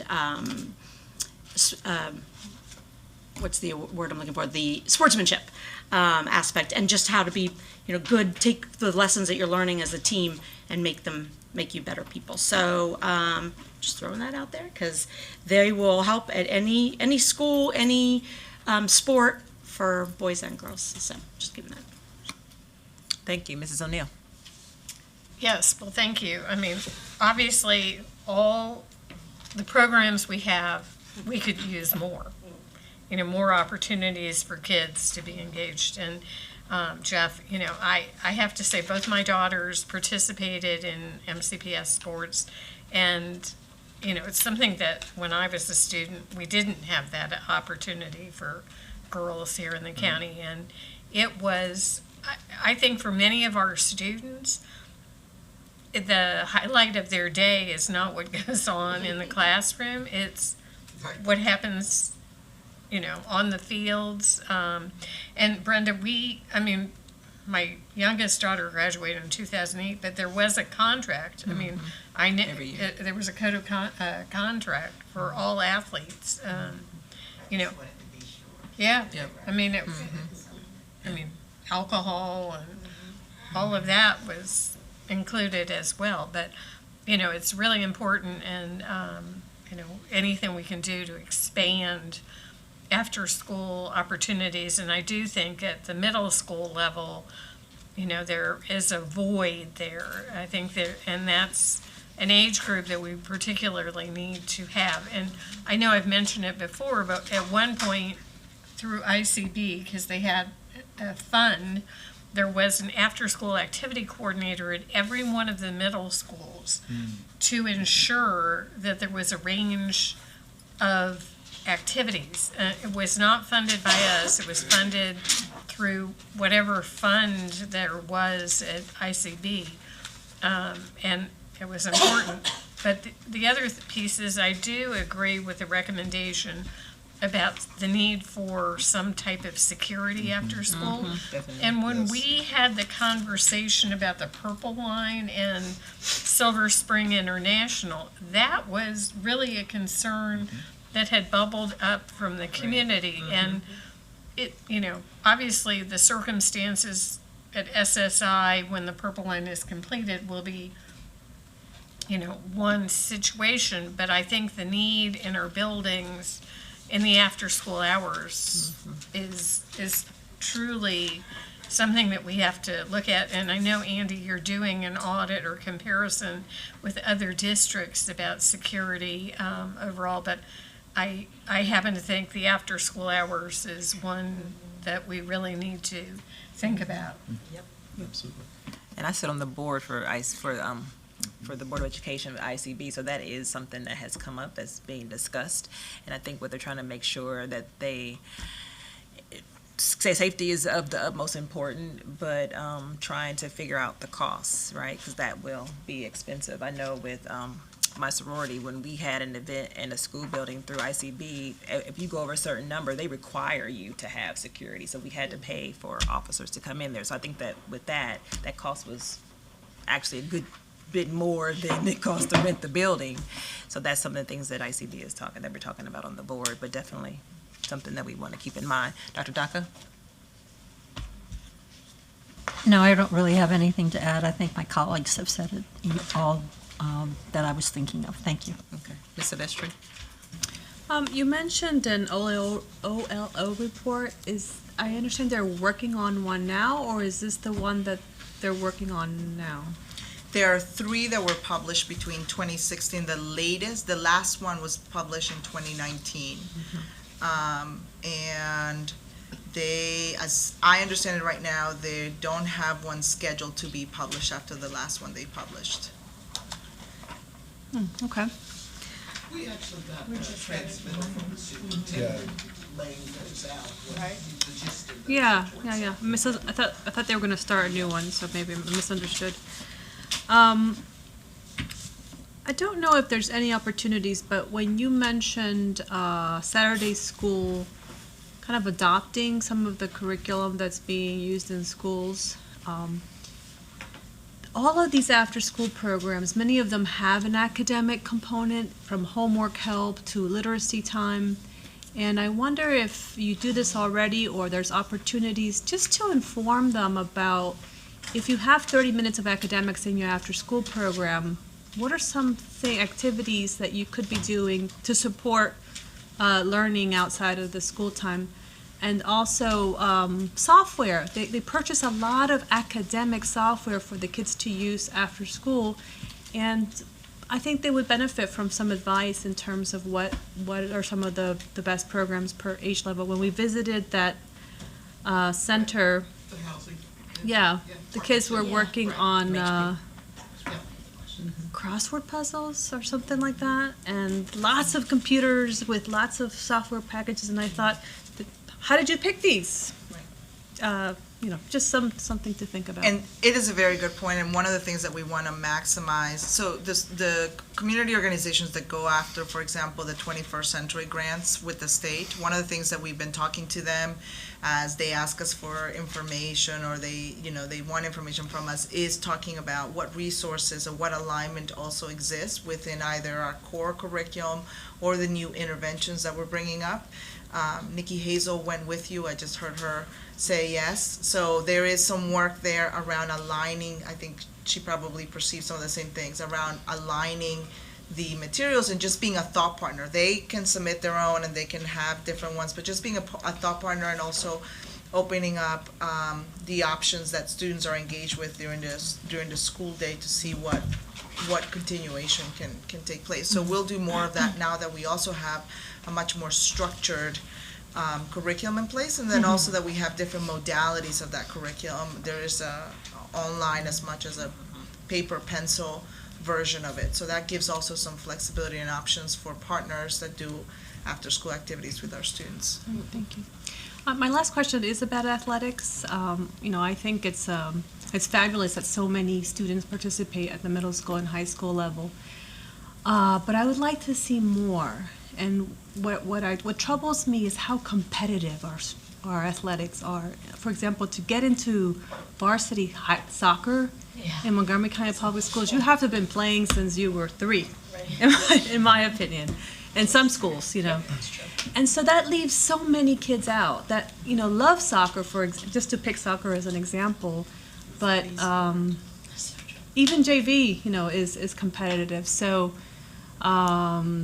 just your thoughts about that, or maybe middle school having JV also, just to expand the opportunities for kids to play. Well, we do have, depending on the school, it is certainly competitive in some of the sports. But we have the intramural program as well to supplement the athletics program, the competitive side. For students that may not make the team, we try to provide the intramural opportunities. They have the intramural. That's what I said that too. So it's not, we don't have as robust of a program at the high school level, but at the middle school level, we only have 4 sports right now that are in the interscholastic athletics program. We have cross country and boys and girls softball in the fall season, basketball in the winter, and soccer in the spring. So we are certainly interested in expanding that program from the interscholastic side, but the middle schools have a more robust intramural program and a lot of flexibility across the 40 middle schools to provide programs that really meet the needs of the students at their school and the interest of those students. So I certainly welcome additional programming and support, and as we engage in the strategic planning process this year, I think the sport offerings at our schools and our various levels, the high school and middle school, are going to be something we talk about and look at through a critical lens and see, are there opportunities for some changes or some additional sports for our students. Great, thank you. Shepherd, I was just going to say, the intramural program at the middle school, can be quite robust depending on the interest of the students who go there as well. And so we do have that. But the other thing that I forgot to mention was, and I don't know where this would fit, but I remember a couple of years ago, some parent in Gaithersburg was trying to get funds from us, and I think we gave like $10,000 for them to do something with the pool up there, in terms of teaching kids swimming. Right. And then I know there's a pool at Piney Branch Elementary, and, I just think that, anything we can do with the pools, I know you have the rec department pools and things like that, but, in the school setting, you know, to teach kids to swim and things like that, especially students of color who, you know, don't generally, you know, get a lot of instruction in terms of the swimming, would be really, really great. Do we have anything out of school, you know, at Piney Branch, do you know? After school swimming programs? I don't for know off the kids? top of my head. I would have to check. Yeah, okay. But I Yeah. do remember the work that Andy and Dr. Statham and Dr. Zuckerman did with Gaithersburg Right, Middle School right. to institute the course. Right, right. Yeah, okay, great. Yeah, thanks. Dr. Smith, did you have any comments? Just want to say thank you for lots and lots of work this summer to get ready for this school year, and for all the efforts to provide a really good, high-quality, engaging program that's well supervised and gives our kids the experiences they need in the most safe and secure circumstances. So especially to you, Dr. Sullivan, and all the people that you represent, because there are hundreds and hundreds and thousands probably that you represent sitting here today. It was stated, but I just wanted to say, I'm happy that we're extending George B. Thomas to the elementary schools, because if I'm not mistaken, most of the buses that pick up the kids to go to the high schools go to the elementary schools. Yeah, that's right. And they go to the ones where it's a high concentration of walkers, so it would make sense that they just go there and stay, right? And get that additional support, so glad that we're doing that. But thank you all for the presentation. So our next item is Section 8, the consent items. Do board members have any items that they would like to pull? Can we move to put them in the block? Or we can whatever block it them, is? we can put them, we can move them all in block if you like, but if there's somebody who. I make that motion. 8.3. Okay. But I didn't actually get that one in my packet, You know so what? I'm not sure that it's even. So 8.3 is are you looking to pull an item, Pat? Yes, and I'm looking for the number. Just, I happen to think that the boundary analysis. That's That's one. 8.3. I think it. I didn't get it- that. She's I okay. just, I got it. So we pulled 8.3. Can we get a motion to Yeah, move to the rest of move block? the rest of the block. Yeah. Was the second? Okay, so move the second. The other one was 8. Oh. 8.6. Okay, so we're gonna pull out 8.3 and 8.6. I got a motion and a second to move the rest in block. All in favor? And that is unanimous. So 8.3, is that, Mrs. Vendrowski, are you speaking to it as well as Mrs. O'Neill? Yes. Okay, go Well, ahead. I just, like I said, I didn't have a copy of, I had seen, there's one I was right gonna say, there. I didn't, so I don't know how much it is or anything like that. And I don't know if you just want to give us any information about it. I know that you spoke to it at the last meeting, but like I said, in terms of, you know, not knowing how much it was gonna run and all of that other kind of stuff, I was. Mrs. McGuire. Thank you. And so, yes, we did run it. We were able to put together a very robust review process, and I really want to thank both the MCPS staff as well as a significant group of external stakeholders who really helped us bring their thoughts and perspectives to this process, and that was very helpful as well. We did recommend, the superintendent is recommending awarding the contract to WXY Architecture and Urban Design with a contract amount not to exceed $475,000. And so that is the recommendation before you, and that does represent the price of the bid to, again, accomplish the scope of work as laid out in the request for proposals. We will, of course, be spending time with the contractor to develop a more specific project plan and community engagement plan, but that is the beginning point for the work.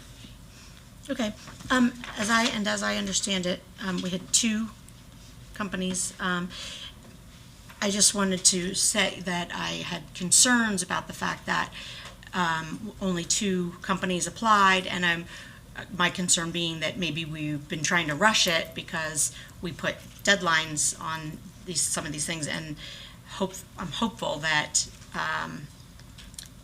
these are. I know no one company is necessarily going to be everything to all of us. I understand this is a big project, and there are a lot of concerns. I just want to make sure that we're not rushing it for a reason other than the fact that this is the best way to proceed. More than two applied, right? You said you said only two applied? We received 2 bids. Very shortly Each done. bid was comprised of multiple vendors that had partnered together. Right. So each represents more. Right. Just together as two bids submitted. We did hold a pre-bid award conference, and there were multiple vendors there. Certainly everyone's cognizant of the deadlines in the board's resolution, and we wanted to be mindful of meeting those. But we also did have it out for a reasonable period of time, and again had an extended time to conduct the review. So again, I think we were able to accomplish all of the elements that we needed to. We did a very robust outreach in terms of being sure that the notice that the bid award and the RFP, I'm sorry, not the award, the bid request and the RFP was out. We sent that out very broadly and tried to reach a really broad network of possible providers, potential vendors in the field.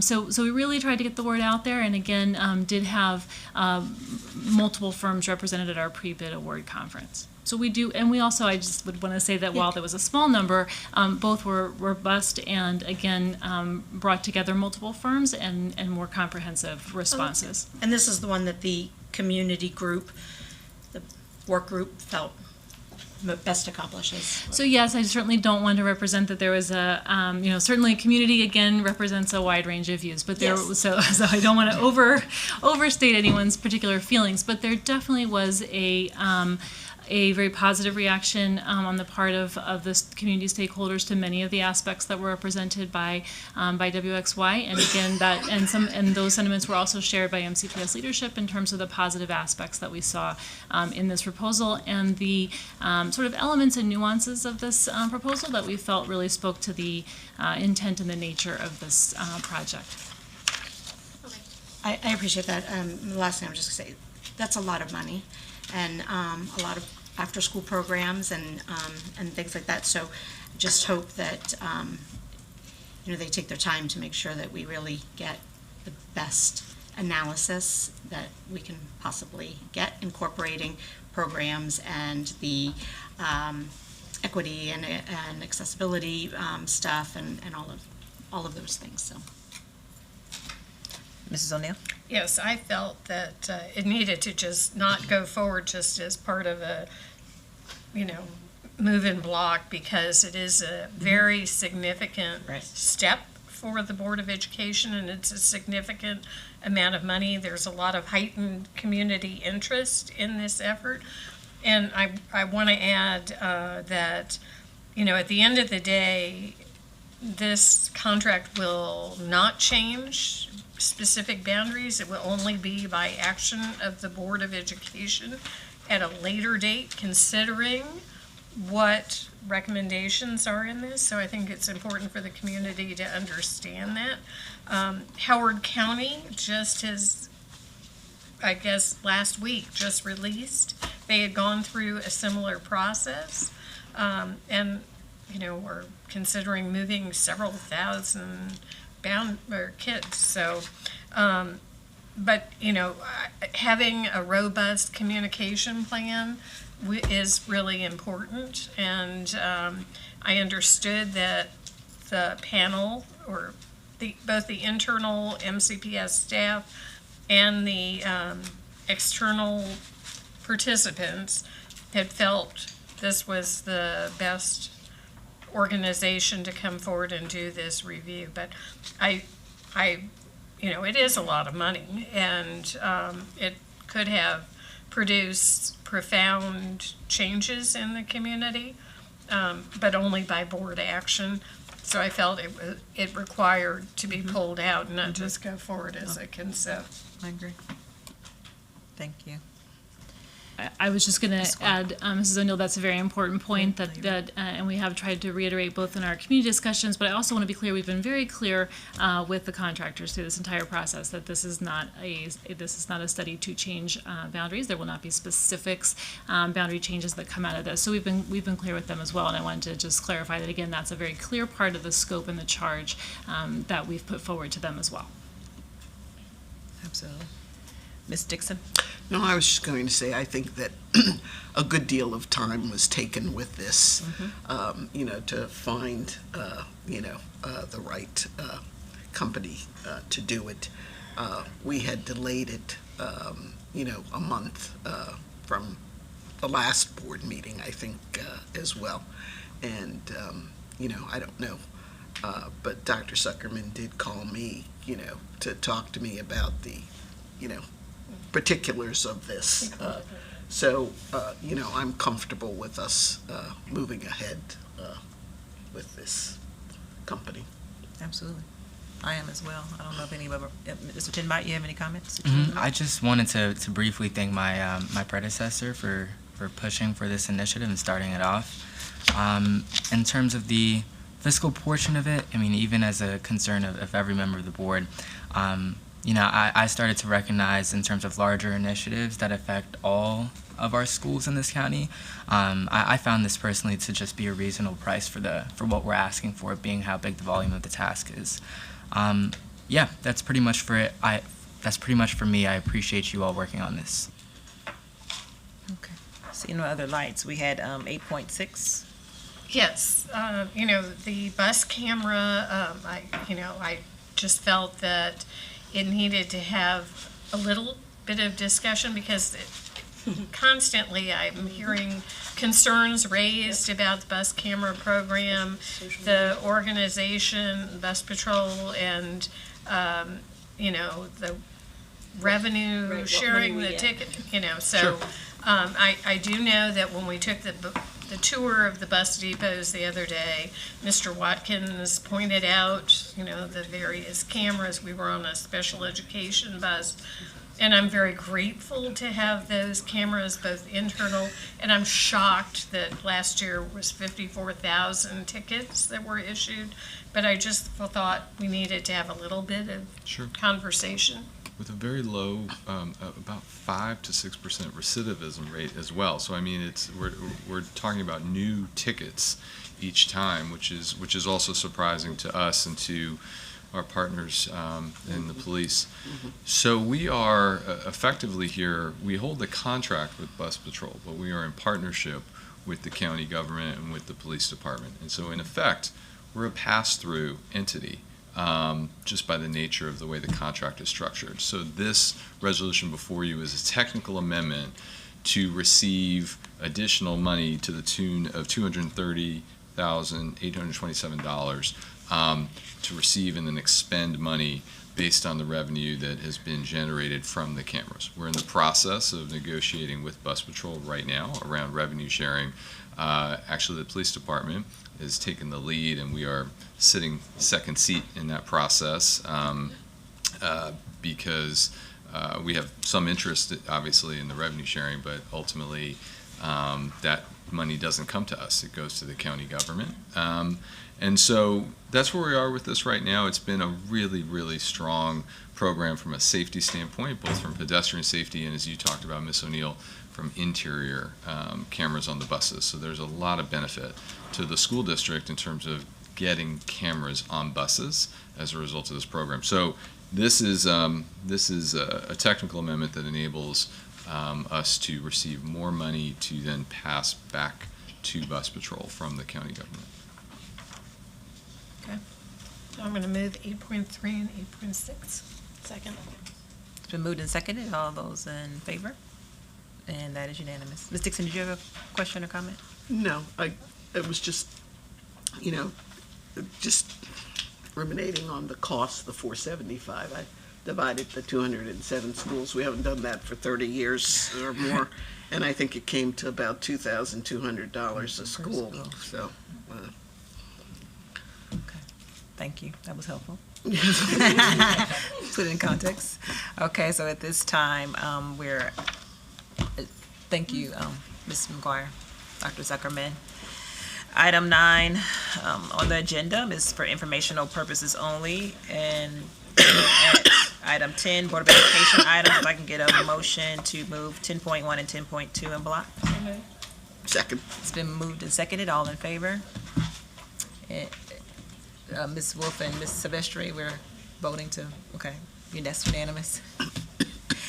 So right now, we're at 10.3 at the last business meeting.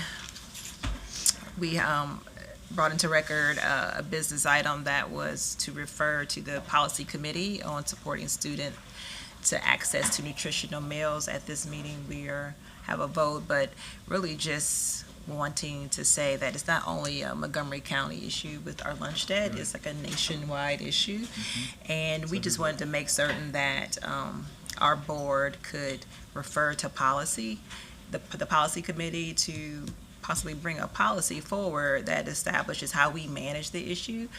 We're fortunate that the Educational Foundation has the program Dine with Dignity to be able to help support our students with a hot meal. We know that not all our students are able to get that at home, so we at least want them to be able to come to school ready to learn, and they can do that by having access to a healthy meal, not a cheese sandwich. And that is not only for our students on free and reduced price meals, for our students that don't qualify. This helps them as well. But what we're saying is that it's climbing steadily. And so if we could get a motion in a second to refer this to the policy committee. So moved. Yeah. Second. Okay, it's been moved and seconded. I don't know if people want to have a discussion, any comments about this, but okay, seeing none. Oh, Ms. O'Neill? I just want to be clear that students currently this year will not be receiving the cheese and turkey sandwich. They'll be receiving. We will continue on with the way we've been doing business while the policy committee deliberates on this issue. Right, and I've heard, I mean, reports on the news of some districts, being absolutely, sort of extreme in punishment of parents and children and for lunch shaming. So, sitting on the Education Foundation, I know that we will continue to push for those efforts, although our fundraising hadn't been quite as robust as one would have hoped. Yeah, we're going to have to actually do a markdown in our food service program to cover the cost that we did not recoup last year. I think the real key here is to make sure that we construct something in a way that people cannot take advantage of the system who don't need this, and at the same time, when in doubt, provide the lunch. That's really the key, I think. Yeah. And we also want to make certain that our parents are aware of what programs are in place. You hear Ms. Wolf and Ms. Dixon and all other board members, asking staff, how are we communicating this to the public? But this is a way, we have a policy in place to make certain that our parents know what we have going on in our school system, and that we want to help them to understand our policies and how we're working to help support their students. So it's been moved and seconded. All those in favor? And that is unanimous. Very good. So at this time, item 11 is for informational purposes. If I can get a motion, a second to adjourn. Move adjournment. Second. Moved and seconded. All those in favor? Right. We are adjourned. Everyone have a happy Labor Day.